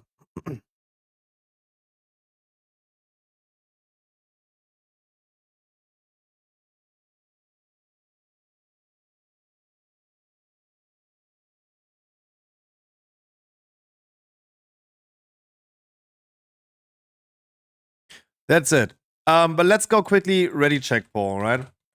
Maybe they have the updated version. This was literally the only boss that they changed. Wait, they don't have a Nemu guide. Oh, never mind. Then not. Then not. Wow, that's a little late though. Why do you not have a fuck? Check in a 9-minute video. That's a preview video.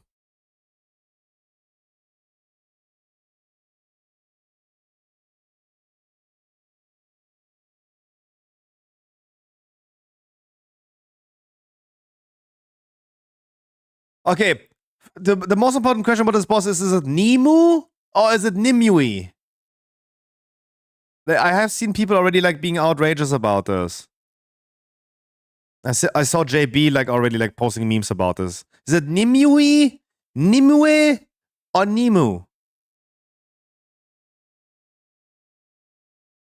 Nemo.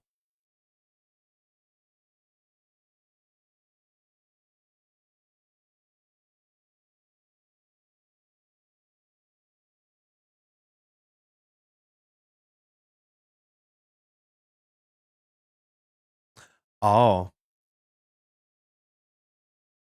Okay, this is the new thing. This is the new thing. There you go. Oh, interesting. I mean, the boss was lacking a lot of abilities.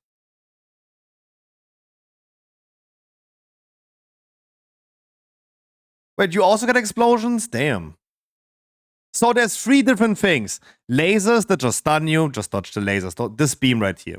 This beam right here. Okay. Flowers that you need to soak.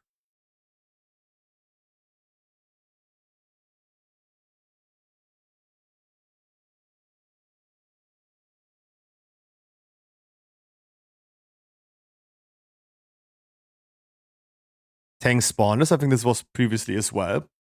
Tank spawned this grass as well. Or maybe they'd only do it now. Wait, what the fuck? This is... They took the Laroda ability. They took the Laroda ability just now in green. What? That's also new.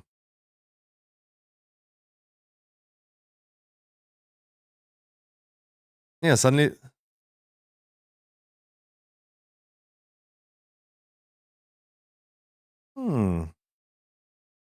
Okay.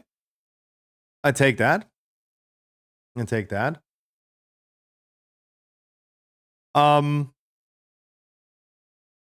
Sure.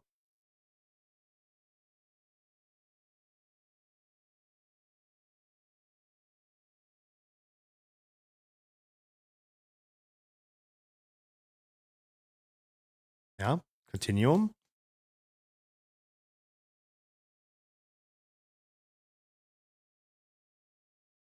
Those are the beams. Yep.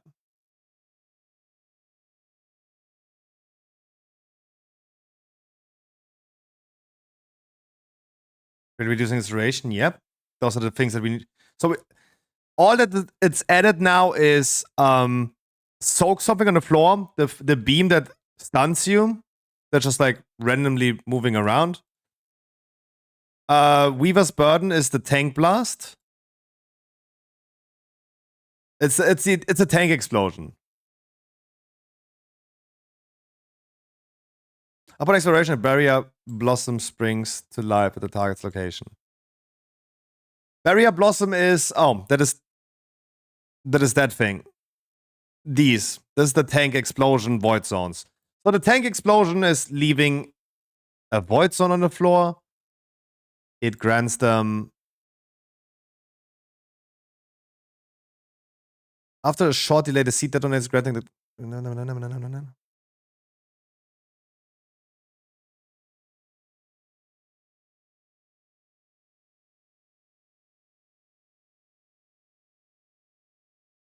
And the tank after the tank smash. This is the tank ability. Tank explosion. Okay, everyone get ready for the last 2 bosses. The last 2 bosses are interesting.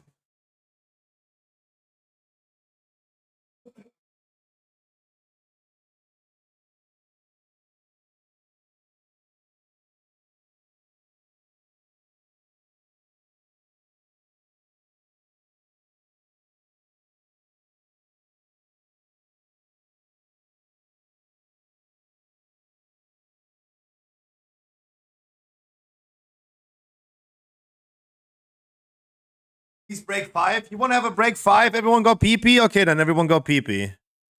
Can I do a break 5? Oh, yeah, I can. Okay, everyone grab a Coke then. Great break.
Okay.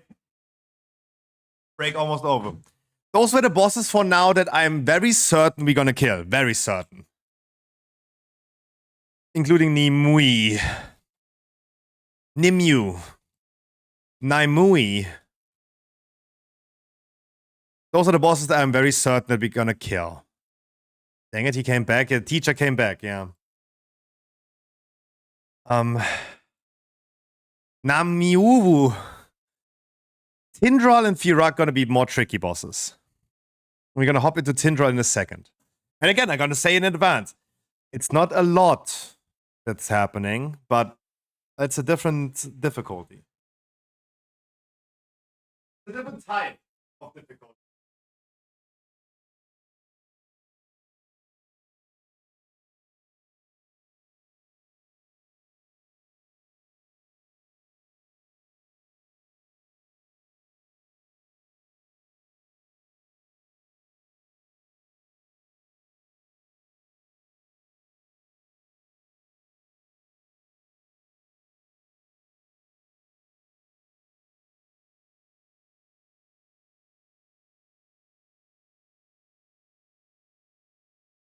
But I'm not so optimistic though, really?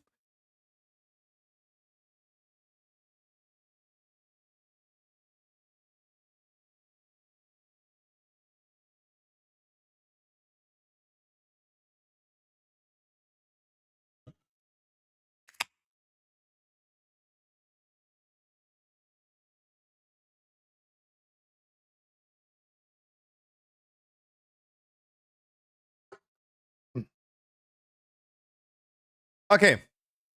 Going further to Tindral. Did I lag right now? No, I did maybe. Going to Tindral. Tindral is a free... This is the dragon riding boss. So first and foremost, you guys please make sure you have your dragon riding skilled. And you only need the basic ones, right? Those are the ones that you need. You don't need the new ones. You just need to make sure you're fast. Right? First and foremost. The boss has 3 phases. In the first phase, he will do basic abilities and moonkin abilities. Second phase, he does basic abilities and treant abilities. In the last phase, he does basic and both treant and moonkin abilities.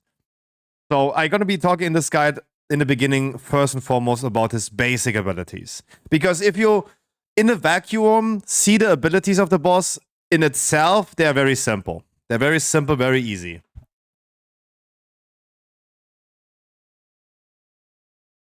They're very simple. And seen in a vacuum, though.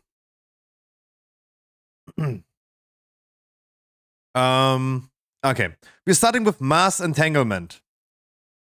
Every player gets a circle, and every player will be rooted.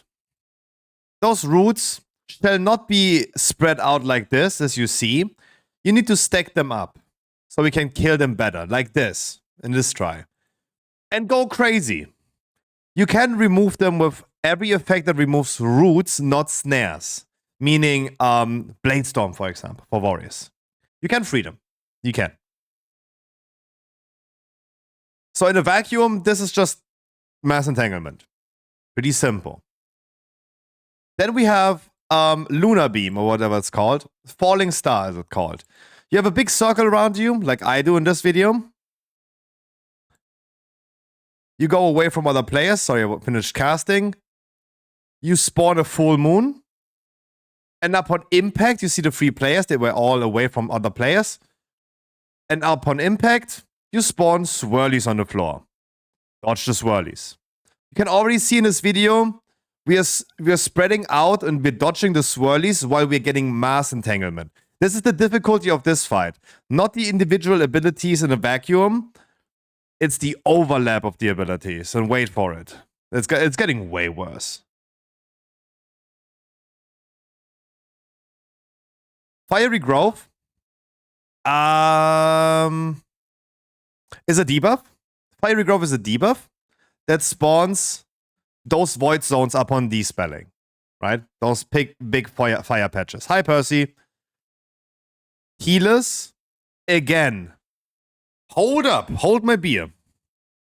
I will give you guys a countdown when to despell. I will tell the names of the people that will be in the need of a despell. And you please go away to the edge of the room. Not too far, because if you are too far on the edge, the environment kills you. Bring it away. Don't drop it in the middle of the room. And despell on my countdown. Once again. Like nothing new. And you can see this motherfucker, this poor motherfucker right here on the right side. He is still in his fucking mass entanglement. He is still in his mass entanglement. And gets a debuff. Like this poor motherfucker right there. He overlaps us.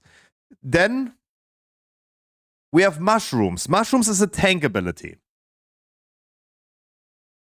The mushrooms need to be soaked by the tank. They explode after 3 seconds. If they're not soaked by any player, they will explode for raid-wide damage.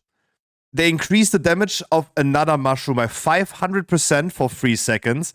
So mushroom 1 right here will be tanked by tank 1. Mushroom 2 by tank 2. Then mushroom 3 by tank 1 again. But you need to alternate as a tank. Sure, rogues, paladins, hunters with turtle can always help.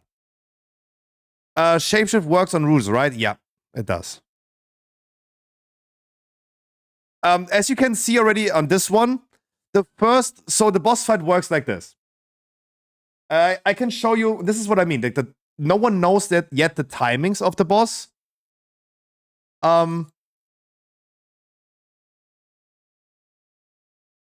Oh yeah, I mean, this is another overlap, for example. We're stacking up for the roots, and then we have 3 people that need to spread away for the thing, right? For the falling star. There's gonna be some whack-ass overlaps. There's no worries about that. I'm gonna show you the whole fight. Just the first few seconds of the fight. Give it a second. So this is the timings, as I said in the beginning. You don't know it until you do it, though. But You will see it now, for example. Because I still have that raw footage. Most other things I have deleted already. Don't see a pull timer, but there you go. We pulled the boss. So the first thing that the boss is going to be doing is falling stars. Marking 3 players, they go away from the group. They explode somewhere else. Next ability that the boss is doing is mass entanglement. So we're dodging the thing, but we need to stack up. We didn't know. This was one of the first pulls. We didn't know. Right? So mass entangling is coming. And in that moment, he's casting blazing mushrooms. So while we are getting rooted, right? The roots are not even like fully spawned yet. He is already spawning the mushrooms. Boom. And now mushrooms need to be soaked by tanks. And fiery growth is, boom, already applied again. Now we have the 3 people with the debuff. That will be dispelled on countdown. Mushrooms are still there as well. Hand of, like, Blessing of Freedom will work. Anything that removes roots. AMS, I don't know.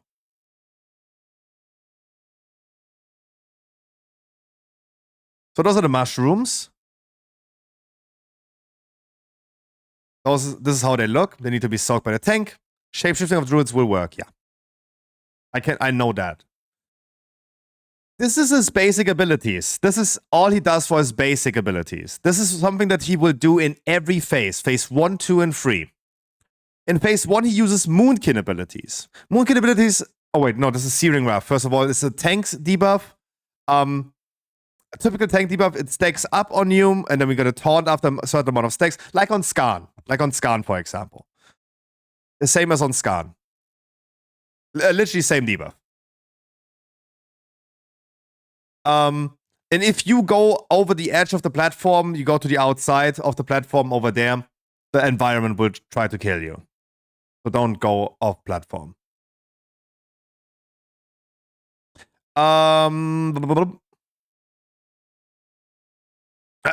Okay, you have not seen that yet.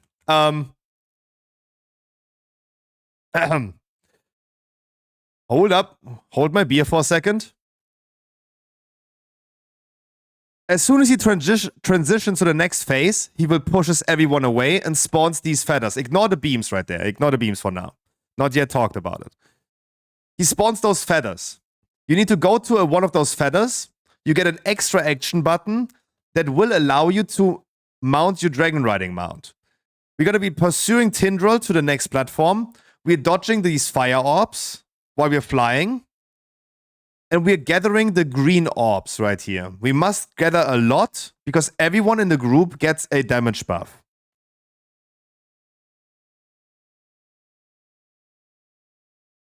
If you're not the one who's going through the green ones, means you're the slower one. Going through them afterwards gives you more vigor back. Right, but we need to collect as many green orbs as we can. On the other platform, he's casting Supernova. That damage buff helps us killing the Absorb Shield.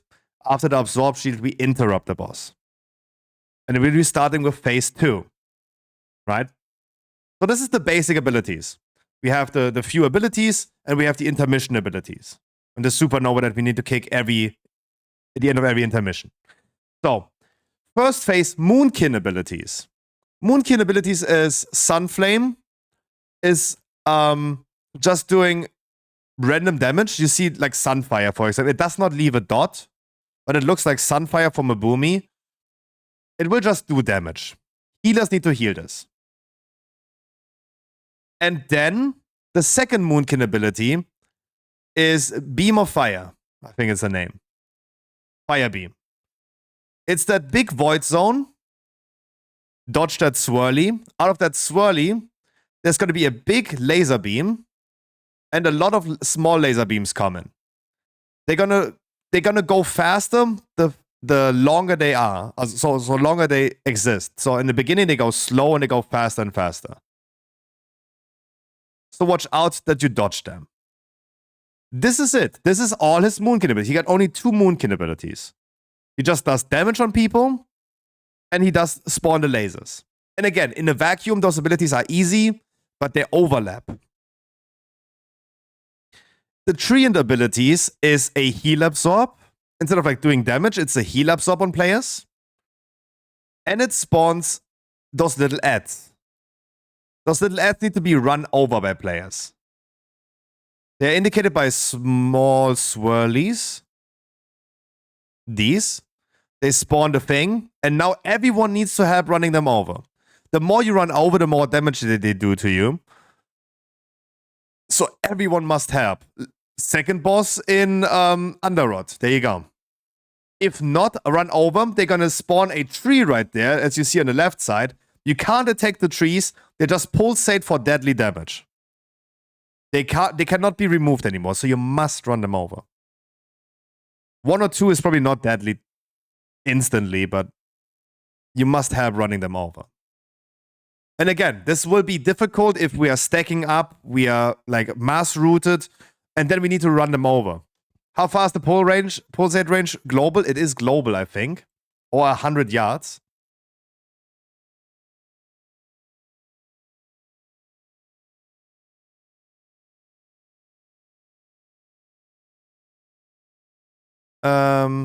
Yeah, all players. It's global. It's global. So again, on a vacuum, those abilities are not much. Keep in mind, in the last phase, in the third phase, he uses Moonkin and Treant abilities at the same time. He uses all of them.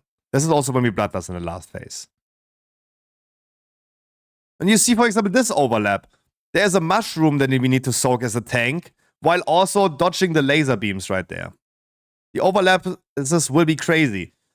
This one, as an overlap example, mass root into falling stars that we need to spread out.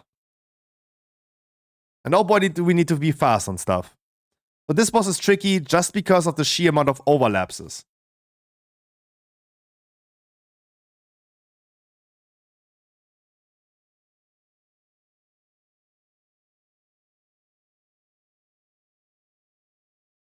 Like this, please.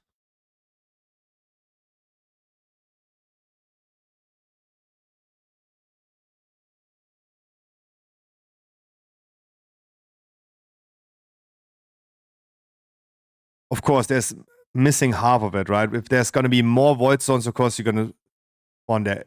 Can this root be dispelled? No, they can only be killed. Or you just remove them by bubble, head to freedom, shapeshifting. Disengage works as well. I think blinking is a mage as well. They cannot be dispelled, no. They have no school of magic. The boss pushes us away. We're going to fly over to the next boss, gather the green orbs, dodge the red orbs. Again, all abilities in the beginning, the same, right? We're stacking up, do the mushrooms, do the falling stars away. And now we're just dealing with, additionally, the treant abilities.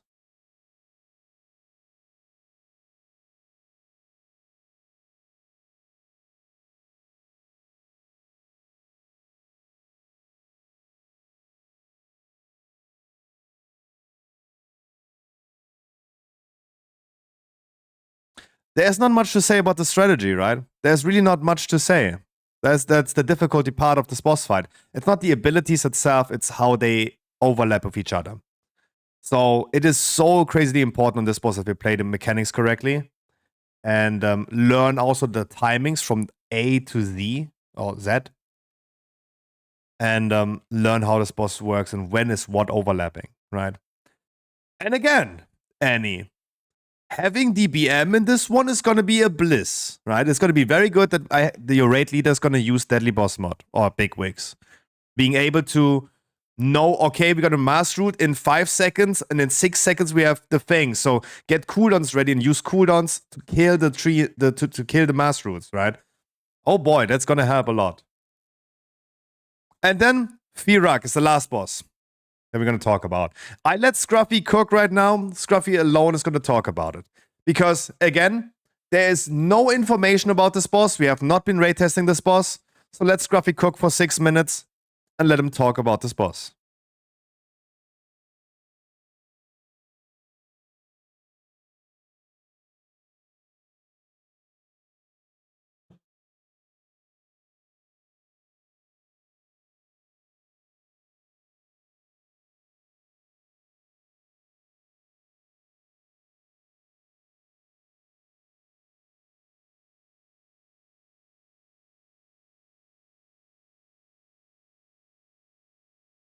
And this is only theory.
Yeah.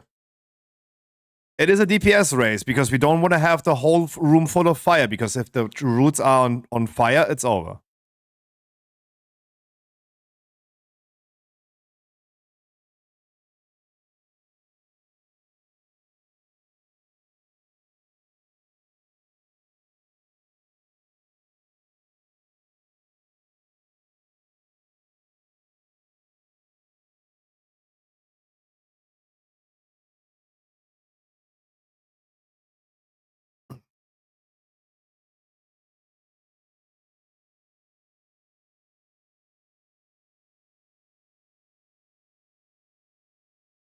And his health bar goes down of the tree.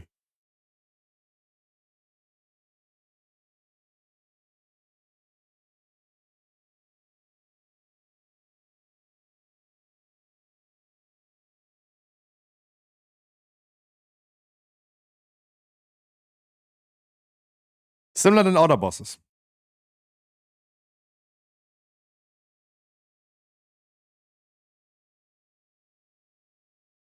Still, same abilities apply. This is what I mean to say here. The same abilities are going to be happening, except for the Raging Fire, the Raging Flames right there.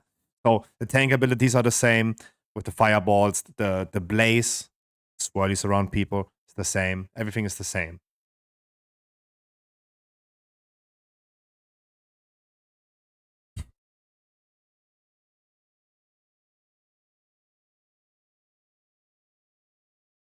Not yet, Eddie. Not yet. As far as we know at this point, it's not in phase 1.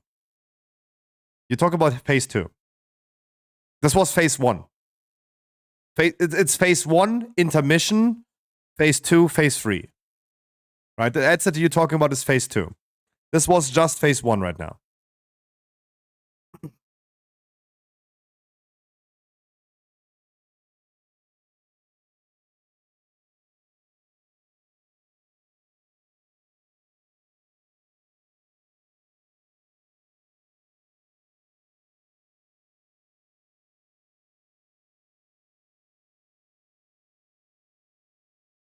There you go.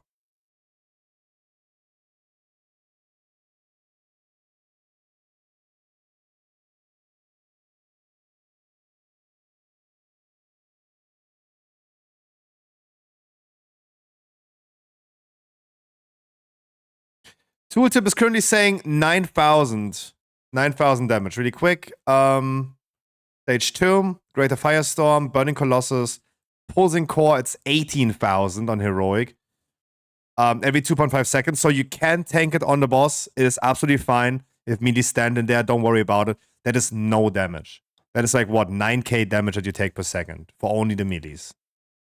It's fine.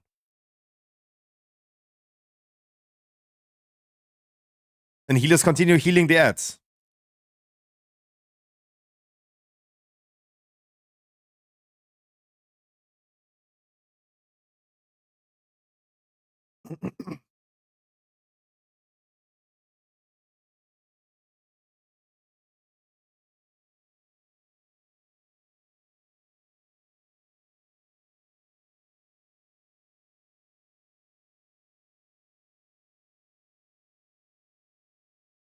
This is only in heroic. If a spirit of Kaldorite comes close to them, they consume them. But there's one thing that got added to this boss fight.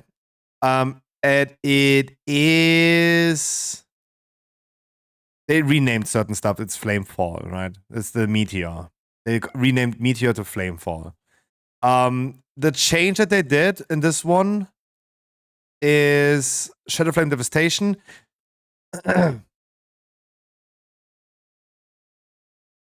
Wait, what? I mean, no, they changed it to Screaming Souls. What the fuck? Wait, hold up. Hold my beer. Oh, yeah. Oh, they... In the beginning, it was Raging Embers. It was Raging Ember ads that you can see here, right? Raging Ember.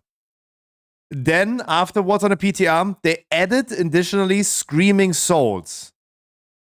And then we had Screaming Souls and the Embers. They removed the Embers. They did remove the Embers. It's just the Screaming Souls now. The nearby spirits of Kaldorite despair becoming Screaming Souls themselves. So those ads need to be killed quick. So it's not Raging Embers, it's Screaming Souls, right? They can probably be CC'd, yeah.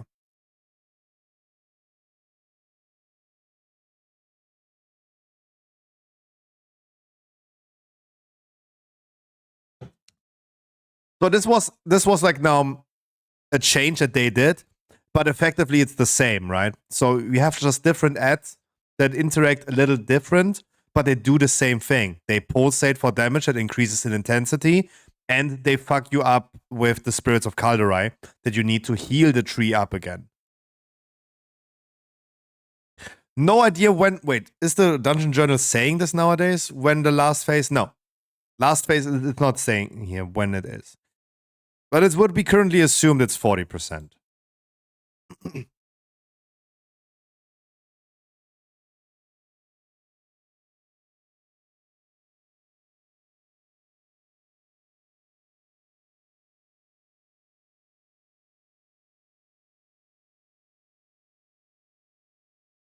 By the way, for the tanks, for Annie, you as a DK tank, this is currently doing 2.4 million damage.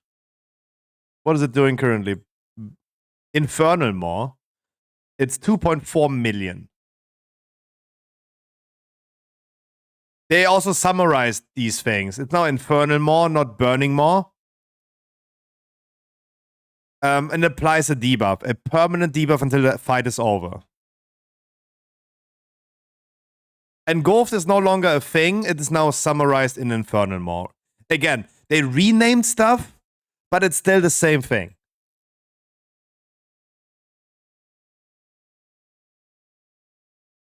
I say assumingly because, I mean, we don't know the end cinematics, right?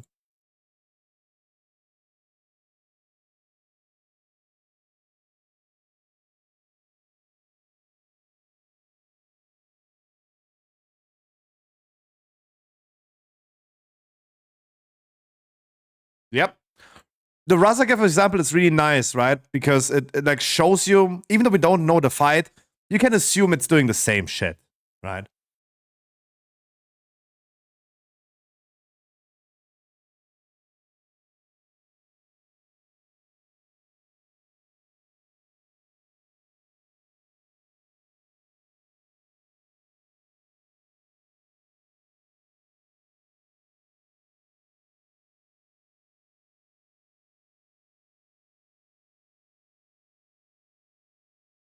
If you remember.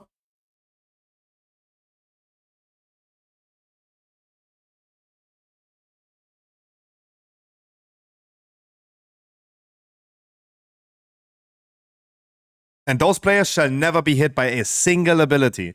You can drop the seeds again. You can drop them. It's assumed that you can drop them.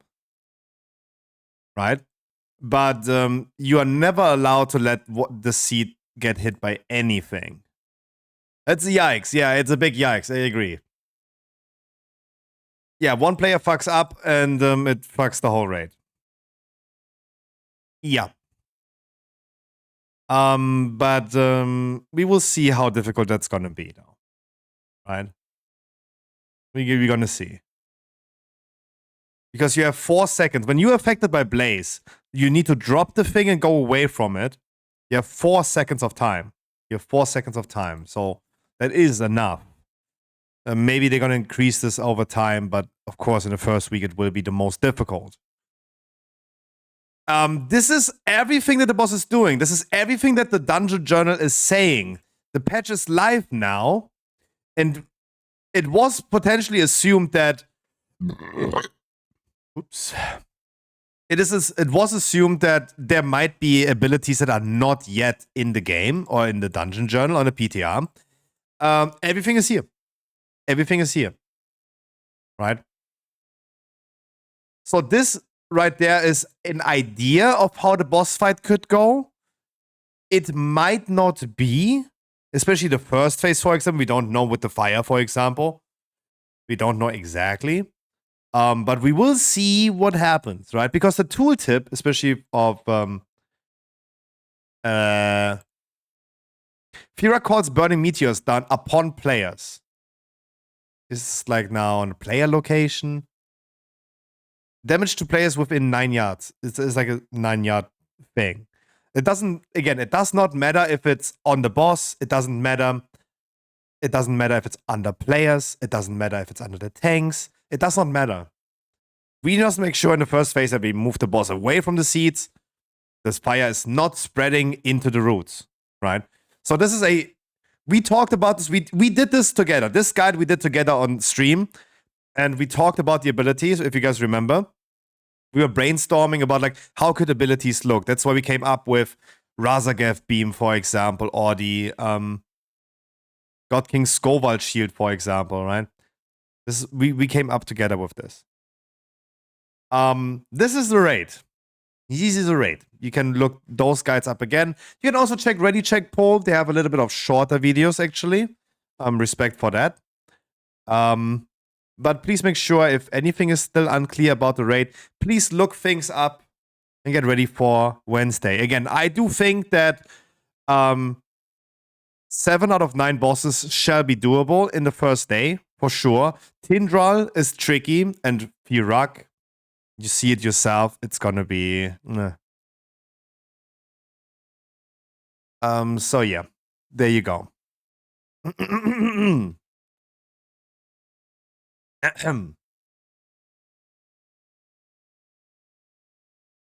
Did I activate the channel points again, though?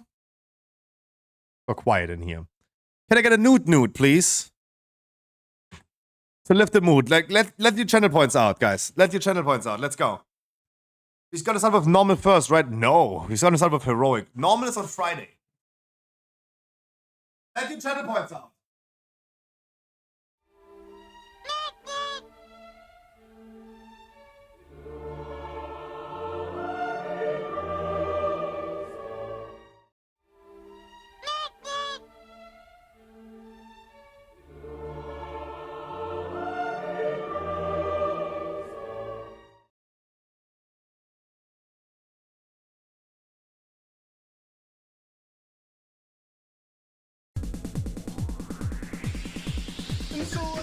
Oh my god, stop blowing. Help me.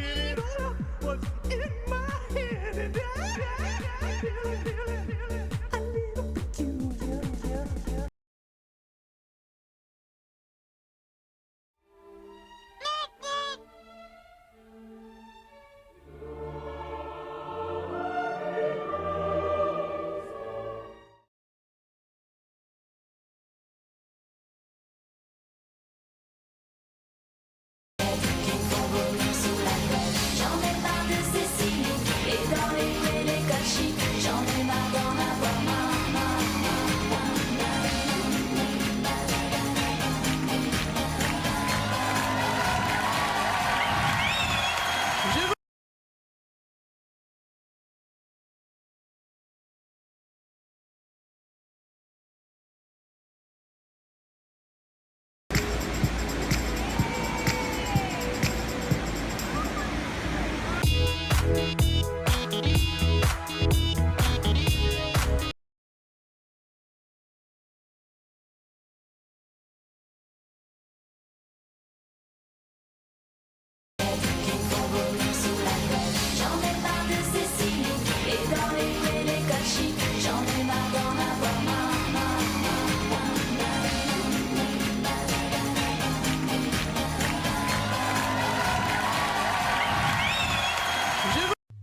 hear Alize. I hear Alize. Oh, you guys are going crazy.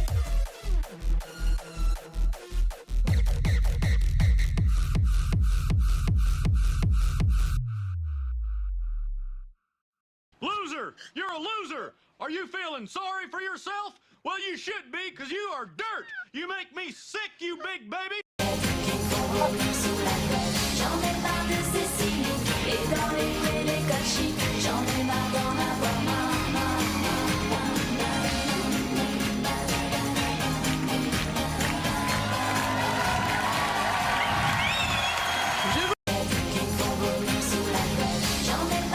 Okay.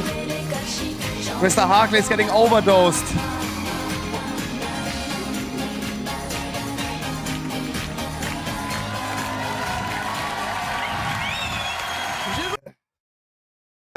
No, we're not starting with normal. Stop.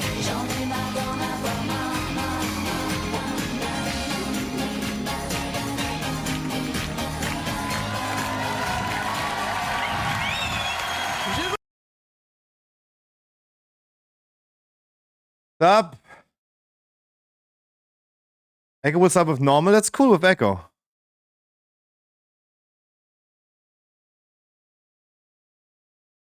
Guys, all I can say to this is if you guys don't want to do heroic on Wednesday, I wish you a lot of fun somewhere else. That's all I can say to this.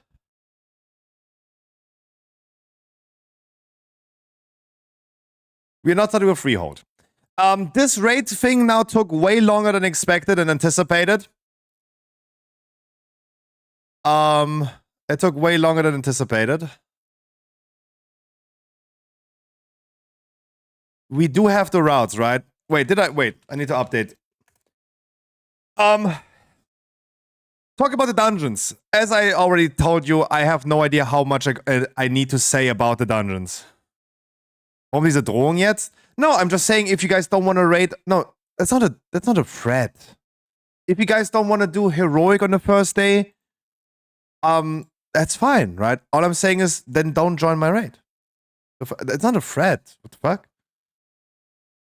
Enjoy your normal raid on Wednesday. We go heroic. You joined first Loser! raid Yes. You're a DH or loser! Power. Are you feeling sorry for yourself? Well, you should be, because you are dirt! You make me sick, you big baby!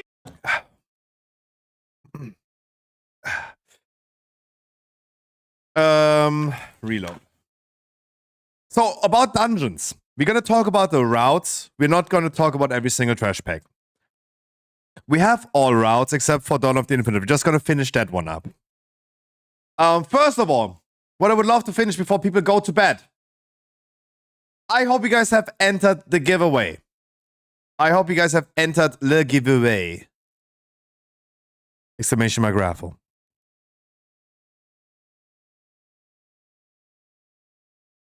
If you didn't. Last chance. Last chance. European code only.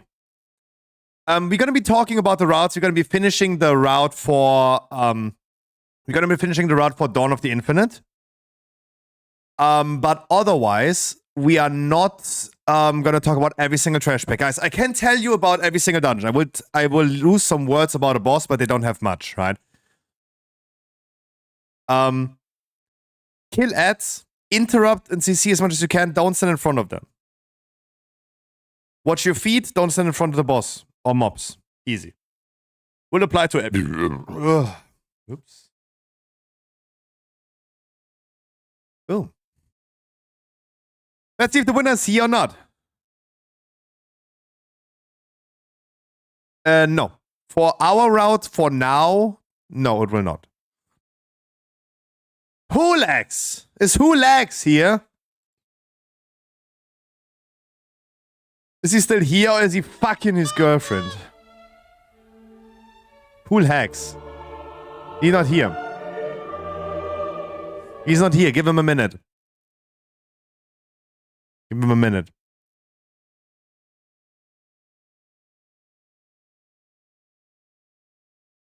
But no, we can start with Waycrest. No, we go bottom left. And we either gonna bloodlust the first trash pack in the bottom left, so the second trash pack with the witch, because that's also a big pull, or we just bloodlust the thing. But again, this is our route. This is our strategy planning right here. We plan to go. It is probably Tyrannical tomorrow on Wednesday. I would just think they're gonna start again with Tyrannical, even though we had Tyrannical this week. Iceburning, wait for it. I'm gonna resume entries. If you haven't entered yet, try again. Type something else and then say it again. Iceburning. Iceburning, type something else and then enter again. Oh, you are already in. Never mind. Paragon. Is Paragon here? Hi, Paragon. Is Paragon here? Who? Also giving it a minute. I see him in chat though, but is he here? Who?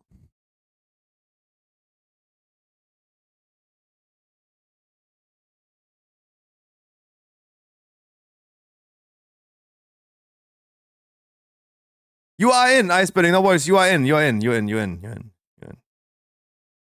You're in. You had to take it already.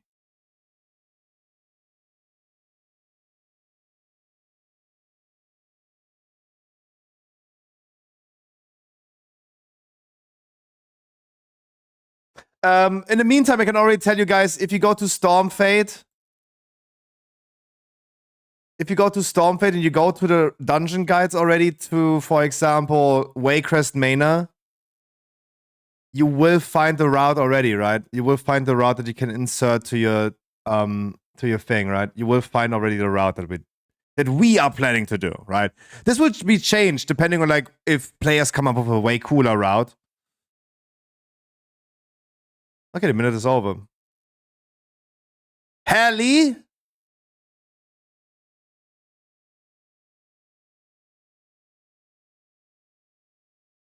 I see Hallie also in chat.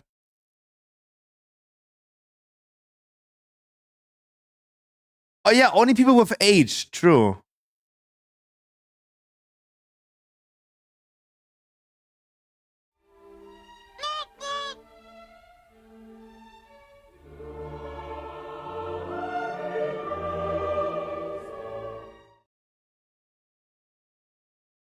Who wants something? Anyone who wants something? Again, you can find the routes already that we are planning to do. Oh my god, was that scary. Harkley is next. That would be funny. J'en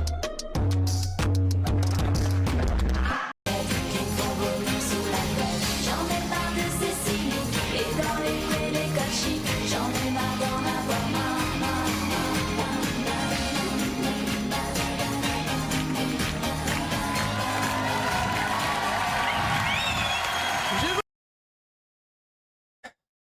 Iceburning. Is Iceburning here?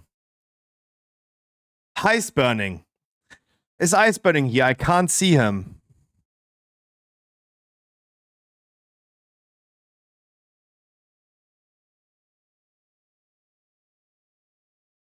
No? Okay, let's roll another winner. Wait, what? Finally! Holy shit. Good relation.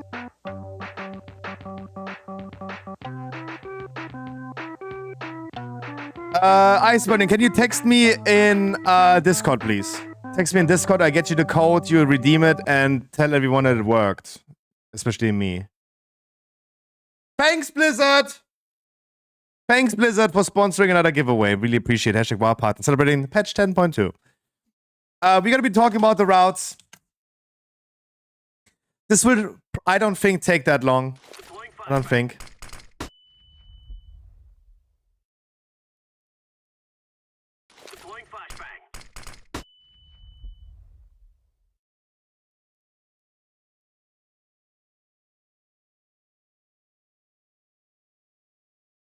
The route was changed. Mob count was changed.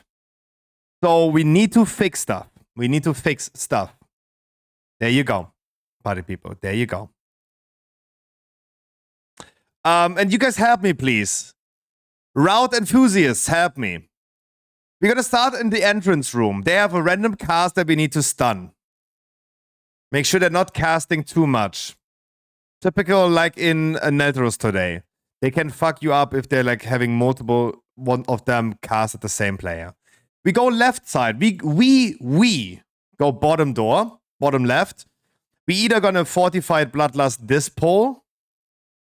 Either fortified bloodlust this pole. Or wait with bloodlust until the boss. The witch is spawning some shit on the ground that makes the mobs immune to damage. Move it out, tanks. The captains cast a shield, interrupt the shield. The guards have a frontal cone. Again, just interrupt stuff and don't stand in front of the mobs. First boss. Only one of them is being active. And you can bring them to 50% until they switch over. Zolina starts. And she mind controls a player. You need to nuke that mind control player down. Malady is the second one. When the first one is at 50%, Malady is the second one. Make sure that you move. The longer you are stationary, the more damage you take. Last one is Briam. Does a little bit of spell reflect and damage reflect, but applies a debuff like the bleeding in the first boss, Brackenhide. Bring it over. Bring it over 90% health and the debuff is gone. Send the same code to Ice Burning. I have not sent him anything yet.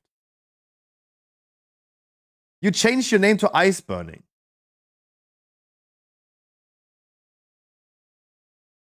Did you? No, you did not. Wait, Ice Burning, is this you? The last message that I have with Ice Burning is another code. Dude, you're winning so many giveaways. What the fuck? This is literally the last message that I had with him. Literally, the last message with him was in April, and it was also a code. Yo, this guy is winning.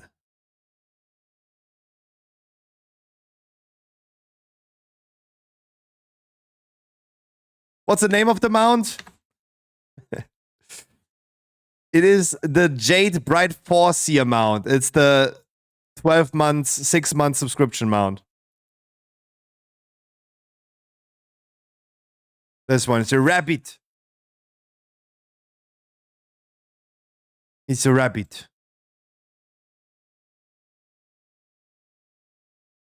Seems to be swimming. Is it a rabbit? I mean, you tell me what it is. You see it. Yeah, it's a rabbit.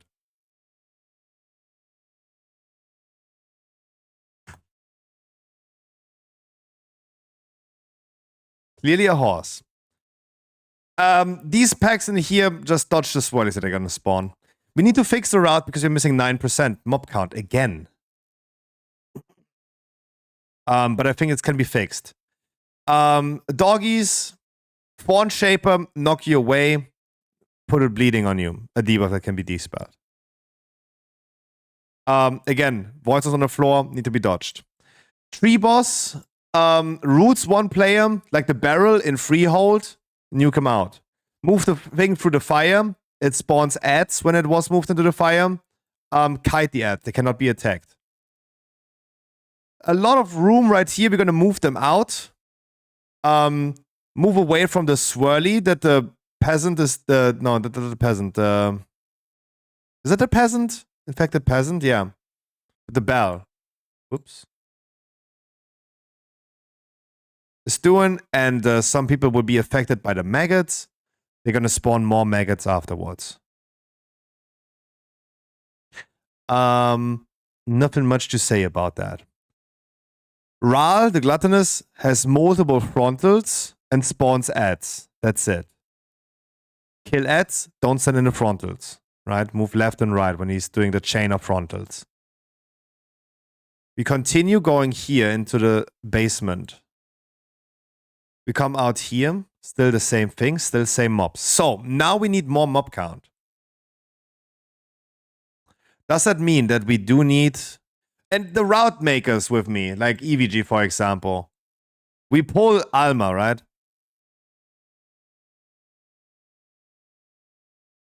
We pull Alma, right? And those two. Right? If we still decide to go bottom left, we just do this. It's questionable if we're gonna save mob count if we do these. In Fortnite it will be hard. Wasn't Alma nerfed as well? Isn't she doing less nowadays?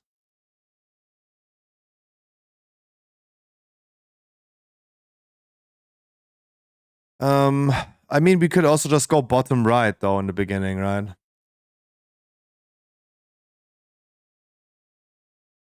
Those mobs in the left? Those?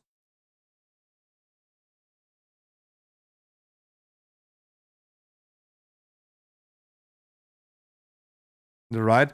You mean bottom right? Yeah, that's why we're skipping, but that's why we don't want to go bottom right. That's why we did not plan to go bottom right. Bottom again. Got it, thanks. Hell yeah. Again, things on the floor, move them out, otherwise the mobs are immune. Circles around players, go away from them. This boss is doing a circle around a player, slows you, explodes. If someone else is getting hit, it jumps over to them.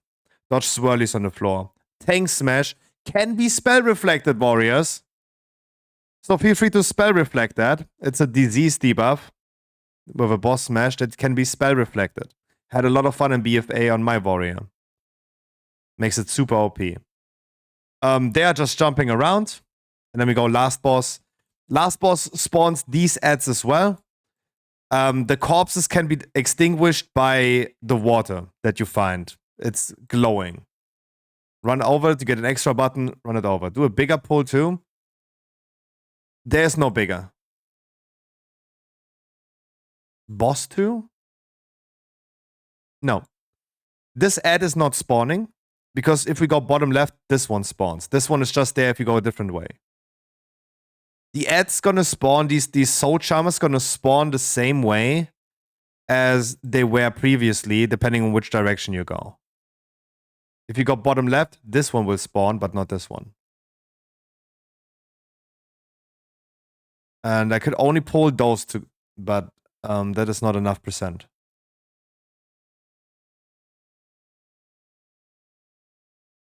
Or is it though? It's not enough. How much percent do you need? We do need, since the change, we do need almost 8.5%. 8.5. And we already kill everything in this dungeon except for upstairs. Except for anything upstairs.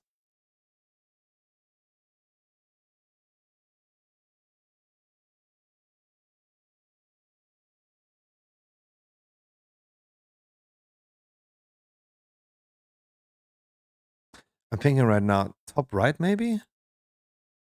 It's also not enough.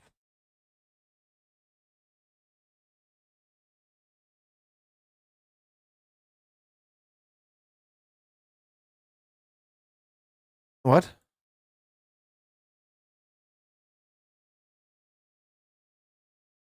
Pull all after pull 16?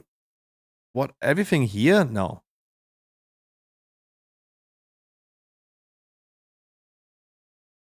We don't want to go bottom right. So you go top left to the sisters? No. Bottom left. The only thing that you can do when if you go top left is those two. Still missing 6%.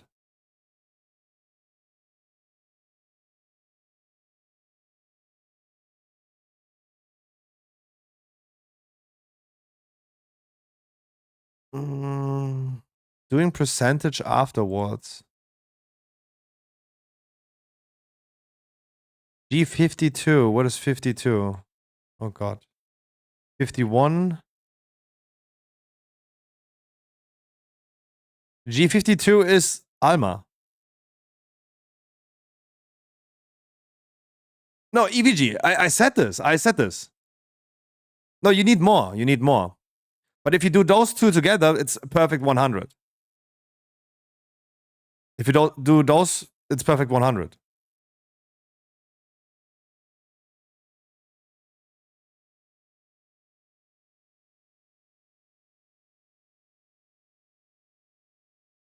Three mobs after pull 2 and 3 after pull 6. Oh no, those are whack. Those are whack. That's 4%. That's 8%. That's not enough. It would not be enough. It would be 7.87. But we needed 8.5. If you say like we do Alma, then we go to Alma. Sure. There you go. End of story.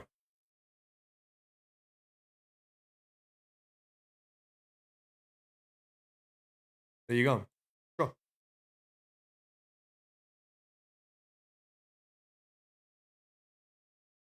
I like this one a lot. Just worried about Alma, but otherwise I like this. I like this. Putting this on. Putting this in Stormfade. There's only 2 dungeons we need to fix. It's Waycrest and Everbloom. Yeah, exactly. We do this right here. Yeah. Existence, you're right. That's perfect. That's perfect mob count, 100%. Yeah.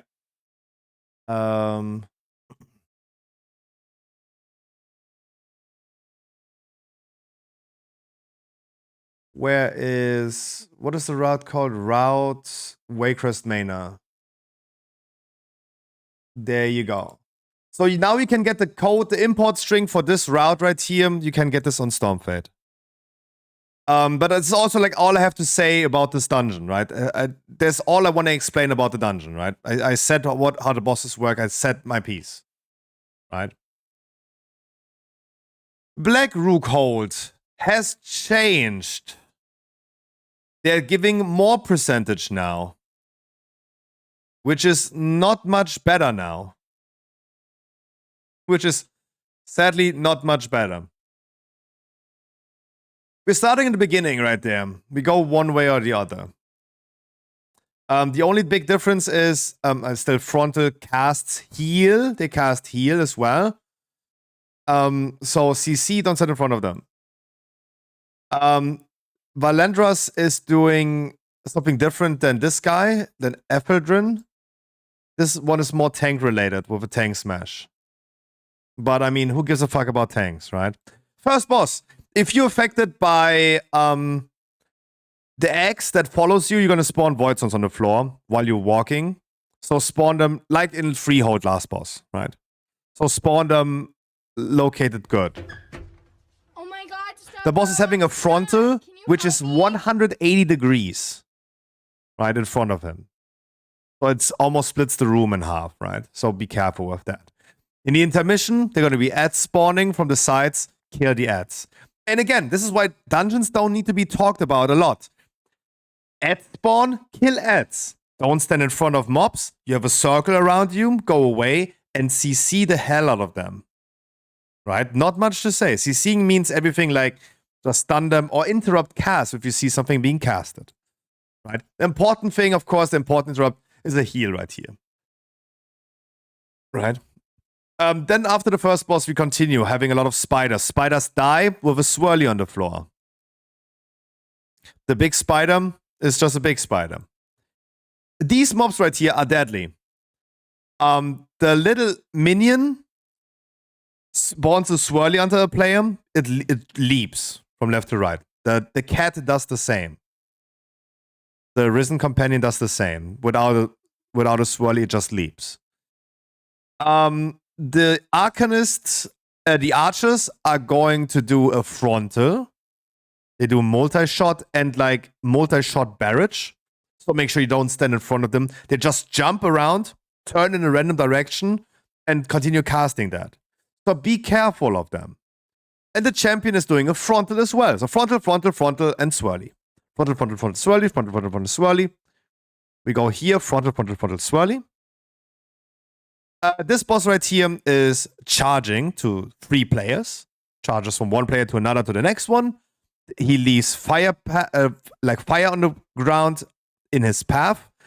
The idea is to not stack with other players, but be close to other players. So the boss jumps from... Right, this is the boss, and here's player, player, player. The boss jumps from there, there, there. That you have only a little bit of fire, right? You could also just like stay then here, here, and here. And then the boss charges here, and you have only this type of fire. But if you stand here, here, and here, then you have fire like this. That's not good, right? So this is the idea. In intermission, he's doing a fell beam, fixated it on one player. That also kites more fire on the floor. And 2 of those adds, frontal and interrupt. But that's fun. Cannot even disagree with that. After this boss, you continue going further.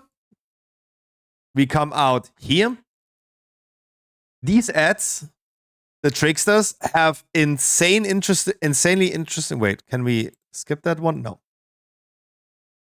So still, this is very linear. Even though you get now 1% extra mob count, 1%, but it's still very linear. You still have to do everything. They're gonna chuck down an elixir, a vial for themselves that empowers them. Either they fixate on a player, they become big, they get a fire breath, they get a whirlwind. It's a random buff that they're gonna get. You can see them. These Blade Lords do a Blade Flurry in front of them. Again, don't stand in front of them. Tanks neither. These one as well. Don't stand in front of them. We go upstairs, dodge the stones, otherwise you die. These can be just left out. They're not encumbered. These Dominators are casting a buff that gives to them and all bats that are spawning. There's a lot of bats at spawning. Bad bats. Interrupt them, kill them. These are priority. We're going to be doing a middle stop right here, right? We're going to be stopping halfway, and then we're going to go into the boss room with the last 2, right? It's like a gauntlet.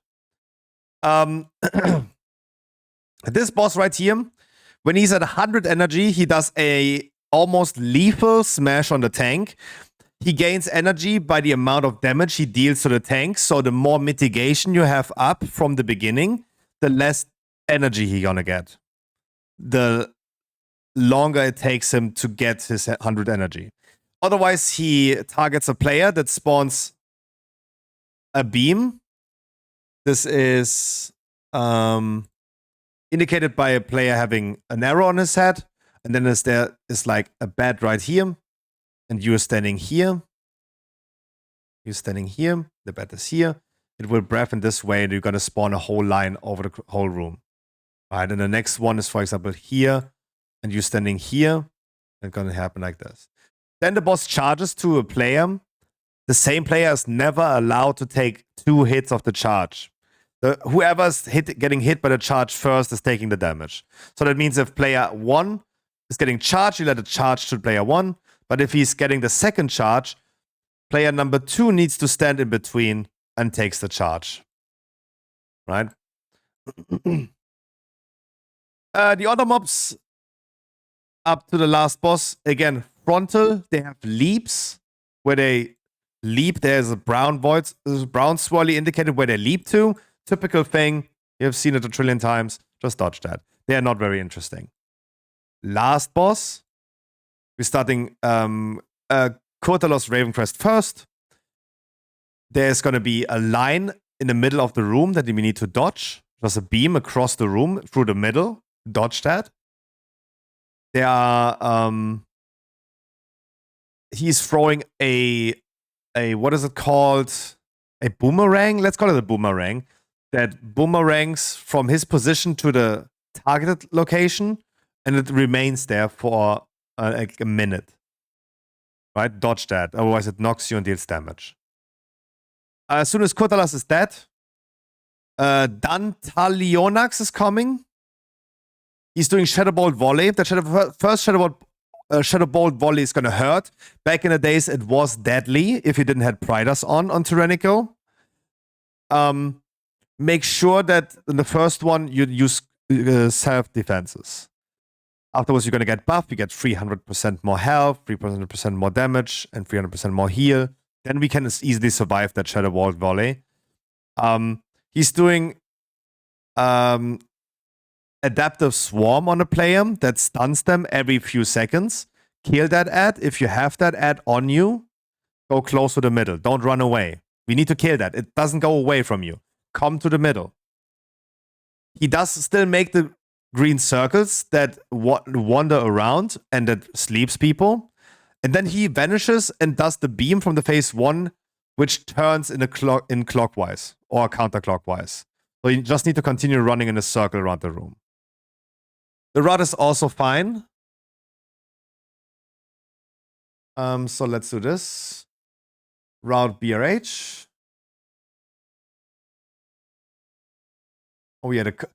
Oh yeah, I needed to refresh all the codes for all routes. Ataldazar is still a perfect 100% route.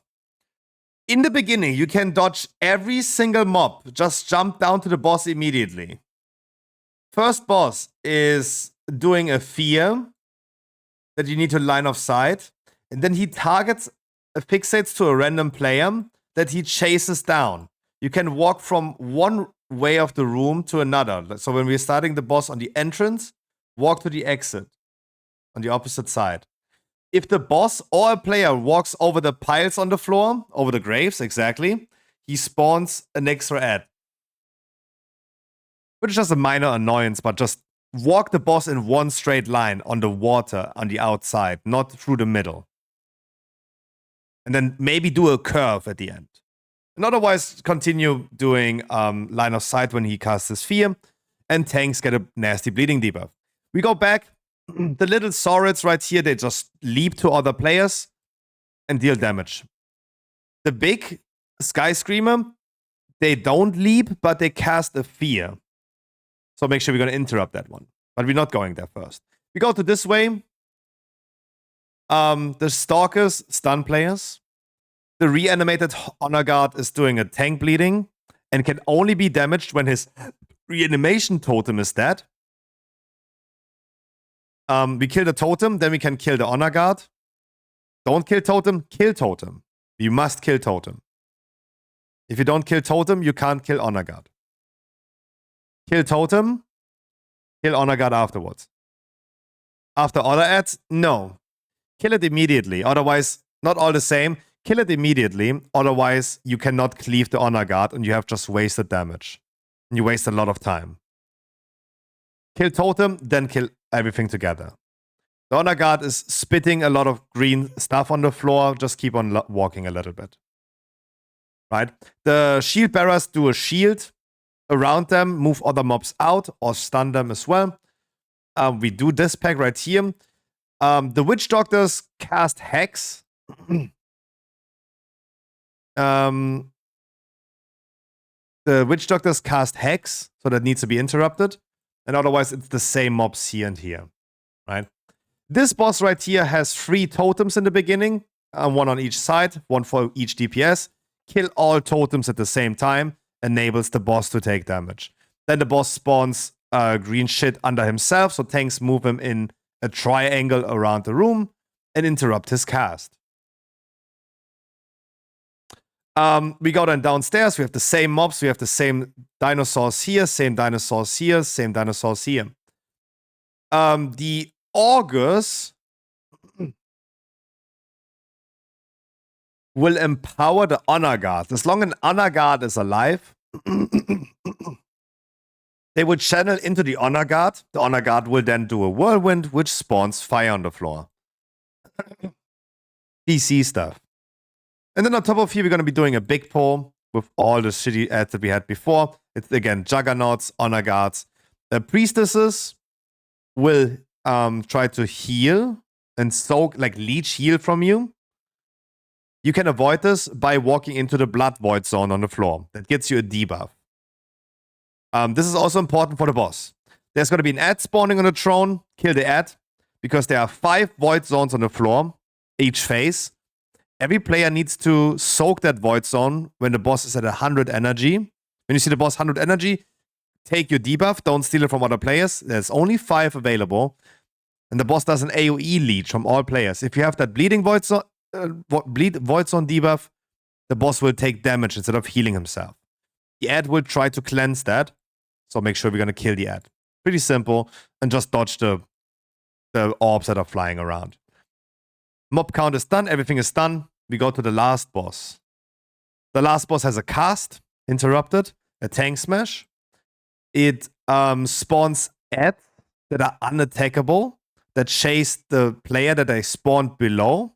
They fix it always on the player that they caused them to spawn. They wander around a little bit, and then they grow big and then travel into the location of the player. So we're going to move the boss in a circle. Rogues, paladins, hunters with turtle. As soon as we have stacked a lot of these ads together, you can just walk them all over with an immunity, and they're just gone then. Otherwise, the boss is casting a spell, the name I don't have right now. It's a spell on all players except for the tank. You're going to spawn an ad out of you, which travels towards the boss. If it hits the boss, it explodes and leaves a debuff that wipes you. Go far away to the healer. Go far away from the boss. Stack all up together. Spawn them, stun them, kill them. This route is also done. This route is also done. Oh yeah, I really needed a new code for this.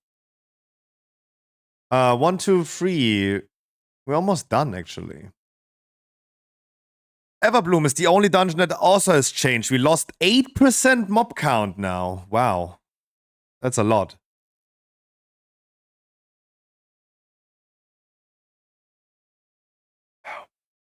That is a lot. Oh boy. But I mean, we can compensate a lot. Ooh.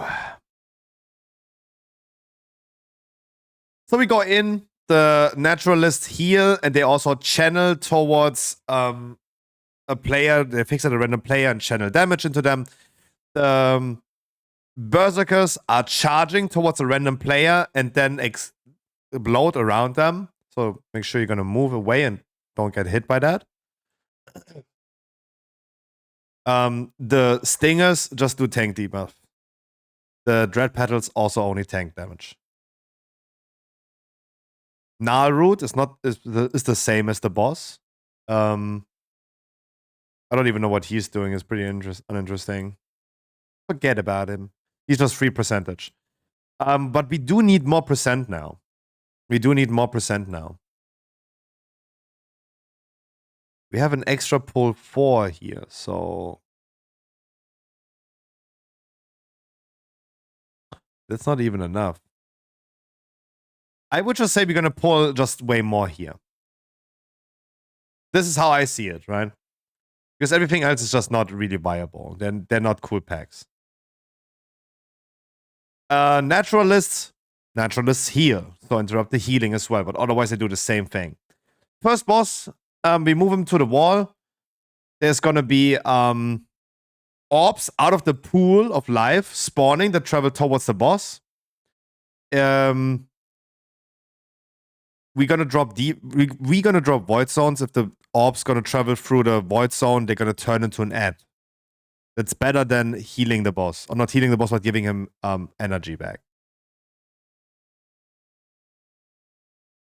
That's actually the first boss. That's it. He does a frontal cone, but I mean, don't send in front of the bosses. Same mobs still here. Same mobs. A lot of flowers. Same mobs. The second boss was changed. So, Golem is casting a heal, interrupt the heal. And it does Water Bolt on random players. It's just doing damage. That's it. Telu is stunning is doing a cast that stuns all players for 4 seconds. Make sure you interrupt that too. And the Dulum is doing void sounds, spawns swirlies around players, which leaves a void zone. that needs to be avoided. He also does this under himself. One of the casters will always be inactive and just channels AoE damage to players. Not too wild. Just position the void zones correctly. We go upstairs. The casters are still the same as back in the days. They just cast. The assistants don't do anything. Wait. 1, 2, 3, 4, 5, 6. They only do a little bit of tank damage, but otherwise they're not wild. We could have also do percentage here though. But it's 3% if we need it afterwards. Archmage Soul has also been changed.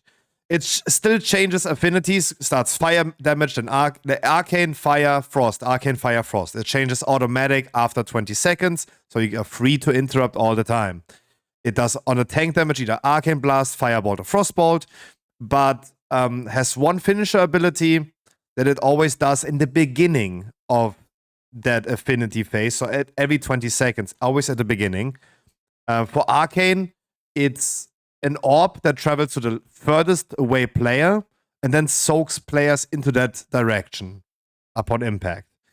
Fire is a lot of swirlies on the floor, and Frost is circles around each player, which travel towards the player to the inside and stun players if they get in contact with that. Tricky part is when she changes her affinity from Arcane to Fire. She spawns a mirror image that does the finisher from the old one. So you have two affinities and two finishers overlapping. That's the Arcane thing and the Fire thing at the same time. Then the Fire thing and the Frost thing at the same time. Then the Frost and the Arcane thing at the same time. Gonna be tough when you have like void zones around you, traveling towards you, and then jump over the Fire thing. No, the jumping over the Fire thing does not exist anymore. Jumping over the Fire thing does not exist anymore.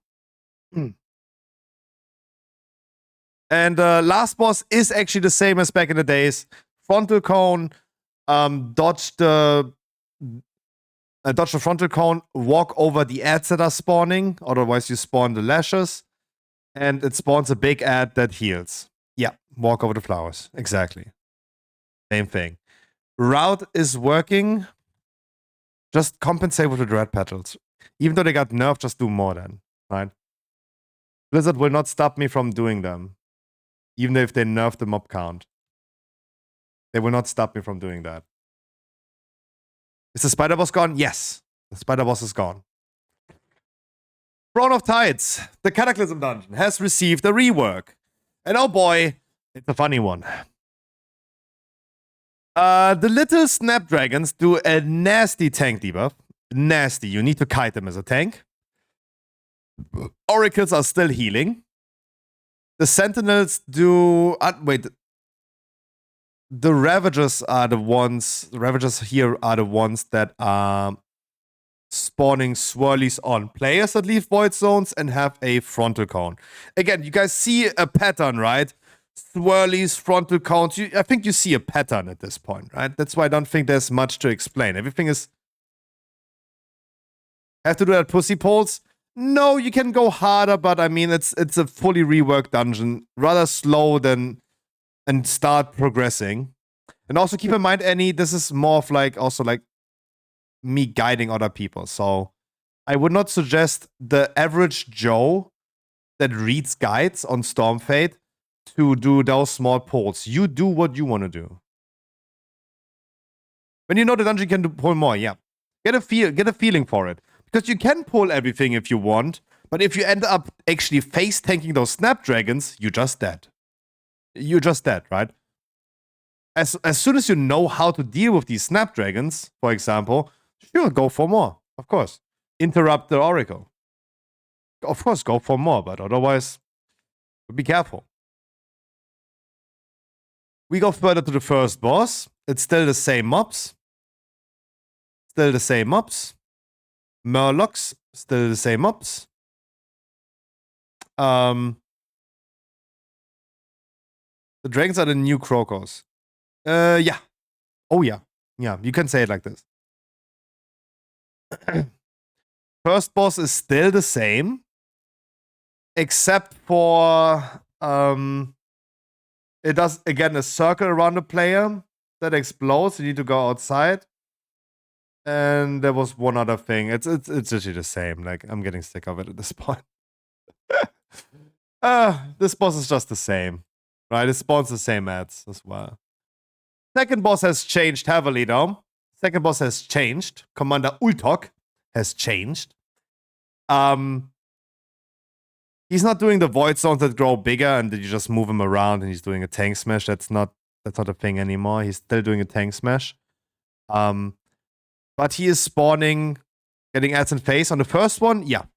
The second one, yeah. You get still in the intermission, the ads. The same. This boss right here spawns the void zones, the large black void zones, around 3 players. Those void zones become a mob that are active for 10 seconds before they become dormant again, and then active again, and then dormant again. You cannot kill them, but every time you attack them, you knock them back. And you're gonna have like a lot of them stacked up afterwards. So keep on kiting them around the room, the boss, and keep on attacking them with abilities to knock them away. You do need to go then back to the optional boss. Back in the days was optional, but you need to do this now. The Faceless Watcher is still doing the same thing, similar to back in the days. He soaks every player in, then explodes around him. You need to get out of that explosion. The Faceless Shear spawn a laser beam, just dodge the laser beam. And the little ones cast Mind Flay on players. You're gonna have a lot of them until here. This boss is actually very boring, really sad rework, really sad. The only thing that he does in the first phase until 10 or 20, no, 25% is he flame shocks players that you can dispel. He spawns a Wind Fury totem that gives him more attack speed that you need to kill. And oh god, what was the other one? This was such a... No, you don't need to bloodlust this boss at all. No, this boss is so bad. This boss is really bad. It's a really sad rework. Oh, it does void zones on the floor that I need to dodge. Who would have thought? You see a pattern. At 25%, he goes for Mindbender. The Mindbender comes out, you start attacking the Mindbender. The Mindbender just pulsates for damage, and then he does an AoE that you need to line of sight. It's a long cast. And you just hide behind the pillar. It's very sad because this boss, for the fact that no one has ever seen this boss, because no one did it ever, is very sad. It was a really sad rework. Ozumat is the last one. You're gonna start fighting in the beginning. Oh wait, first of all, trash packs. Trash packs. The Goblin Hunters and the Goblin Aquamage just run around and shoot random players. That's it. The little ads, they just explode. They don't do exploding damage on the group, but they leave a debuff. The more you kill from the small ones, the more debuff stacks you're gonna get. The big ones just empower themselves frequently with swell. They're swelling up and just pulsate for damage. You can no longer purge this though. This was nerfed 2 days ago. You can no longer purge this. I don't hear... TTS is on though. How funny is it that our ancestor developed languages communicating to help us survive and in 25 we use it to explain what vocal strategies? What the fuck? Ooh, swelling up? Let me do the route really quick. Cool. Last boss, you're gonna start fighting the Ink boss first. He's having a frontal. He's doing damage to all players.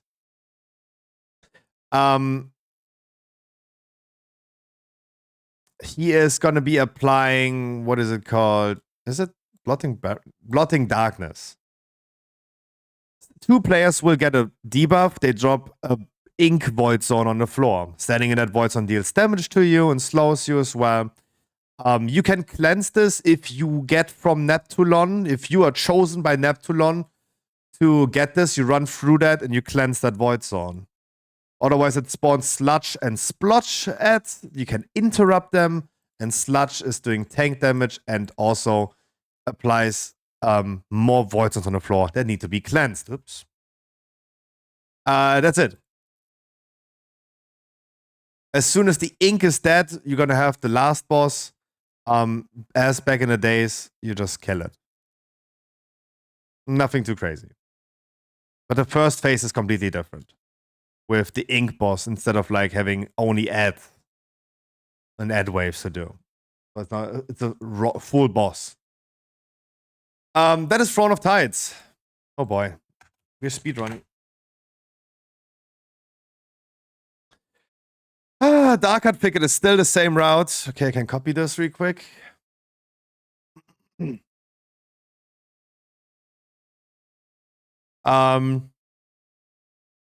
The birds cast a Desorient, interrupt. The cats leap. Typical birds and cats. Right? The bears right here, they're gonna do a big AoE cast that explode. Survive that. The runers will cast on the tank, interrupt as much as you can. They're also gonna spawn swirlies. You continue, we're gonna be skipping here. We have again caster leapers. Doer leapers. Double bear right here. You could theoretically skip that one. You could skip this one, but we couldn't skip the last pack here. First boss spawns ads that fixate a random player that leave void zone in its path. Kill them. It knocks the tank away and then charges to the tank. Tank faces it away, don't stand in a charge. It also goes into cat form and leaps between different players spread out when that happens. Right? Very basic. The Dryads and the Blossoms right here, they're just there. They do a random void zone on the floor, just dodge that. We skip here. On these, we have the Keeper, the Rot-Hard Keeper. As long as the Rot-Hard Keeper is alive, he will heal the Blossoms. So make sure we're going to focus the Keeper and do not damage pad too much. I don't want to see people damage padding on the flowers and not doing damage on the Keepers. Right? Damage pad as much as you want, as long as you're still doing damage on the Keepers. No one needs irrelevant damage that's going to be healed off again. The ads in front of the second boss, they're going to channel something to a random player. If the channel is finished, they will be feared. So make sure you're going to interrupt and stun. Thank God I am a Demon Hunter tank with a lot of CC. This boss right here is going to be spawning roots on the floor. If the roots are not destroyed, they want to spawn ads out of them. He will also knock players away, has a frontal cone, and grabs the tank and throws it to the furthest player away, which then does damage on impact. That is DHT, right? We continue going to the dragon boss. These blobs explode when they die. This big guy is charging. It spawns an orb that falls from the sky that knocks players away. Dangerous part is that on this side there are dragon eggs. If you go through the dragon eggs, you spawn dragons. And when it dies, it spawns 4 of these other slimes that could transform, if not CC'd, into another big one. So you could recycle them the whole time if you wanted, but they don't give mob count anymore. This boss right here is doing a frontal cone. Who would have thought? Very innovative.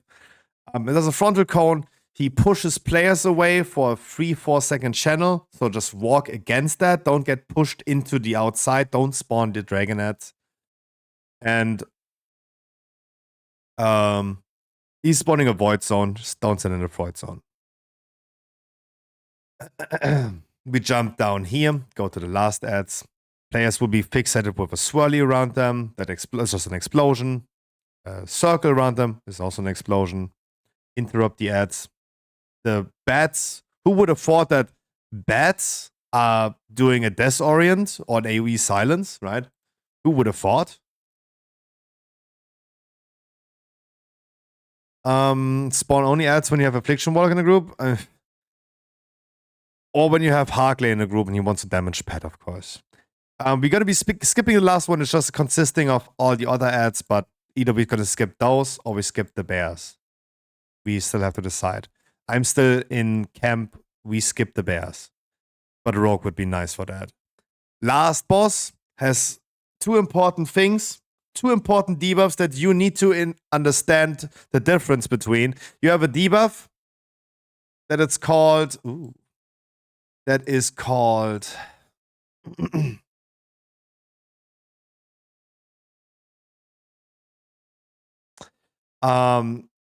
induced paranoia. When you are affected by paranoia, you need to be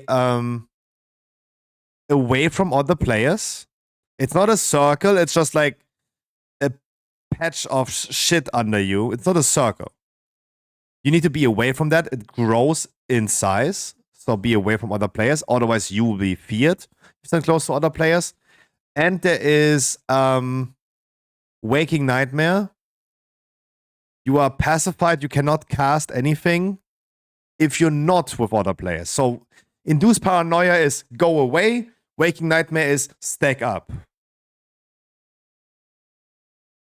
So that's the thing that you need to understand. When you have the circle around you, stack up with other players. If you have that patch of fell energy, whatever it is, it's not a circle. It's just like a patch of stuff under you. Go away from people. That is that. We're rushing through the dungeons. Raid took so long. I'm sorry. 1, 2, 3, 4, 5. We talked about every dungeon except for Dawn of the Infinite. Okay, quick break because we haven't done a Dawn route yet. Oh, we haven't done a Dawn route yet. Oh boy. Oh boy. Even I gonna be opening up the guide now on Stormfade. Because on Dawn, I am missing quite a bit of information myself. Notable trash mobs, and this is how you guys find the guides on Stormfade. You find first boss, you will have the notable trash mobs. Notable means that is something that you should keep in mind. Stormfade, everything you need to know about World of Warcraft, not about every single little shit. And then you have the explanation about the abilities. The bosses, it's not difficult. It's not difficult. But get ready. Be steady to do the round.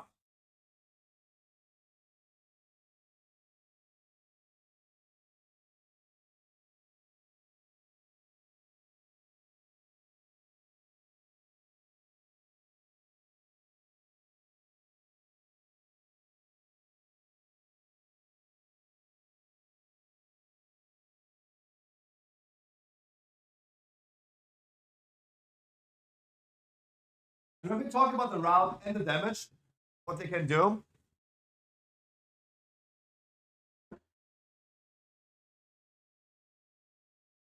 I would love to reverse engineer this, right? I would love to reverse engineer this. So we need to kill everything right here, right? Am I correct, Annie? Am I correct? We need to kill everything here, right? In front of the second boss. This also includes those little shitheads. So we're gonna farm a lot of percentage already here.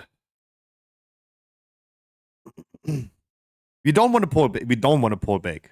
We don't. We don't want to pull big. It's too crazy. It does too much damage. What they do on the second boss is a lot of debuffs that need to be dispelled by the healer. We have Interrupt Infinite Bolt Volley. We have Despelling Coalescent Time Chronoburst. We have Interrupting Infinity Bolt and Despell Tainted Sands. And Despell the Bloom as well. Right? So a lot of Despells and Interrupts. There's a lot of group damage. The healer's gonna cry on those.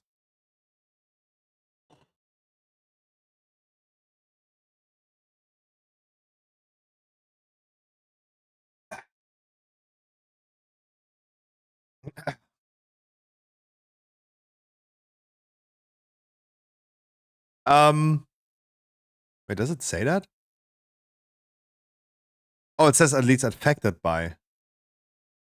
Enervates a target exploding for arcane damage to players within 8 yards for 5 seconds, additionally granting the cast immunity to interrupt effects. A lot of interrupts here. This boss has most likely no abilities. There are 2 different zones that rotate it clockwise. It's cut in 4 pizza pieces. Something that slows, something that speeds up. 2 people get a debuff. They need to explode not at the same time. Can be controlled by the healer by dispelling one, letting the other one run out. He spawns projectile swirlies. He spawns projectiles that go either faster or slower, depending on which zone he is. And that's actually it. He's not doing more, right? That's actually it. The debuffs also spawn, the debuffs that you dispel, they will also spawn a ring that expands. You need to walk through this in the slow zone.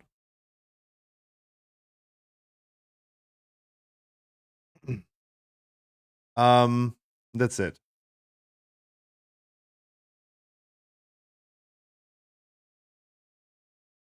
But this is what we need to kill. So just talking about routes, right? This is already like 1/3 of the mob count. We go through the portal here. We have to do this Drake, right? Debuff has to be dispelled in the fast zone. Does it?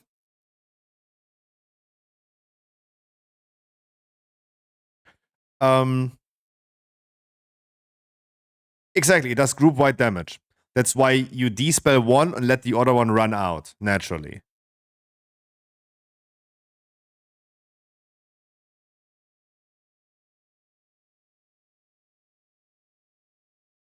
Do we need to do this Drake? I think we do, right? This Drake is just coming. Go through the portal, we go through this way, we have this dragon right here. We go to this boss right here, to the blob boss. And again, on the blob boss, we need to kill everything, right? We need to kill everything to trigger the boss. This boss is... Wait.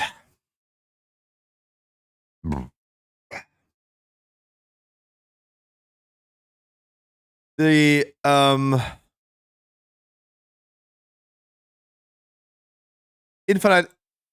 infinite infiltrator timeless curse ground animation needs to be avoided. And use defensive when he's casting his AoE blast.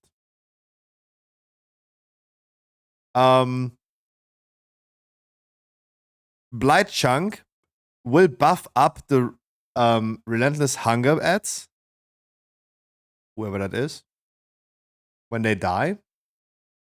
And Risen Dragon has Necrotic Outburst aura, which deals damage over time to other players. So we're not going... We're definitely not pulling everything here. In one, of course not. The next boss has 3 phases. In phase 1, we're gonna start fighting the Blight of Galakrond. He gives a orb. He gives an orb. So you wanna separate this.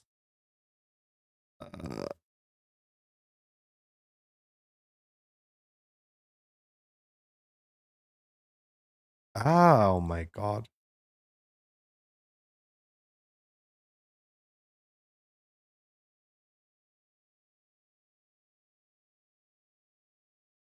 You must give this orb to other players by going into the other players.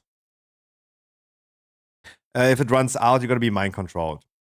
This orb can be completely deleted when you give it to the tank before the frontal happens on the tank.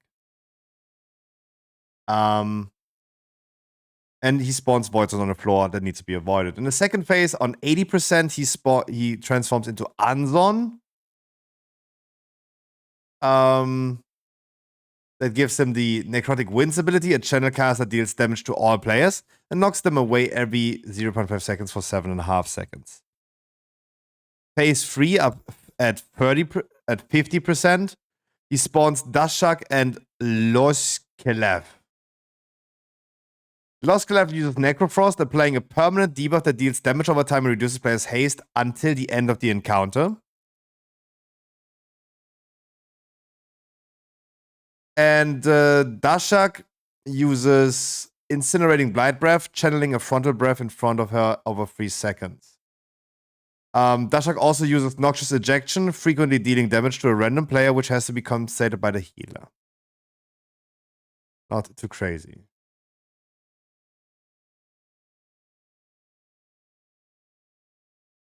And then we are already at 69 nice percent. Questionable.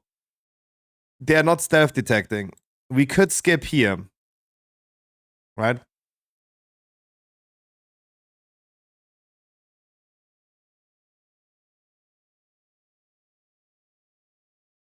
This is the last boss. Do we need to kill Trash, Annie? Do we need to kill Trash to activate the boss? They are skippable. So, if we kill everything,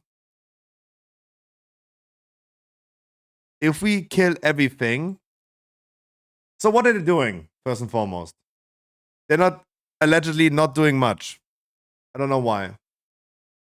The Recron's creations cast Stonebolt.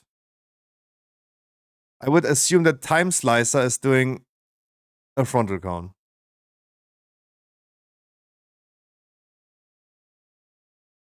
Where did you see the abilities, though? Time Rip. The caster rips through time, teleporting to a player's location, beginning to spin violently in a whirlwind.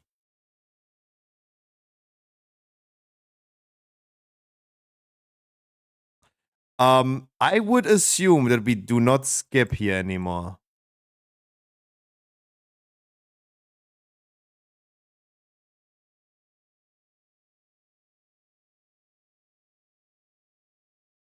That's a lot. Wow!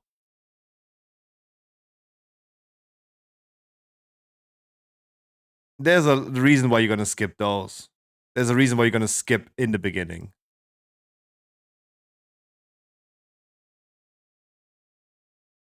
Tempo Slice is the same thing as in the beginning. Those are the, wait, those are the same mobs.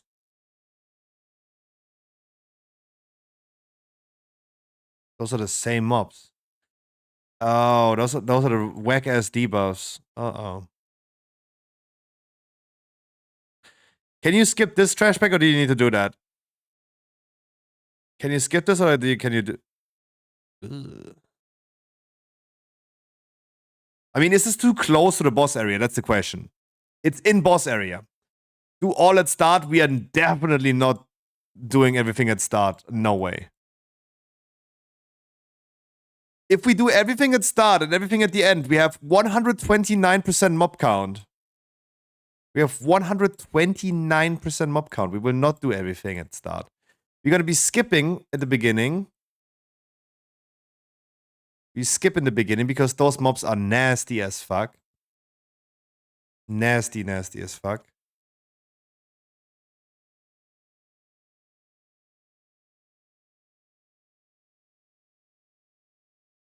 And we need to skip at the end too. That's a lot of mob count.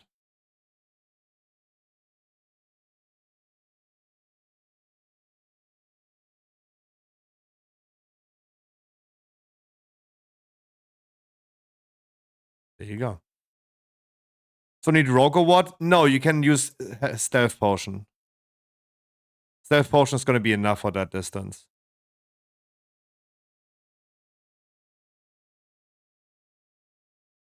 Or let Masteress, yeah. I mean, I do think that rogue is going to be meta anyway. You will have a rogue anyway, but I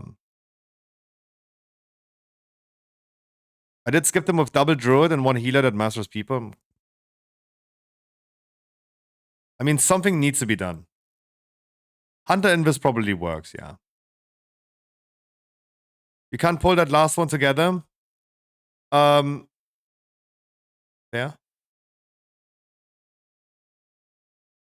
I didn't mean to. I didn't mean to. I did not mean to. Sorry. I did not mean to. That's not a patrol. I am fine with this route because you have to skip. Otherwise, this is a dungeon where you have like too much mob count. You just have too much mob count. So you have to skip. You have to decide. This is a dungeon you must skip. And I mean in the dungeon you skip, not just the dungeon skipping. I will skip the dungeon as much as I can for sure, but last boss. Iridicron. He's using Extinction Blast on a random player, which deals deadly damage. You must mitigate this by going to Chromie. Right? You're affected by the thing, you go to Chromie in her shield, you survive it. Then he's doing Stonecracker Barrage. It's spawning 2 different void zones that need to be soaked by players. It's a small one, and it will always knock players back. The small one will be soaked by the tank. The larger one will be soaked by everyone else. This is short in front of Chromie, right? You need to rescue Chromie. Earth Surge is a large absorption shield. He spawns rending earth spikes that have to be dodged. The rending earth spikes also leave punctured ground on the floor. This is spawns at. What you should do on this one is try to dodge the earth spikes on the floor together with your group, because the ads that you spawn are caster mobs and they're going to be harder to crowd control. And it's better if you that you can CC them and cleave them.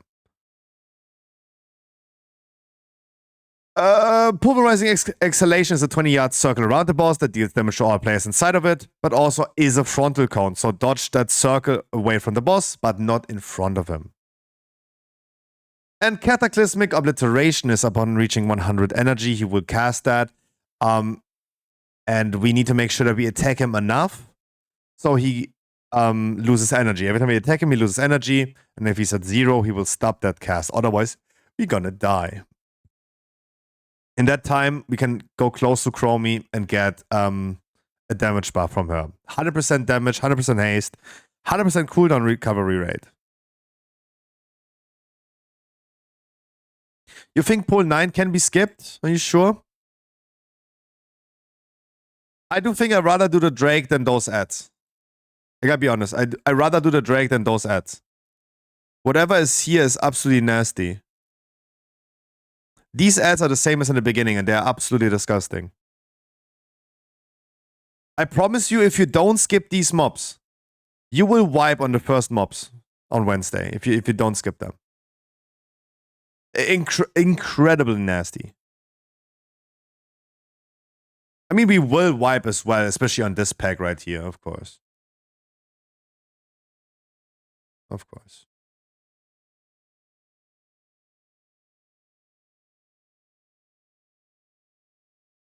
No, it should be. The portals? Wait, what portals? On the second boss? To go further? This is just a door that opens, right? After the boss is dead. And this is also after the boss is dead. If you still can mind control then. If you still can do that.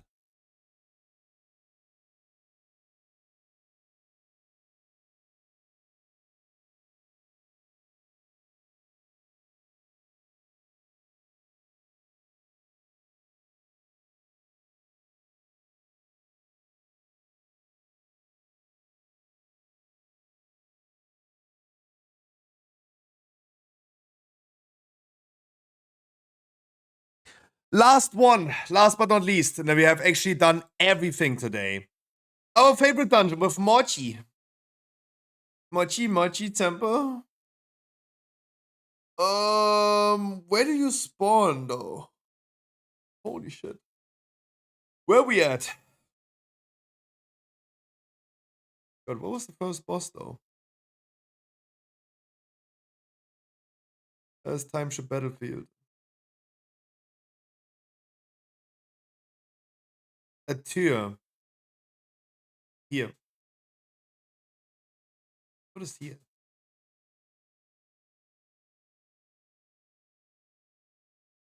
You do need to clear every... Wait, what? No. Southwest?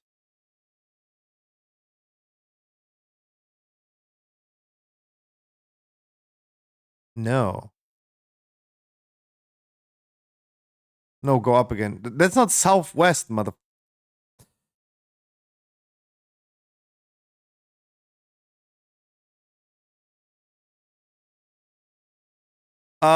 We do need to clear everything for... Who's texting me?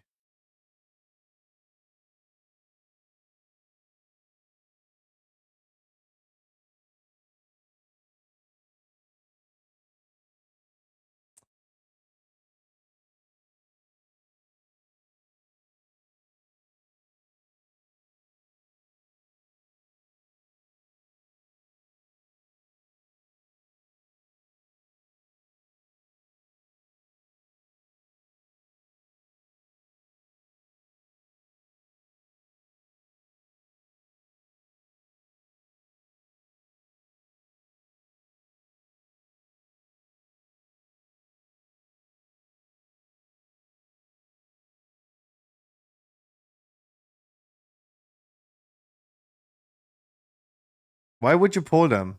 Exactly. Why would you pull them? Lost. Lost. Okay. We're not pulling those two, but we go up here, right? This is where you start. What are these mob doing? Wait.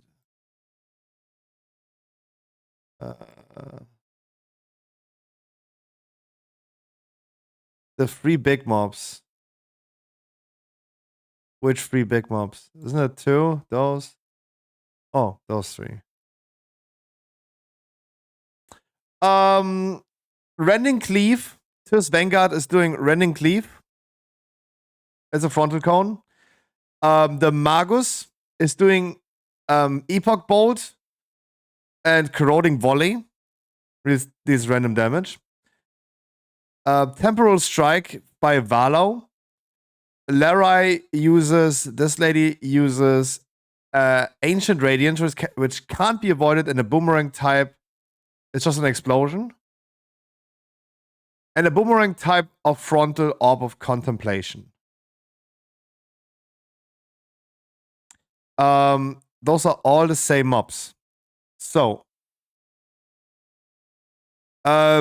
question is, do we clear everything in this boss room? Yeah, right? We clear everything, right?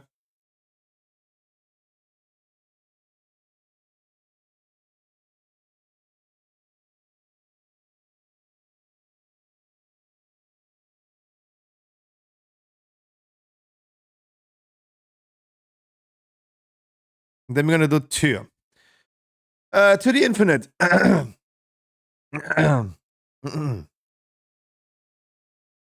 He has a sequence of attacks.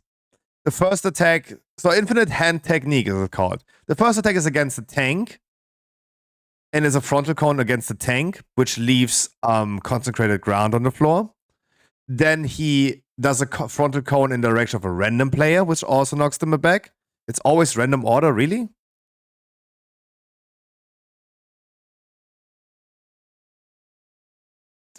And the third one is a group soak.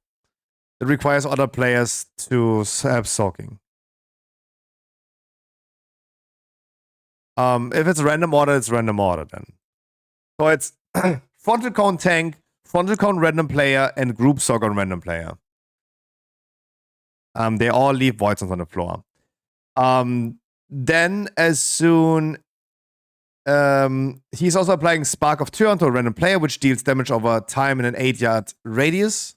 And then explode upon expiration or removal to all party members. As a debuff, circle around players, go away from people. Get dispelled. When Tyr's energy reaches 0, he goes to the middle, he channels the Oath Stone. This grants him an absorption shield that has to be broken. During that time, there are going to be orbs spawning from all sides of the room that give him more absorption shield if they reach the Oath Stone in the middle. So we just need to spread around, nuke the boss, and soak the orbs, otherwise they're gonna heal his absorption shield. We also get a damage buff for that.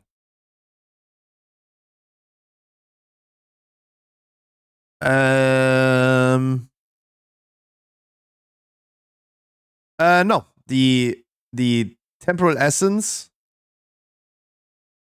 The Siphoned Oathstone releases modes of Temporal Essence that slowly return to it. Any that reach the Oathstone are absorbed by Tyr, increasing the absorption of Radiant Barrier.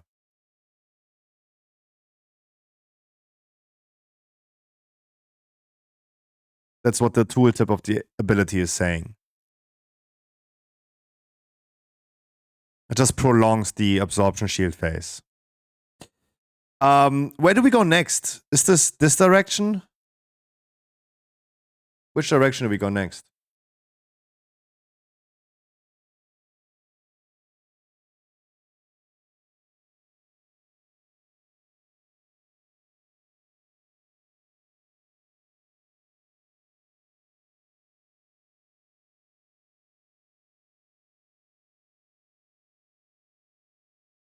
Yeah, as Etty was saying, imagine being a caster.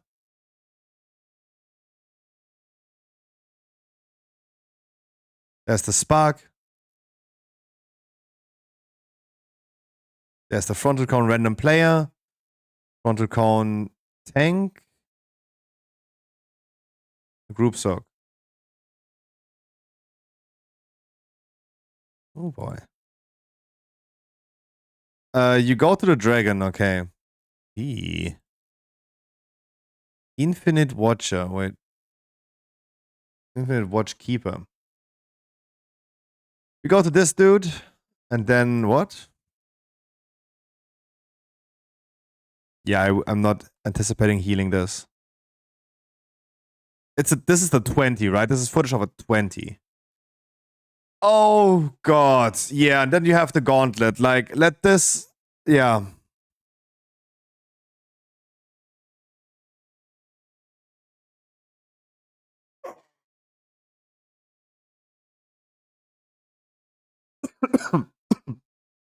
This is gonna be everyone's reaction on Wednesday. It's like, oh god.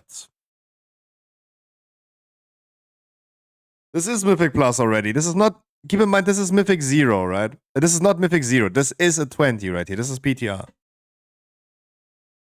Oh.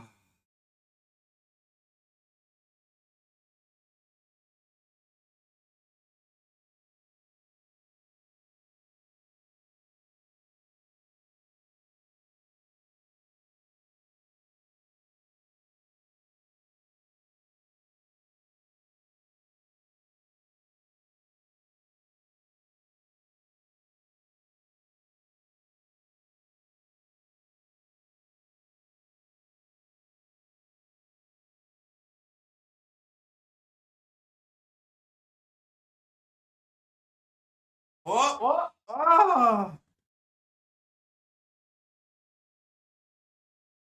How many people do you need at the end to turn this off? Was it 3? I think it was like 3 people that you need to turn this off, right? 1. Only 1? Oh boy. You guys have fun on that.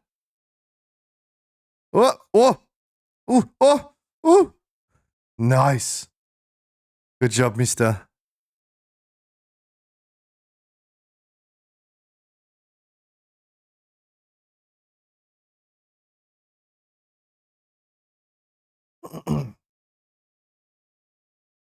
Ay. Okay. So you're happy to do the thing then? Then you end up being here, right? So how does this shit work? The mobs in here.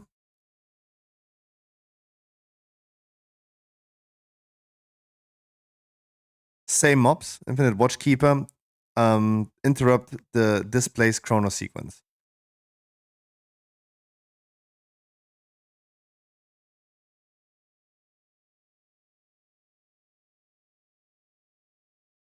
Wait, is this here? Wait, where am I?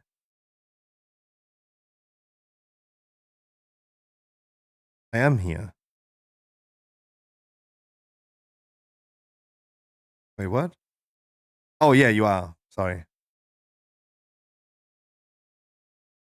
You do the drakes, and then what?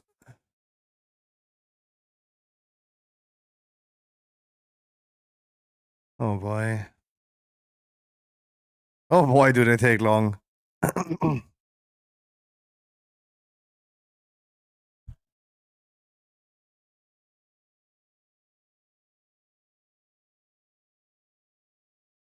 Happy mobs, happy life.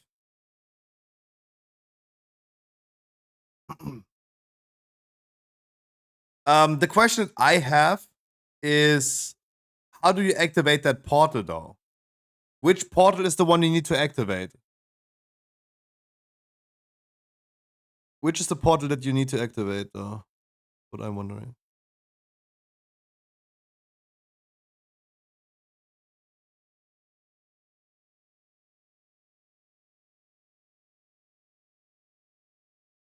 That's so much mob count, dude.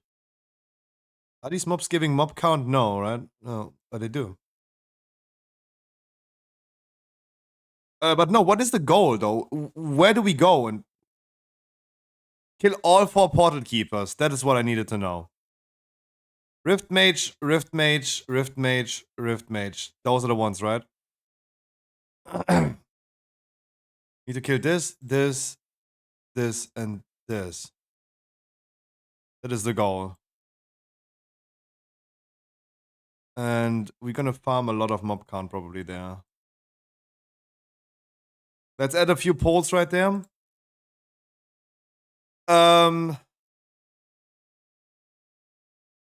Then we come here, right?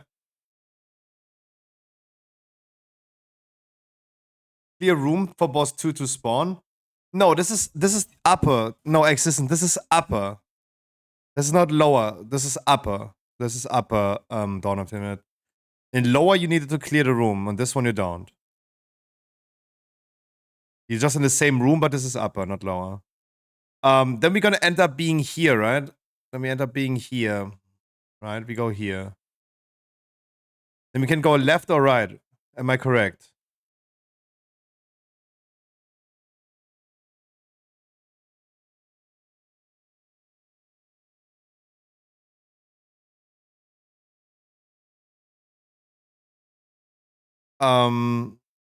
If you go in front, you come to the last boss. If you go left, you go to Battlefield. If you go right, you go Morshy. If I'm not mistaken. I know you can't walk to the last boss. No. You end up out of Morchi.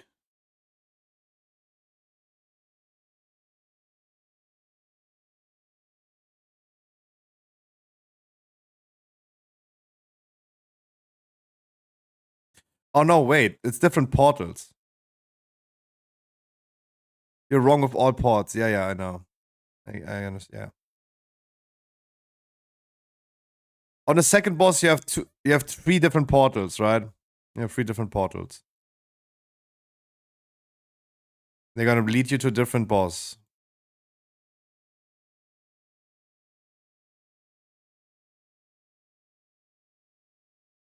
They go to bottom portal. And the bottom portal will bring you to Morchi, right?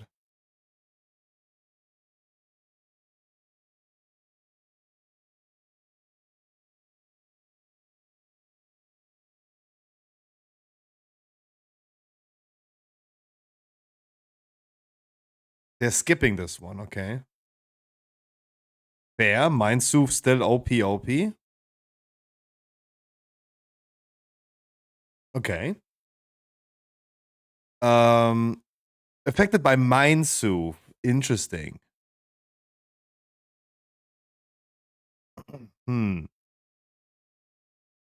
Let's assume we don't have a priest anymore. Let's assume that for a second. We do Morshi. Then we go backwards again, right? We're not going the other way. We go backwards, right? Or do we go? Right. They do Morshi. Morshi is ads, move the ads through the traps, find the imposter, or the not imposter, and dodge the dragon breath. Boom. Not too bad. The hats also have been increased in size. It's easier to find the correct one.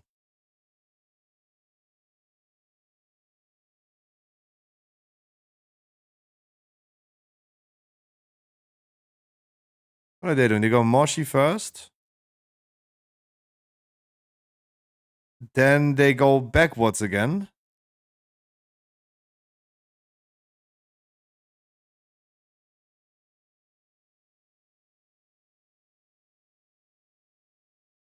They're traveling back to the middle of the room.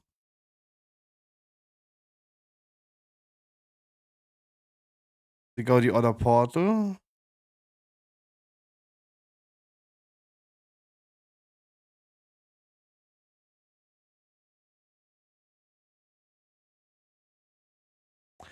Battlefield is Whirlwind, depending on which faction you play against. Whirlwind, Battle Axe, Caster.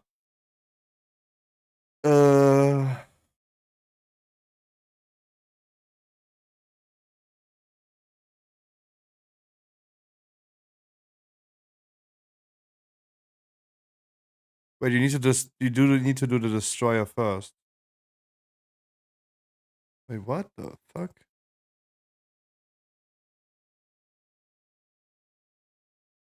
You start with the destroyer, then you get the other ads, huh?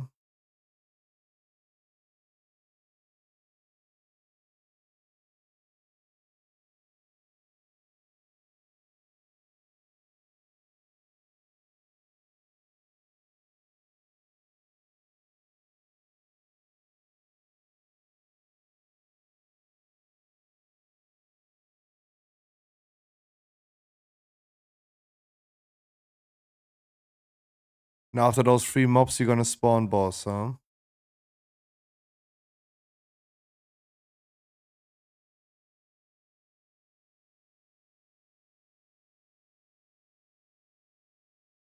That is a shit ton of mobs, dude. And then afterwards, you go to the middle door. The middle door brings you here. You travel over here. And then you end up being here, right? Or here.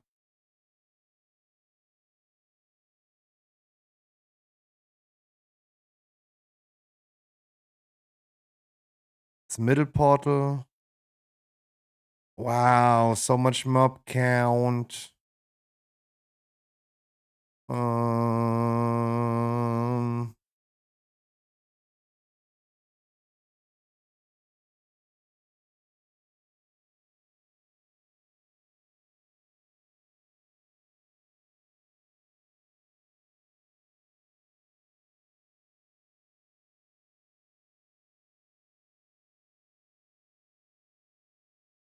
Holy shit, do we have more mob count, please? Wow, that's a lot of mobs. Wow. Especially because you gotta pull a lot of these, probably, right? They all give mob count. So you need to skip the 13 right here. Because you're gonna pull a lot on 8.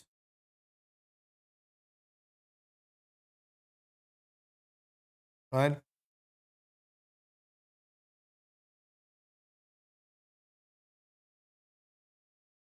Oh boy.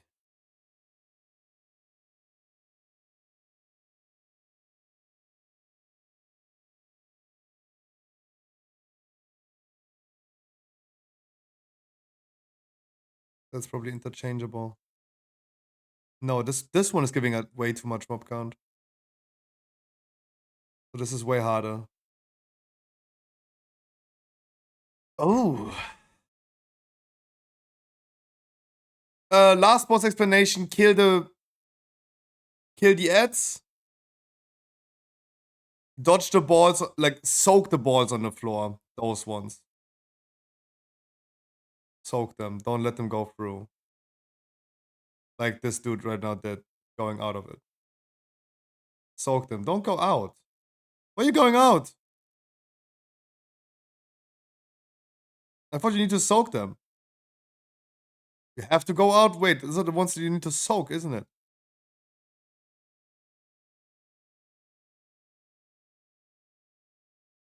Oh, sorry. They need to go to the... Oh, never mind. The longer you stand in there, the slower they fall. You don't need delay its impact, yeah. Okay. Eee. That's a yikes from me, though. That's a yikes from me.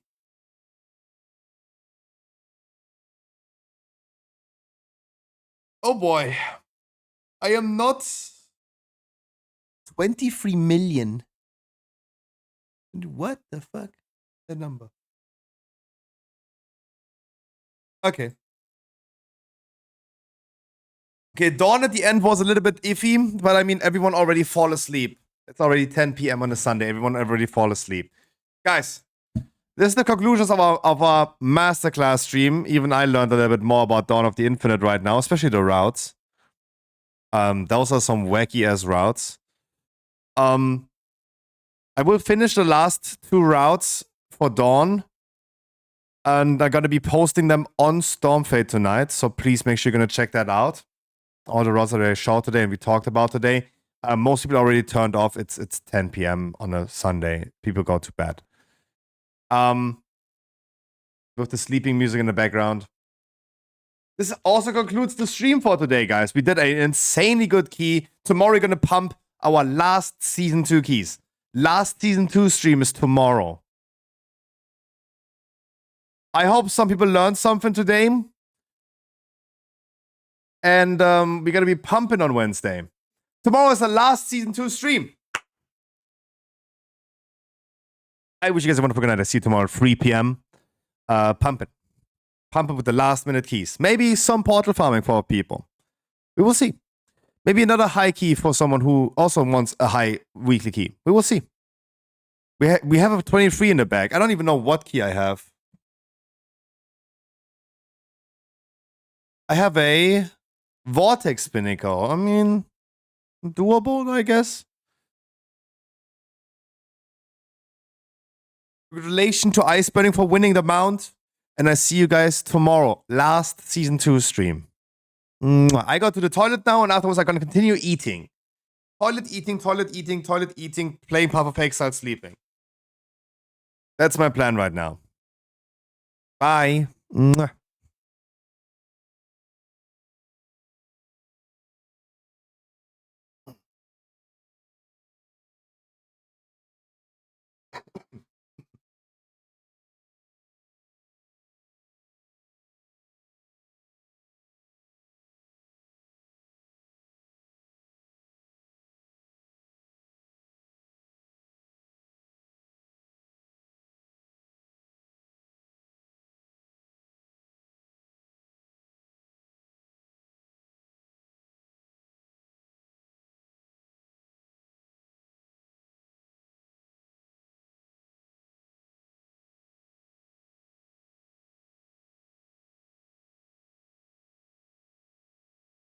Bye, everyone.